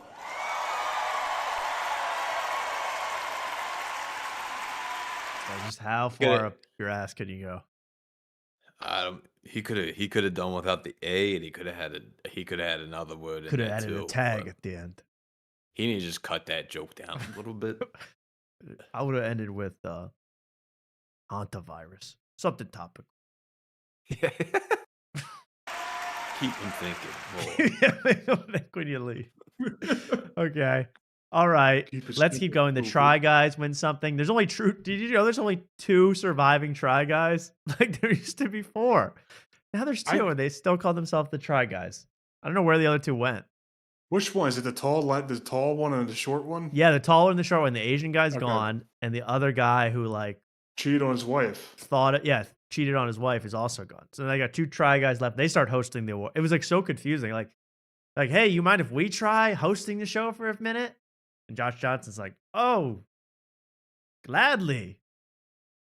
Please. I'm going to do some hard drugs so I can forget this whole experience. So he goes away and the Try Guys take over. And then, I mean, just to show you who can win a Webby. I mean, this one's pretty funny. I love shout out to the Try Guys, man. Always trying everything. From coke to heroin. They're doing it all, these Try Guys. Let's hear them. Willingness to show up in real life, accepting the People's Voice Award for Most Viral in Creators. Here is Anthony Poe. Anthony Poe, who set up the Timothy Chalamet lookalike competition from last summer that happened in Brooklyn that 3 people remember. Okay, fine. That went viral at the time. I want to see what this guy comes out and what he has to say. I want to get more into Anthony Poe. Here is Anthony Poe.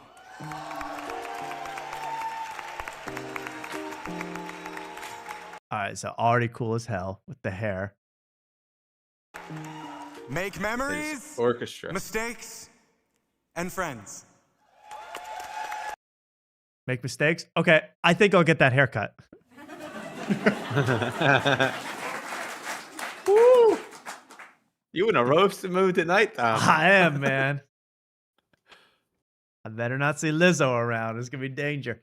You know, this little move before you get on is crazy. This little, let me poof myself. Yeah, that's right. We all know what you're doing with that. You don't need to hold it up. That thing is being taken out by someone in the ER later tonight. That thing is being extracted. There was a gerbil inside. Yeah, that's a tube. That's a gerbil delivery system. That Webby. Use the spring that's slingshot. Shoot it. That's very crude. I'm so sorry. All right, let's keep going. My mind's in the gutter to that. I know. Sorry. This one, another funny award. I mean, I love the Webbies, man. I would love to host the Webbies next year. I'll take the humiliation ritual of hosting the Webbies. Let me do it. The Captain I'll be your Kirk joke of the writer. media Thank you. universe is just one guy with a PowerPoint. His name is Evan Shapiro, CEO, media cartographer at eShop. Tonight, he is accepting the Webby Award for Best Thought Leadership in Creators. Come on up, Evan. Evan Shapiro. Okay. Got to think that one over for a few minutes, but okay. Look at this guy. Look at him. Creator is a job, motherfuckers. Oh, no. God. You take home the Webby for most cringe, bro. That was the most. What happened to Mike Feeney? My God. Mike Feeney has been stressed recently, got gray hair, very bad. Evan Shapiro with the MFer at the end. Creators is a job. MFer? Bitch? Badass. That's a badass moment, dude. And you had to count the creators. I have to watch. I gotta watch more of the freaking Webbies. I love the Webbies, dude. And I remember that band back in college, that garage band, Evan and the Shapiro Maniacs. What the hell is your name? Just be Shapiro like everybody else. You don't want to be related to Ben. All right. Or wasn't there the other Shapiro that's taking Outside Tonight or whatever it's called? Julia Shapiro Barnum. Yes. A job, motherfuckers. Never heard a less confident MF in my life. And you didn't know. I like how he counted on his fingers too. Yeah, you can get make sure. Creators is jobs. That is accurate. All right, well, just a couple more clips. Well, first we have. Oh, well, you thought it wasn't star-studded enough. MGK comes to the stage. Wow. To present an award to Pete Davidson. Oh no. MGK. His buddy, his best friend. Here comes. Watch this beginning. This is epic. MGK. Oh, fuck. No podium. All right. Hey, everybody. I look stupid. So then he takes a squat stance to read his phone. And by the way, you look stupid? Don't say that about yourself. Don't say that about yourself. You look cool. No, it's self-deprecating. It gets the crowd on his side right away. It's a good tactic. You're really like I get the pants and stuff are all very hip and cool, but you're really rocking the Tony Hinchcliffe look of the turtleneck, the tight ass shirt, man. That ain't that cool. Oh, fuck. No podium. All right. Hey, everybody. I look stupid. Trying to... Can you hear it if I just leave it? All right. The guy I'm up here to present... And I love this. Where it looks where he puts his sunglasses, right at the crotch level. I mean that is out of this world, dude. This is like Super Saiyan Clayton Lacey right here. Yeah, you know, that's a great comparison. Yeah, if Clayton Lacey from Digital Social Hour went about 8 Super Saiyan levels up, he would evolve into MGK. Has a lot of big movies. Big comedy specials, a lot of big things under his belt, not including his cock. Oh, God. Whoa. Come on, dude. My kids are watching the Webbies. Yeah. I got the whole family gathered around the Webby screen, and that's what you give me? And that's how you're going to talk about your friend at the awards show in front of the Webby family? Oh, God. Mr. Pete Davidson. I mean, you hear all the jangling when he claps. Jingle bells. The jingle jangle. Yeah, I admire him not just as a best friend, but as just a fan of his craft. He was sharing a lot of his jokes that he was going to do for the Kevin Hart roast last week, and what stuck out to me was that he would tell me some of the jokes, and he never asked me, "Oh, is this too much, or is it going to offend anybody?" It's almost like he didn't value my opinion in comedy. He told me the jokes, and it made me realize Guess I'll never that, be Jelly Roll. You know, he's fearless. Like, great comedy is supposed to be raw, authentic, and he puts his own self on the line to make us all laugh and think. And so he just glazes. Pete, that's what you're supposed to do, but he does it for the next 2 minutes, and something out of this world. And he keeps going and the thing about Pete, man, Pete never really never seems like he's trying at all, and he kind of just he's just saying, I'm going to come up here and do whatever and see if people like it. But they gave him a Netflix show, and he just said, I'll just do it, no notes or nothing. But then he realizes how bad that sounds. He's like, but he also really works hard too. He's a really hard worker. I don't know about that, MGK. A lot of people can't have it both ways. You know, they think Pete doesn't give a fuck, which I actually kind of agreed with when I walked onto his Netflix podcast and realized it was a couch 10 feet from his living room. So, I mean, this just goes on. And then Pete comes up, and Pete drops the sad boy line. You want to see his acceptance speech? Yes. Things looks easy. Sad boy line. And that is a summation of one of my best friends. Give it up for Pete Davidson. Pete Davidson. Drop the D. Dropping D with Pete Davidson. Yeah, fuck that. Don't come out, dude. Yeah, there he is. Kid Cudi, his best friend. Come on, give me that speech. There he is, Pete. Thanks, I'm still dead inside. All right. Bro, sad. Bro, sad. Sorry, bro. Is Israel hunting you? Because that makes a lot of people depressed.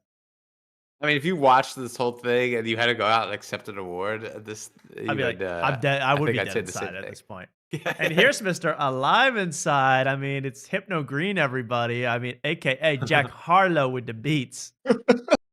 Jack Harlow, putting on his dad's starched shirt and going out to the stage.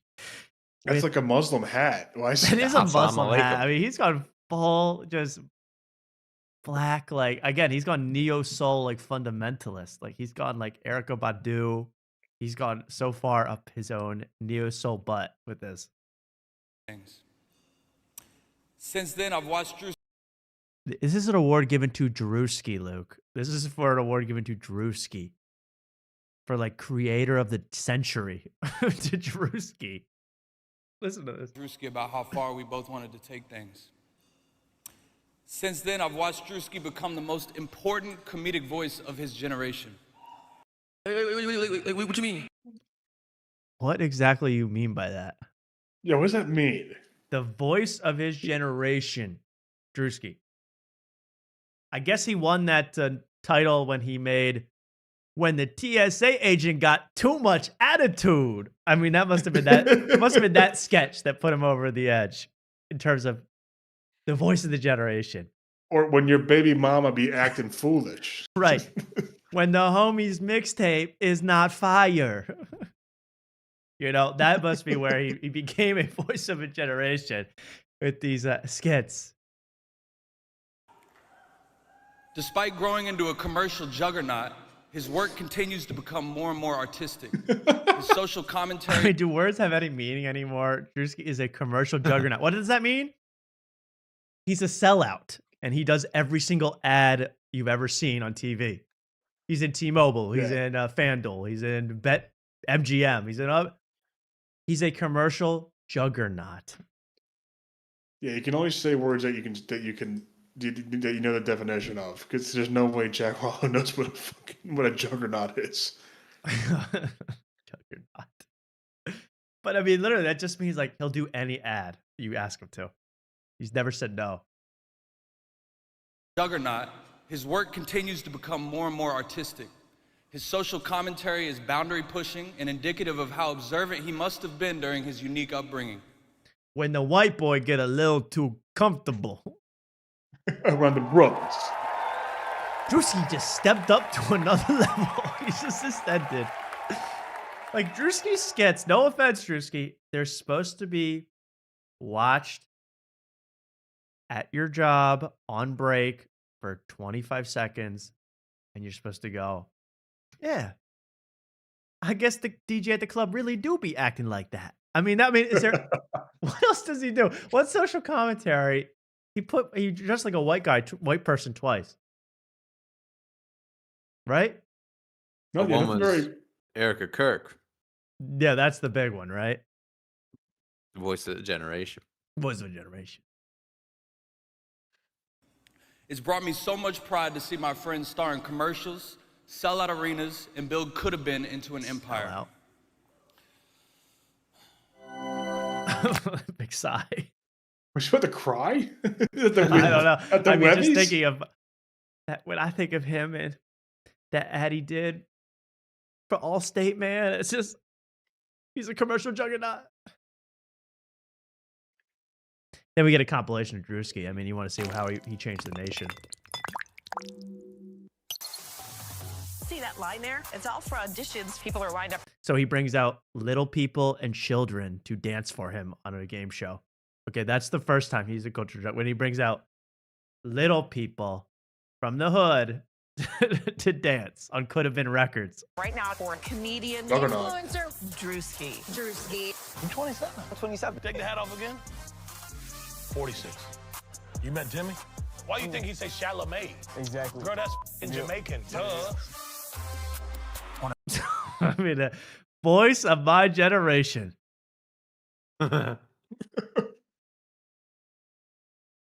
And he comes out and says exactly what he should. He goes out and his awards, his 5-word speech is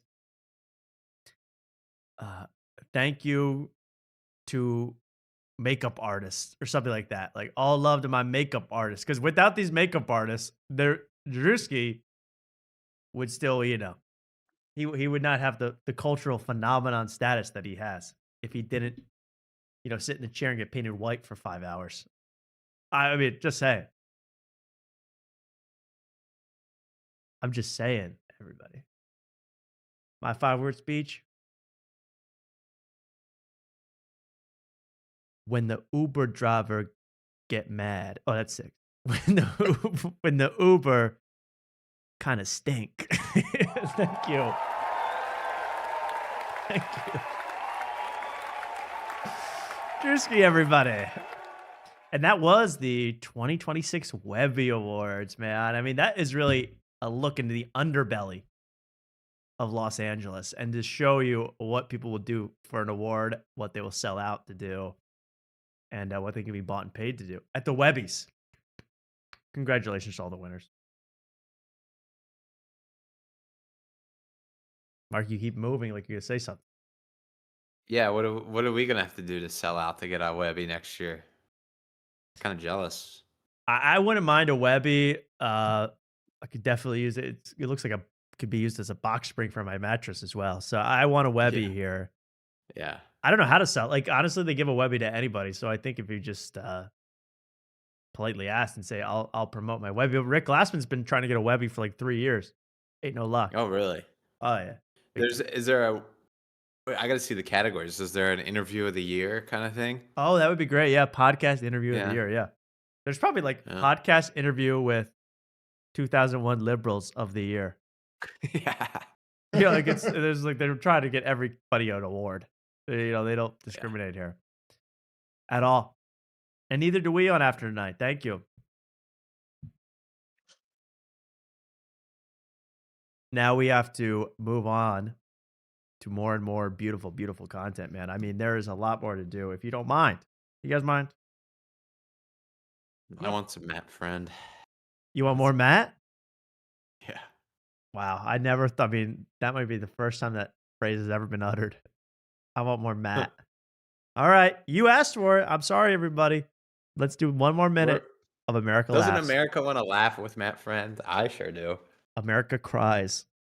It's amazing to be on CNN, not on New Year's. I miss you so much, Anderson. Hey, sweetie, hi. I want to.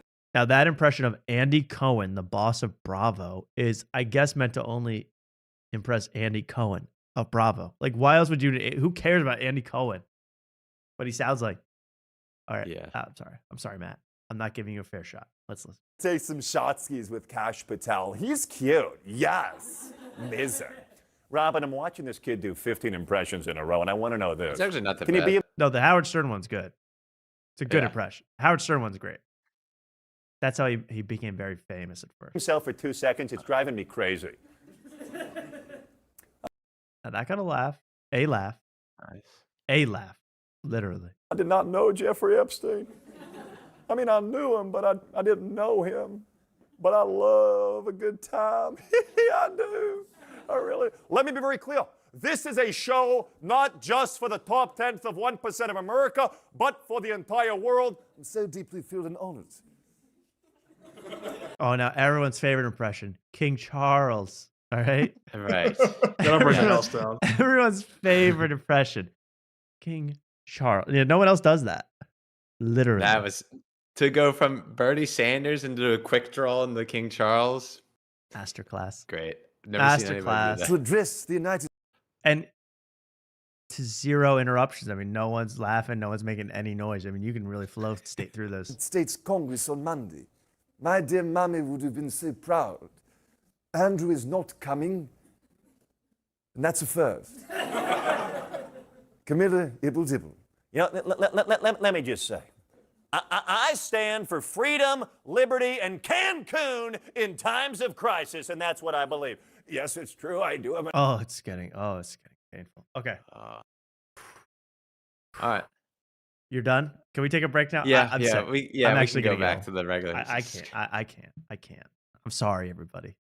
I guess I'll watch this on my own time. Oh, but you know what? Guess who else was at the Webbies that I never showed? Ali Sadiq. Here's just a screenshot to show you what Ali Sadiq pulled up in at the Webbies. Comedian Ali Sadiq. Adam Sandler's Opera Man. I mean, what is this? I mean, this is wild. You should have seen it in motion. Remember Opera Man? That hit sketch? Yes. He looked very, very, I don't want to say. But that was Opera Man. I just wanted to show that because I found that in my database.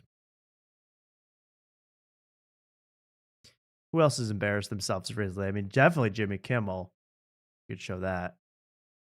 Let's show this. Jimmy Kimmel, who I've said forever wants to get fired for hating Trump, is dying to get fired, hates his job, hates his day-to-day life, wants to like produce and do nothing related to being on camera, or at least not daily, and would love nothing more than to get fired for saying something inappropriate about the Trump administration or the Trump administration overreaching. And he would love to be a martyr like Stephen Colbert.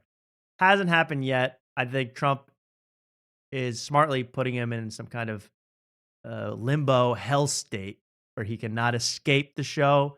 but he's also constantly bombarded by threats of his whole life being ruined. Pretty funny. And here's a proof that he likes the hate, though. He likes it. And his wife loves it even more. Here's Jimmy Kimmel talking about Melania tweeting about him. This morning when I woke up to my wife shooting video of me with her phone. I went, what's going on? But it turns out she was shooting me to let me know the president gave me another shout out today. Now you can't, Jimmy, you can't. You just can't, Jimmy. Okay? You're a corpse. You're a grandpa, right? Like, if you're gonna be in bed, you need to be like Charlie Bucket's grandparents. Like, you need to have full suit on, rolled up in that bed, with a top hat on. That's the only way I want to see an old man in bed. Fully clothed, invalid. Donald Trump wants you fired again.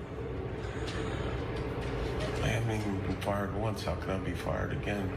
So they're making viral bed content now at the Jimmy Kimmel show. That's what, 8, 9 pillows? Yeah, he mentions that the amount of pillows. Okay. He posted again. He's calling for you to be fired because you're unfunny and you're low rated. Well, those are good reasons. Look at this poor man. I tell you, he just wants to rest.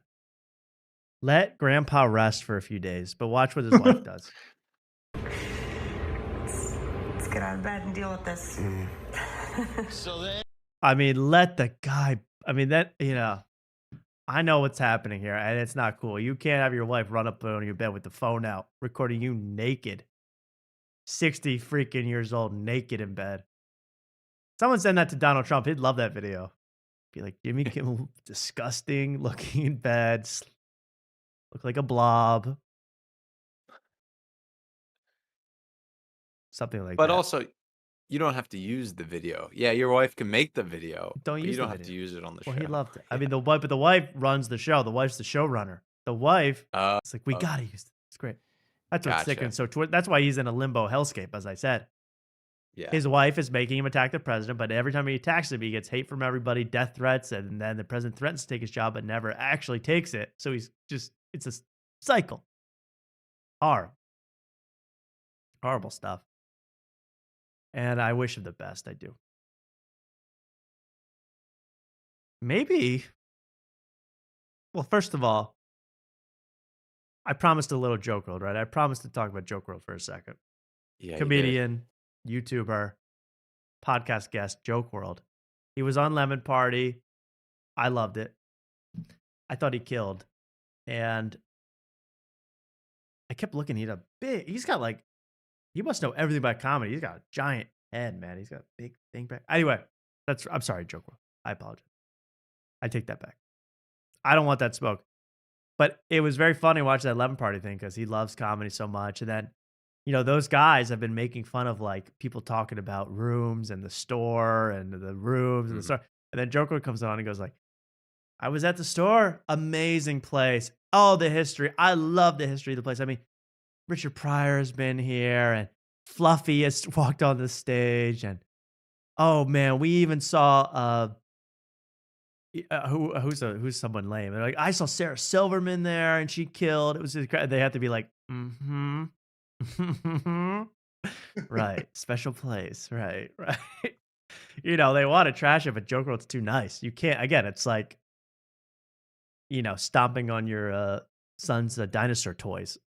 And saying, quit that. Grow up. Be like that. It's mean to do that to Joke World. So luckily he went on a friendlier show, and that was the Blind Mike show. Did you know he did an interview with Blind Mike? Wow, no. Oh boy, man. You're gonna love it. This is recently? This was recently. This is very recent. This is an hour-long interview with Joke World. And here he is, man. There's Blind Mike on the right, who seemed nice and friendly to us. Thank you, Blind Mike, about our show. He said some nice things from what I heard. But he can't see how darn good we look, so I don't know how much he knows. And then he's got Joke World here. And good thing he's blind, or he'd be overwhelmed by the good looks, wouldn't be able to talk. Listen to this part. You're just going to like this. This is how the whole interview went with Joke World. also like be in a scene where I could still do these open mics. I'm from Cleveland, so there's not a lot going on up there as far as like a open mic scene. They have some great clubs and it's a great comedy audience, but you can't do comedy like multiple times every night a week.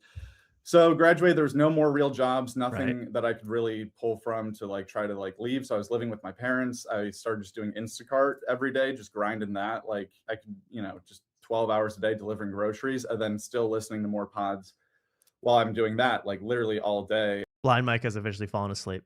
I can tell when a blind man falls asleep. And he just did. Micro sleep.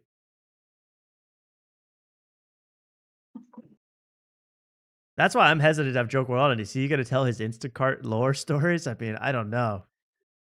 Like, we're not going to, he's not going to, I learned officially, he's not going to talk crap about anybody. Right. And his origin story is, I did Instacart, then I started clipping YouTube, and look at me now, Ma. I mean, it's like, what are we going to extract from our big Joke World interview? I think we could do something special. I don't know.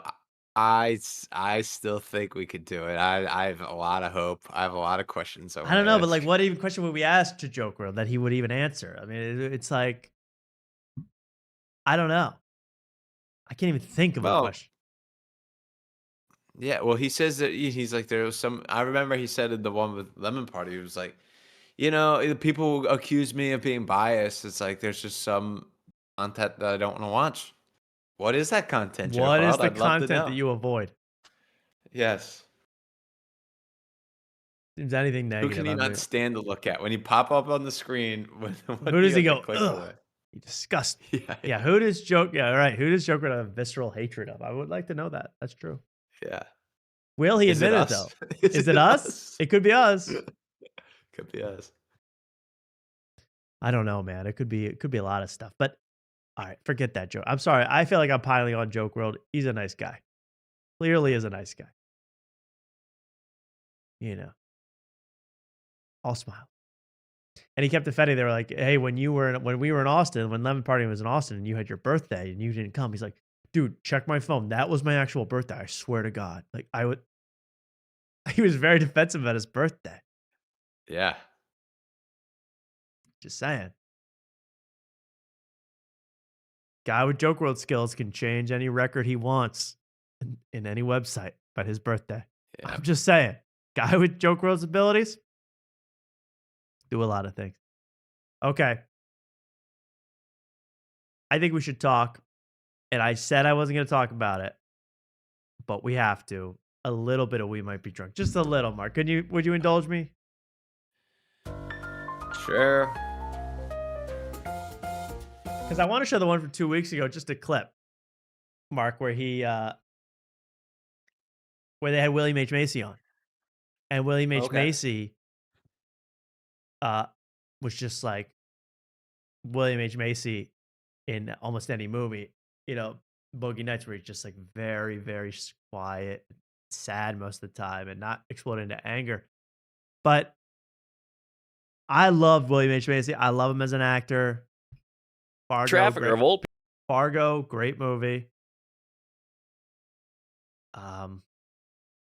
Shameless, great movie. All great movies. But first of all, here's him, King, William H. Macy, the king of killing a bit.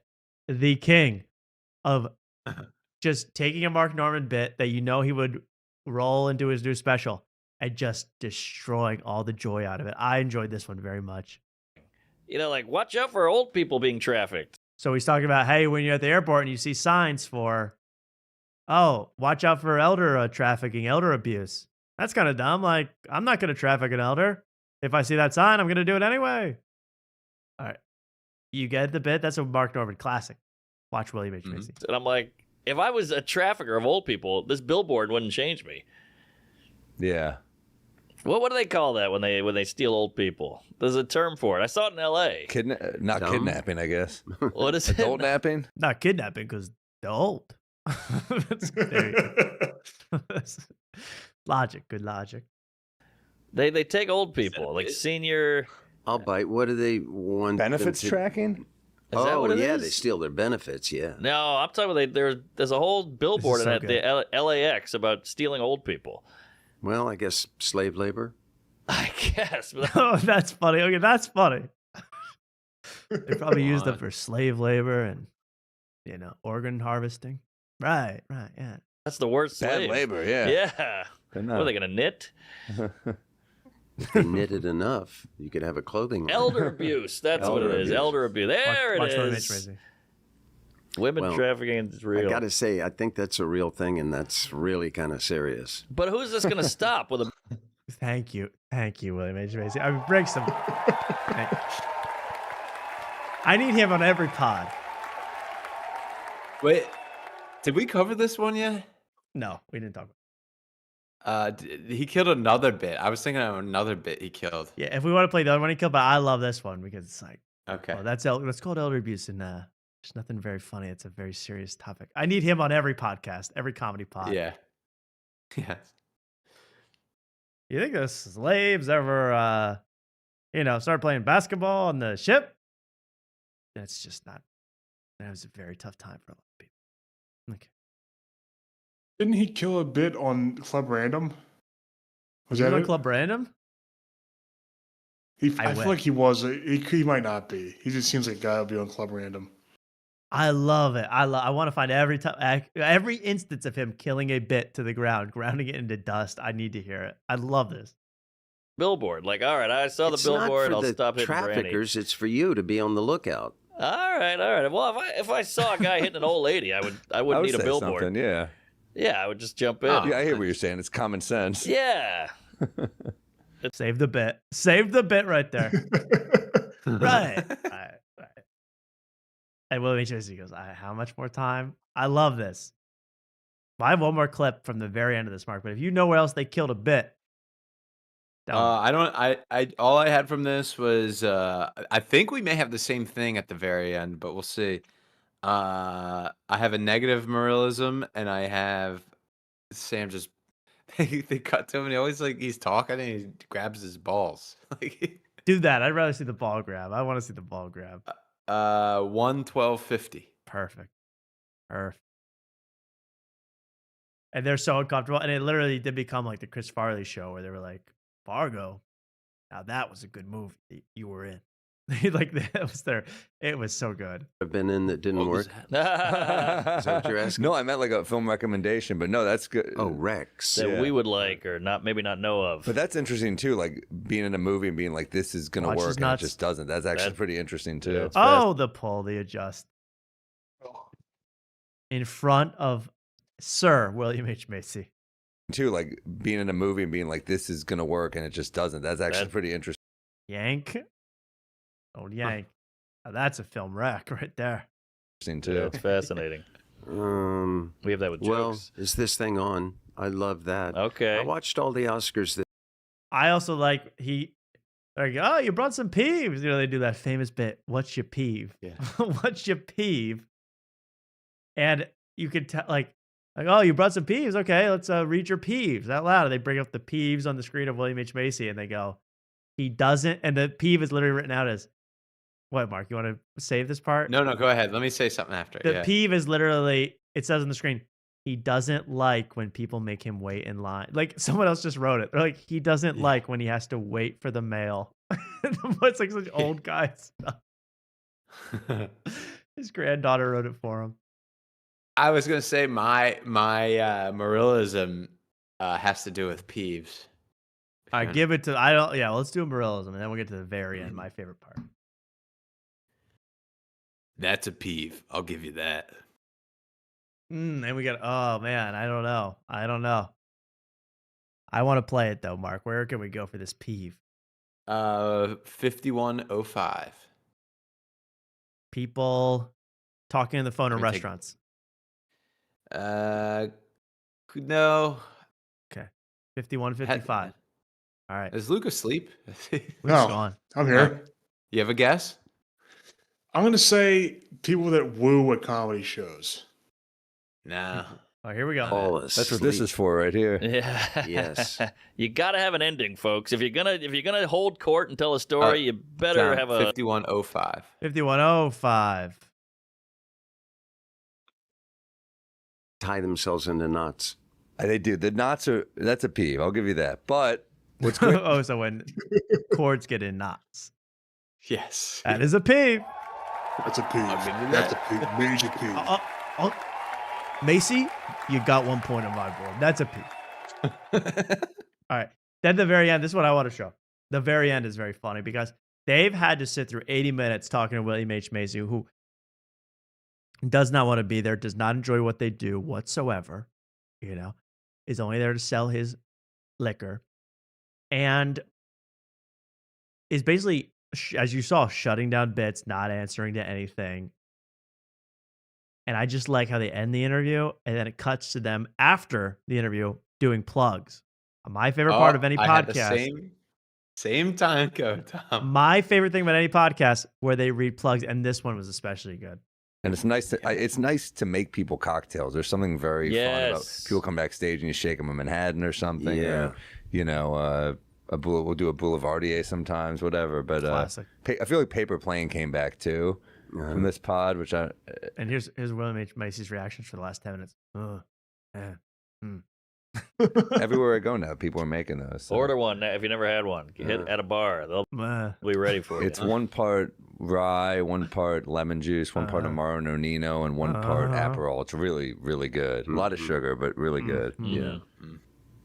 Well, thank you, gentlemen. Hey, thank you, Bill. Great. You're the man. All right. Thanks for We'll do it coming again. in. All right. May 7th. Okay. Then it cuts to their plugs, and it looks like, they just saw their own mothers killed in front of them. Like, they are, like, shell-shocked. Yeah, they look petrified. They look like, they've been beaten. Like, it is so funny. And they read the plugs after that awesome exit by William H. Tracy. Well, gentlemen, been nice knowing you. Fun. And then we get to look at their faces during the plug read. I just thought this is so funny. They are shell shocked. I'm in Los Angeles at the United Theater on Broadway, the Netflix of the Joke Festival with Jordan Jensen, Rachel Feinstein, and Joe List. Gonna be a really fun show. There's no fun in that voice. June 6th, Verona, New York, at the Turning Stone Casino. Then in August, Lisbon, Portugal. September 2nd, Athens, Greece. September 3rd. And he's burping. Oh God, he's having acid reflux. It's just the worst thing on earth. Budapest. He's going to do comedy in Greece and Portugal. That's so cool, and he's saying it so boringly. I'll be in Greece. I'm doing comedy in Athens, right? Greece. It's like what?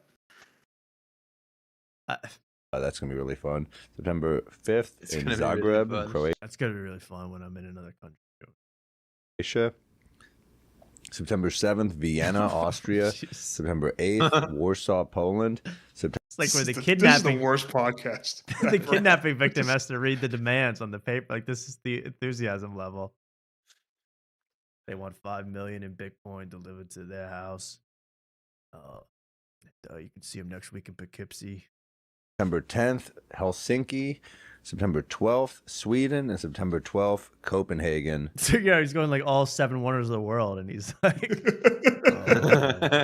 I'm going to be in Tel Aviv, and then Gaza, and then Dante's Seventh Circle of Hell. It's going to be a fun time. I'm going to be shot into the sun next week. Doing the first ever comedy club on Mars. It'd be a fun sent time. into another dimension to do comedy for something. I don't check my being dates. sucked into a black hole. Sydney Sweeney's gonna give me a lap dance while I do comedy somewhere.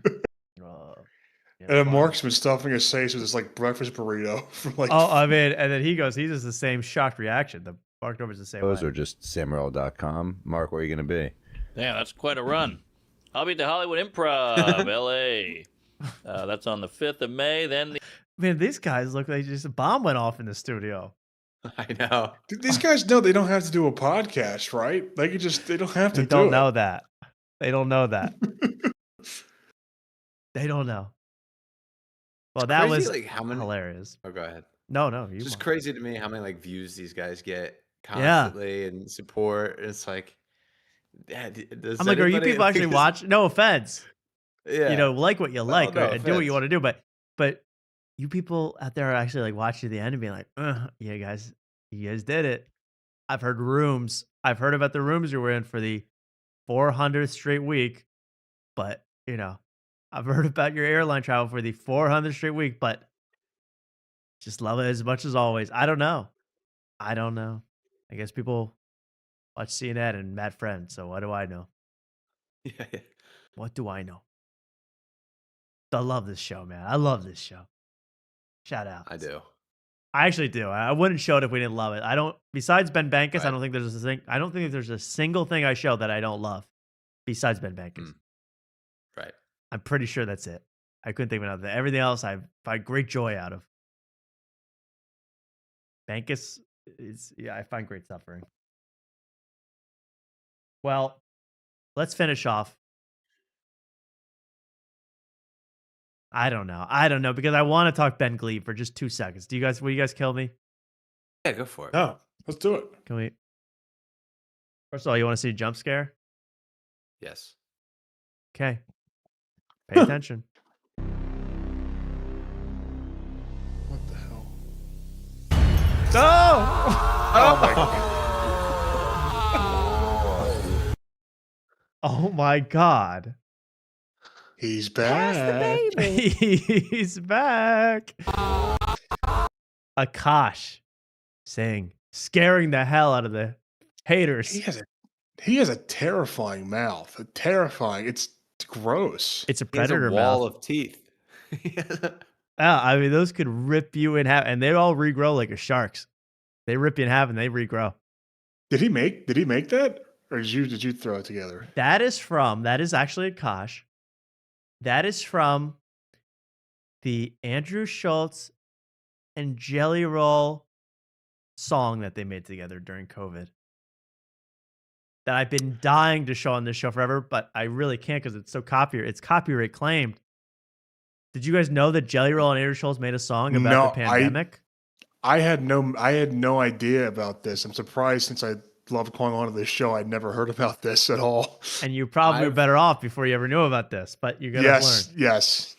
I've been paying attention to the dance monologue or dance montage at the beginning, and I knew something was up, but I don't know what it was from. So I'm glad. Well, I'll just play a snippet from "Opener Up" by Andrew Schultz and Jelly Roll. This is really a time capsule into whatever thought was acceptable to do during COVID.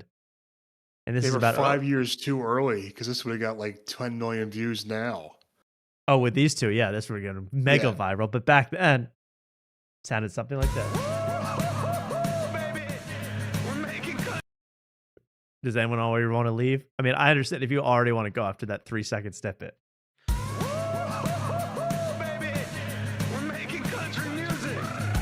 Oh my god! Oh my god! I mean, weird. He looks the same weight here, honestly, in the face. Maybe I'm wrong. He's lost a lot. He does. I mean, I hate when people say this, but Jelly Roll, he does look better fat. He does look a lot better. No, this looks like a natural guy. Like this looks very normal, like a guy you'd pass on the street. The new Jelly Roll looks like something they wheeled out of the wax museum for you. It's bizarre. I'm glad we're watching it. I never knew he had an apple core on his face. I'm learning a lot. No, me neither. What's the meaning of it? Sitting on the couch for 13 months. Turn this off, please. It's off. It's over. It's done. I'm done. Yeah, but at the end, this is where. Watch. Put the children away for this one. Oh, Jesus God. Seeing that in 2026, it's like seeing the Blair Witch outside your door, man. I mean, you don't expect, it's a relic of a time past, and it's scary as hell. Oh, gosh. I'm not going to be able to sleep tonight. Thanks, Tom. Open her up. I'm sorry to do that. That was more frightening than entertaining. I admit that. Now, my two nemesis, my new people that I have to go after. I'm sorry. It's just the nature of late night wars. That's the two newest stars of the YouTube late night comedy circuit. Ben Glebe and, say it with me, folks. Say it with me, kids. Julia Shapiro Barnum. These are two guys that are taking over officially. These are sponsored by YouTube in some way. I don't really still believe it. They are YouTube late night hosts starting in about 2 weeks. They claim it's the first ever YouTube late night talk show. Well, I don't know what you're watching now then. I don't know what you would call this, but okay, fine. Well, we noticed last week that they have an account, Ben Glebe, comedian Ben Glebe, he ran for president in 2020. To zero attention. He is now hosting a late night show. He actually has an account on YouTube with 2.8 million followers. I go, whoa, Ben Glebe, he's hotter than Dua Lipa. It turns out, no, they bought the channel. They took over a channel that already had that many followers. They haven't gained a single one. They probably lost a lot. It was from some like game show sort of, it's called like Genius Test or something I'd never heard of, but it was taken from that. And now they're finally doing some promo for the show for the first time. Promo for Ben Glebe's late night talk show. Ben Glebe's late night show. That would be my 5-word Webby acceptance speech. Ben Glebe YouTube show disaster. I'm launching. Oh, okay. We got both guys here. We get Julia Shapiro Barnum and Glebe. But here's the first promo I've seen for this show. This is called what is it called? This is a clip from the episode, from like the test episode they shot. Are you excited for this one? Oh wow, this looks like it's like a theatrical production. It's in a studio. There's a live audience.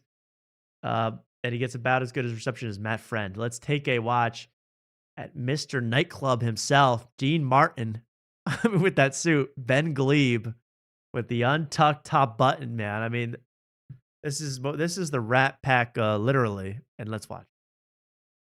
Went to a talk yesterday on authentic relating.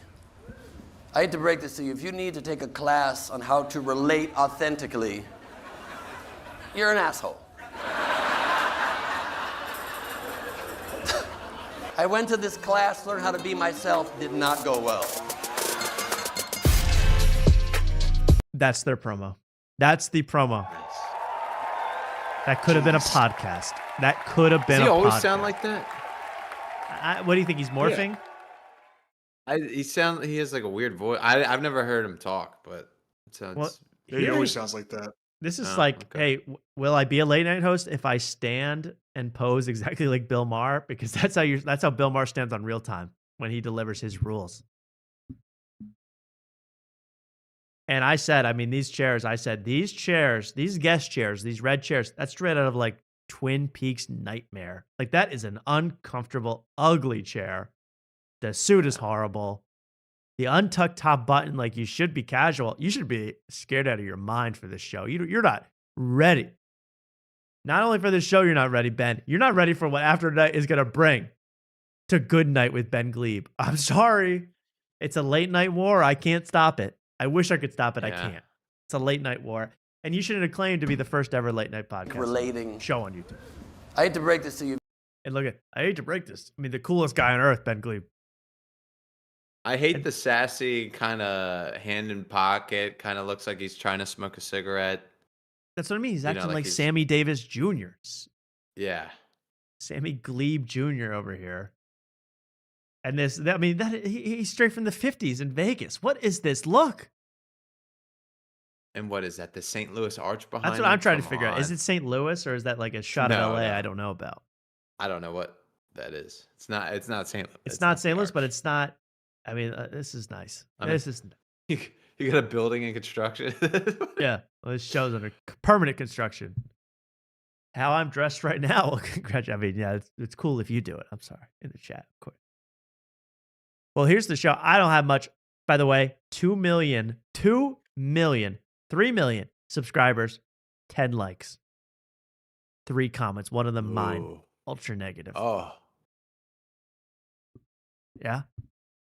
So 10 likes. And in fact, he's actually been deleting videos off the channel. There were a bunch last time. Now there's only his famous crowd work clip where he has a hunchback. The only clip. Okay. Then there's a bunch of shorts. That's it. Then they have this one. What is this? Because this is apparently, YouTube, the corporation, Google, has something to do with this. but it's so low. The production values are so low. I don't understand. I feel like this is a prank that only I am being pranked by. I don't understand. I think because you're the only one that care. I think you're the only one that cares about this. I've watched every video. I'm the only person who cares. I watched his live video from 2 months ago. Look at it. You look like a deer in headlights in the thumbnail. You're scared as hell, Ben. You're scared as hell, and I see it. Next, we have Julia Shapiro Barnum, who stole my title of my show, allegedly. Outside Tonight. Outside. That's nice. Oh, wait, you even see I even see the preview of my comment because I'm the only one that left a good comment.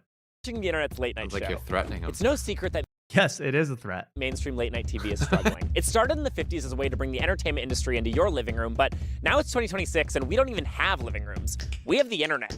It might be easy to say that late night isn't relevant, but that clearly isn't true. So your plan is to talk as fast as Tony Hinchcliffe on the roast of Kevin Hart. That's your plan to win over audiences.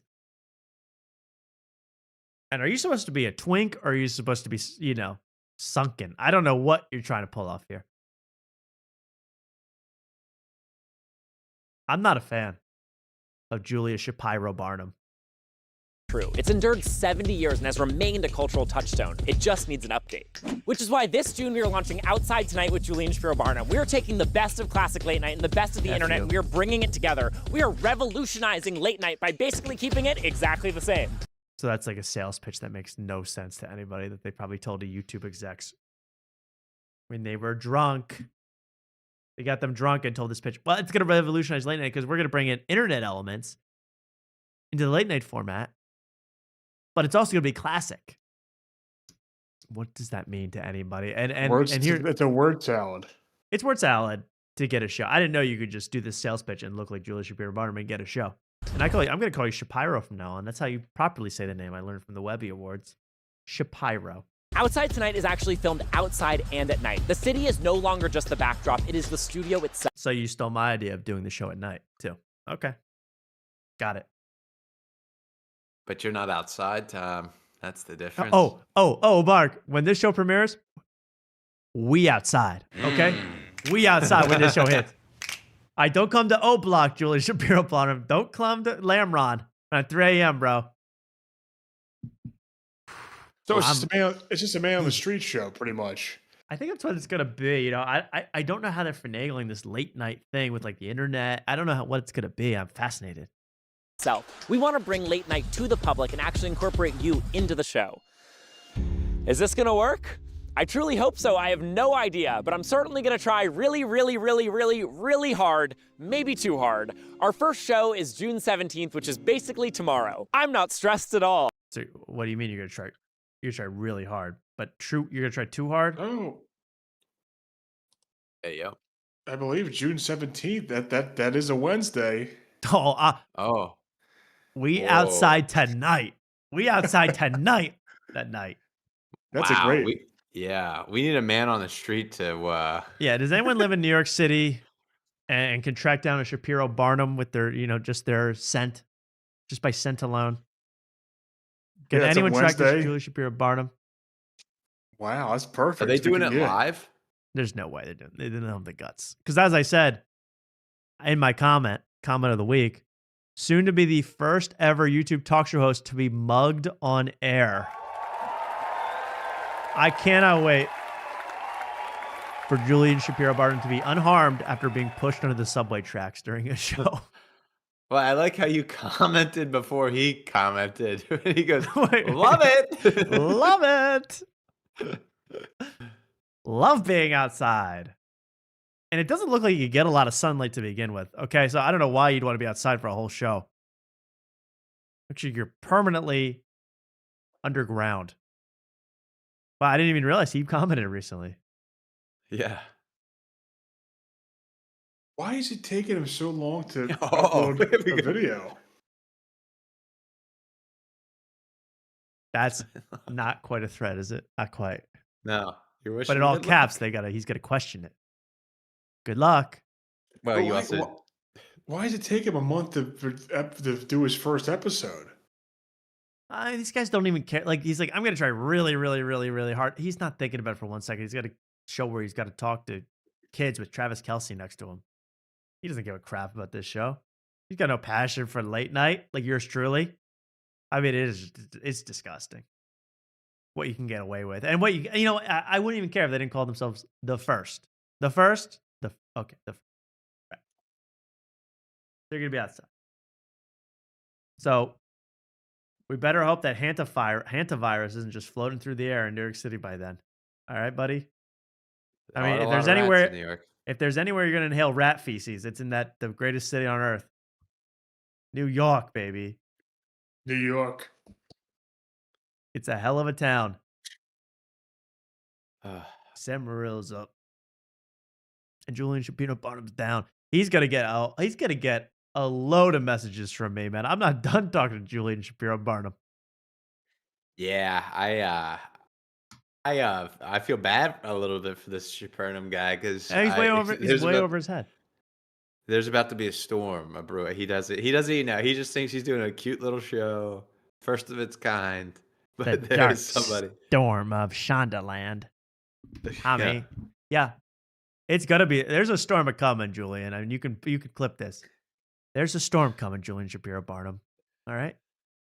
You don't just enter the late night wars without a weapon, without any sense of what you're doing. I can tell by that promo. You got no idea what the show's going to look like. You got no clue. The show's going to be outside, but it's going to incorporate internet elements and the best of pop culture. But it's outside on a bench. Where are you going to put this show? You don't have the budget. You don't have and you don't have the ability. So let's see where this goes. I cannot wait for this show. Sick world out there, Julian. You learn all about it. Isn't that right, Byron Allen? Thank you. He enjoyed that segment. I know he did.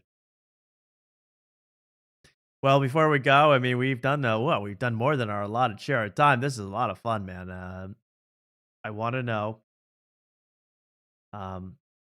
Luke, how you doing, man? Doing good. Good. Life's good. Life's good. Everything's got going something really to wear good. to this shindig that's just a week or so away. Well, I got to figure out the color scheme. I don't know. What would you recommend for colors? We're doing it, Kill Tony. Black and red. Black and red. Okay, Yeah. so bright red. Okay. And it's gonna be like dad meat, where you have to hold a weapon during the whole ceremony. Hold a knife. Yeah. A gun. Yes. The color scheme. You would take that into account? Yeah, because if it's like it depends. I don't want to show up too loud. The bridesmaids are wearing lilacs. I don't know if you want to clash with them. There goes the lilacs. Yeah, I just said OBS disconnected. I don't know if we're back yet. Once in a night, it just does it. It says disconnected for literally a second, and it comes back. Oh wait, Yeah. All right, looks like we're back. Okay, we're back. What was the last thing said? It was good. You're gonna be the only person of color there. You're gonna be the only person of color there. Look, I was thinking about that. I was saying to my bride to be, do you think Luke's gonna be the only black guy there? He goes, why does that even matter? I go, but I'm just interested. Why is he? I think Luke would like to know if he was the only black person there before he showed up. Is that right? Well, yeah, because if I'm the only black person there, I'm not going to dress too loud. I'm going to dress pretty modestly. Oh. No, you should go the opposite. Dude, you got to go the opposite. You should make everybody know that you're the only black person. Okay. You're acting like Get Out right now, bro. You got to go. You got to go crazy. Ken doesn't know any black people. I thought she would, maybe an Indian or two or something like that. She knows plenty of Indian. She knows a lot of tribes, but she does. But when it comes to FBAs, man, you're the only one. I think. Okay. I'm trying to think because she said something though. She said, "No, this person's black." I go, "Are they? Are they?" There's someone I don't even know. I was like, "Are they black?" Well, I'm happy that it's a point of conversation because I didn't pick the chicken for the dinner. I picked the prime rib, so I'm not going to be completely stereotyped. with this. Oh, you think if we got chicken, like everybody pointing and be like, look, Look, he's eating chicken. chicken. Yeah. Oh boy. No. Mark, This is not that kind of are me wedding. and Mark sitting together at the wedding, or is he going to be at a different table? I hate this, but we ran out of chairs. You'll be on his lap. You'll be on Mark's lap. Oh, good. Oh, that works out for me. You'll be at a different table. I'm sorry to say, but I'm gonna put you with. Really? Oh God. Yeah. But you can mingle. I mean, you don't have to sit there for your whole life.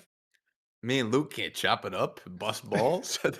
Yeah, bust balls. No, you definitely can.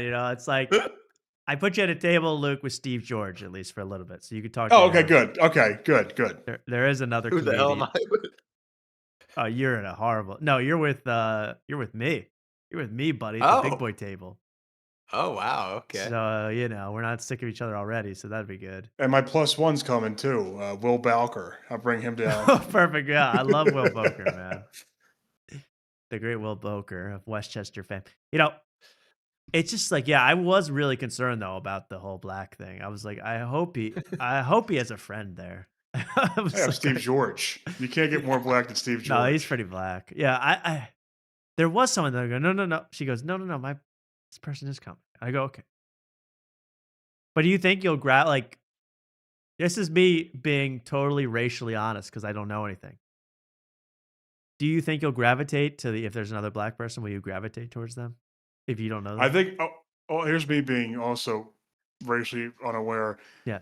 I think most black people would, but I don't think I would, if that makes sense. Swamp Izzo! Yeah, I see what you're saying. You're not. Yeah, I see what you're saying. I see. You like Whitey. Yes. Yeah, pretty much. Yes. I'm an Uncle Tom. So, that's gonna be great. I'm excited for you guys to be there. That'll really make my day. And open bar, get litty, go nuts. Cheers, Mark. Cheers. Someone says love racial honesty. Me too. Thank you so much. Yeah, I'm just trying to be honest here. I don't know. I don't know nothing, so I'm trying to just learn, man.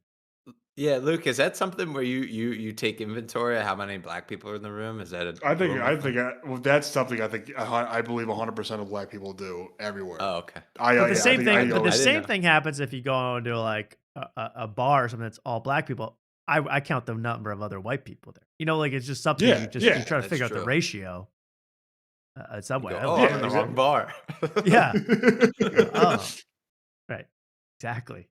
Yeah. So I just like to know, and this might seem weird, but there is going to be like a separate sort of drink. I call it a drink station. For you. A bubbler. Yeah. Whatever, a lunch counter, whatever you want to call it, but it's a separate. Hey, it's a separate suite of the wedding. That's good though, because there's only going to be 2 black people, so I'm going to give easy access to everything. Oh, dude, you'll be living it up, man. It's going to be We need more segregation. The theme of the wedding is separate but equal, and it's going to be a blast. The theme is the 50s, the 1850s. Yes, no, I'm kidding. Of course, we're going to keep it all ADA compliant and all that. They hired Tony Hinchcliffe to make watermelon jokes. Yeah, I got That's the the entertainment. Yeah. Yeah, so anyway, I don't want to dip into my toe in that Tony stuff anymore, man. He really is noxious with that. I was trying to think of all this watermelon stuff. That's just evil. That is evil to say. What was worse, the ninja joke or the bonsai tree joke, do you think? The ninja joke was much lazier and more like, you just want an excuse to kind of get close to saying the N-word and shock everybody. At least the bonsai joke is like, it has a punchline that you could see as a joke. So I guess people would be more offended by the bonsai one because it brings up some bad things. But I think the ninja one is so much worse, so much more evil. Yeah, it's not. It's worse, and it's not. It's like it's more racist to me, and it's more unfunny. Yeah, and it's totally forced to get that reaction, and he really didn't get what he wanted. I don't think it was paid attention. I noticed I was just minding my own business on Sunday. And I'm like, hanging out with mom for Mother's Day, and I get an alert on my phone. I go, oh my God, what's happening? Is Mark in a ditch dead? Did colon explode? What happened? And it's an alert from Instagram saying, the roast of Kevin Hart starts in 1 hour. Did anyone else get this alert? I'm not subscribed. I don't follow Netflix. It wasn't even by Netflix. It was like an Instagram notification. I don't follow Netflix. I don't follow the roast, but I was getting alerts. Like, hey, and then it did 30 minutes away, 15 minutes away from the start of the Kevin Hart roast. So they were pulling out all the stops to make people watch this thing. I didn't hear about it, but I was at my aunt's for Mother's Day, and my cousin was like, "Oh yeah, I can't wait to watch the Kevin Hart roast. Shane Gillis is hosting it." I was like, "Oh, I had no idea there was even a roast happening. I had no clue." It felt like all jumbled together, by Netflix to find like who are our biggest stars we can get that would do it. Because again, I don't believe Kevin Hart was the first choice. Who wants to roast Kevin Hart for the 20 straight year in a 20? This is pissing me off, man. We're getting reported for I'm literally getting DDoSed by Ben Glebe right now. I'm getting DDoSed by Ben freaking Glebe right now. I'm so sorry, everybody. I'm moving, by the way. I'm moving the studio. The studio is our brand new prime location. It's going to be right wherever Julia Shapiro Barnum is. It's about 1 block from there and closing in fast. But I'm going to move studios and the whole internet's being changed. It's going to be a big improvement. Bark will be in 1080p. We're going to make this thing actually spin.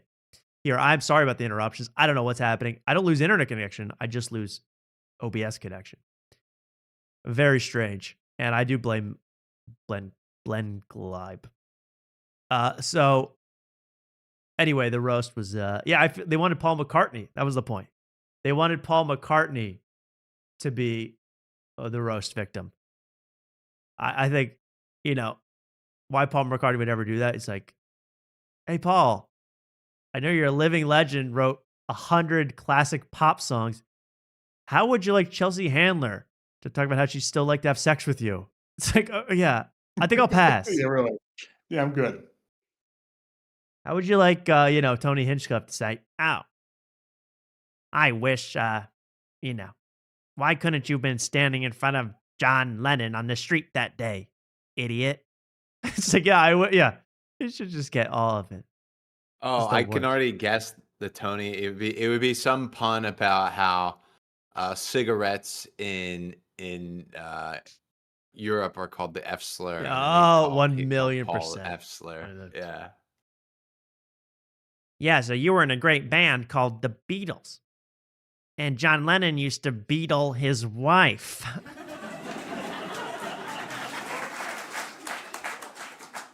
Paul McCartney goes, that was my best mate.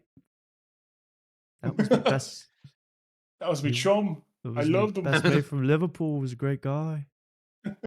Always treated us with respect. John wouldn't hurt a fly. Like Paul McCartney's so meek and mild and like nice, and he'd be like, "Hey, you stupid limey fuck, idiot! You haven't written a good song in 60 years, dumbass." It's like, Jesus, man, how horrible would that be? Yeah. So I'm so glad. Like, let's let the roast victims be Kevin Hart and all these lower class type of people. Don't put Paul McCartney in this. Don't put. He was even like Stevie Wonder. I was trying to get Stevie Wonder. I'm like, please let the guy have some dignity, man. Yeah. How many blind jokes? I mean, yeah. How many blind jokes can we do for 3 straight hours? Yeah. I mean, let's talk about blind Mike some more. Yeah, it's true. But I mean, awful. And I guess we are civilians. We're pedestrians. We don't get it. We don't really get it. Yeah. That green room must have gone crazy, though, at the roast, man. That green room. True. True. And I saw Kanye in attendance, by the way, at the roast. That was pretty fun. Yeah. I saw him just sit like there was a news bulletin about Kanye West with the back of his head reacting to Pete Davidson roasts, where he just sits there. Right. You couldn't even see his face. He just did that. It was like, I've had bigger fights with gay Nazis than you because I know Kanye is just Kanye doing this. Breaking on TMZ. It was like that was breaking news. Like he didn't move an inch. But I'd love to see Kanye back out there. chopping it up with industry regulars. Wild. Wow. I would rate the roast was not as good as the Tom Brady roast. Sorry. Okay, maybe because Julian Edelman didn't do a set. But it's just like, yeah, who else did a set? I didn't get through it all. That's the problem. I didn't get through the whole roast. It just every time I started, I was like, okay. Cheated on his wife. He has a DUI. He doesn't pay attention to his kids. I'm like, kind of sounds like he's kind of a crappy guy, this Kevin Hart. But we keep on going and going and going.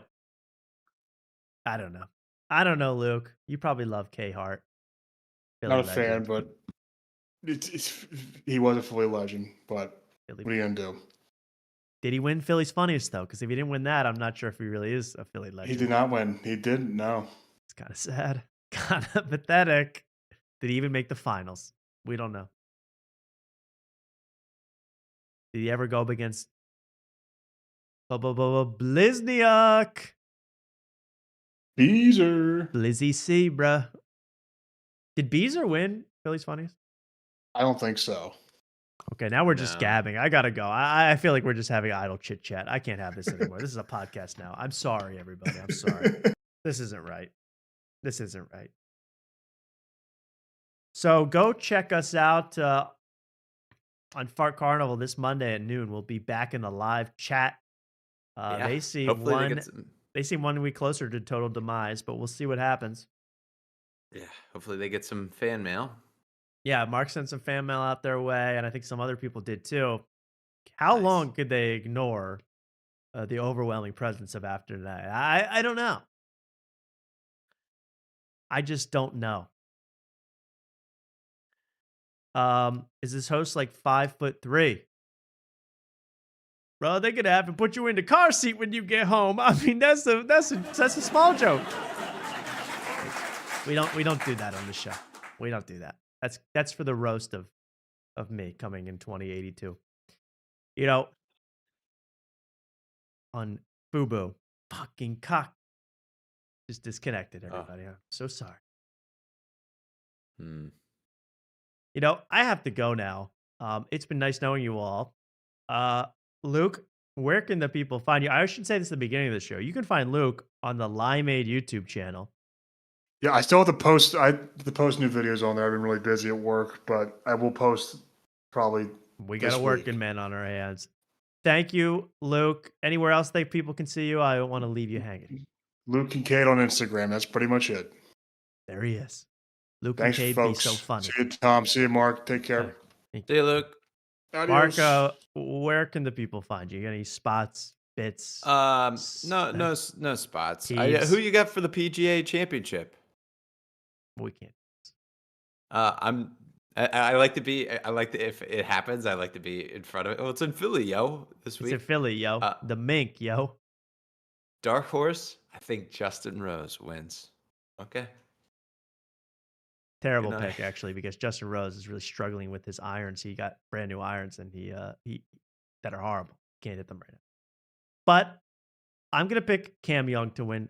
Thank you, everybody. Good night, everybody. Okay, good night. Thank you so much for coming onto the show, and we'll see you next week.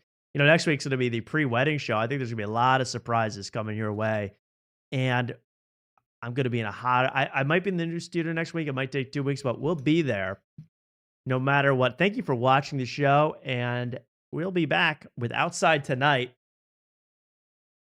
coming at your front door very, very soon. Look out, Julian. Thank you all for watching. And talk to you all later. Thanks so much. It was a fun show with you people involved. Thank you. Like and subscribe to me. Thanks. Bye. Kept disconnected. I couldn't take that. So, really, thank you so much for watching. It means a hell of a lot.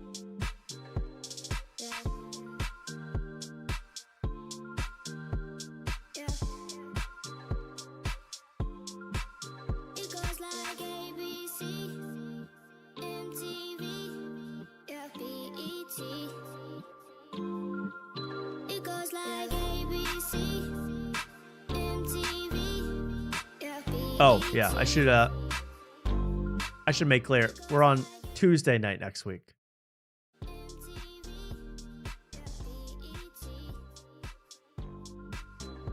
My co-host Passive Aggressive comment in the chat reminded me it's Tuesday next week. Tuesday, I'll remind everybody as we get closer to the deadline.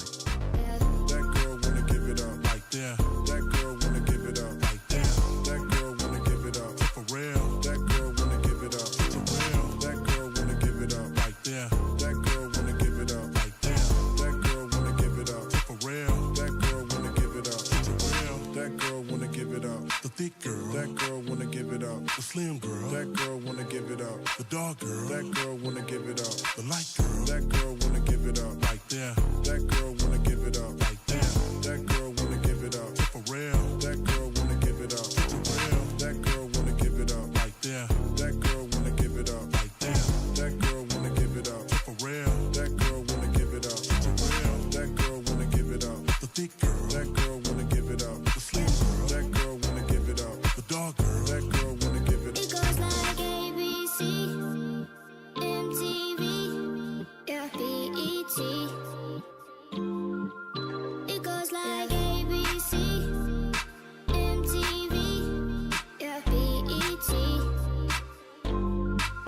It goes like ABC, MTV, yeah, BET.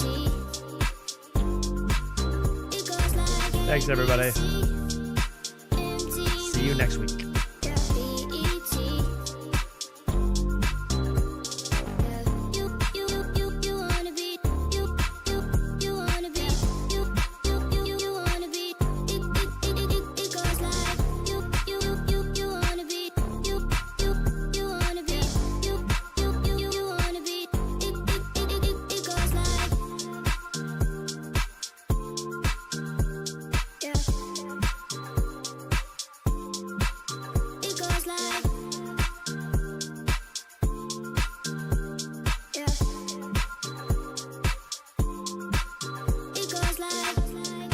Major W's to you all.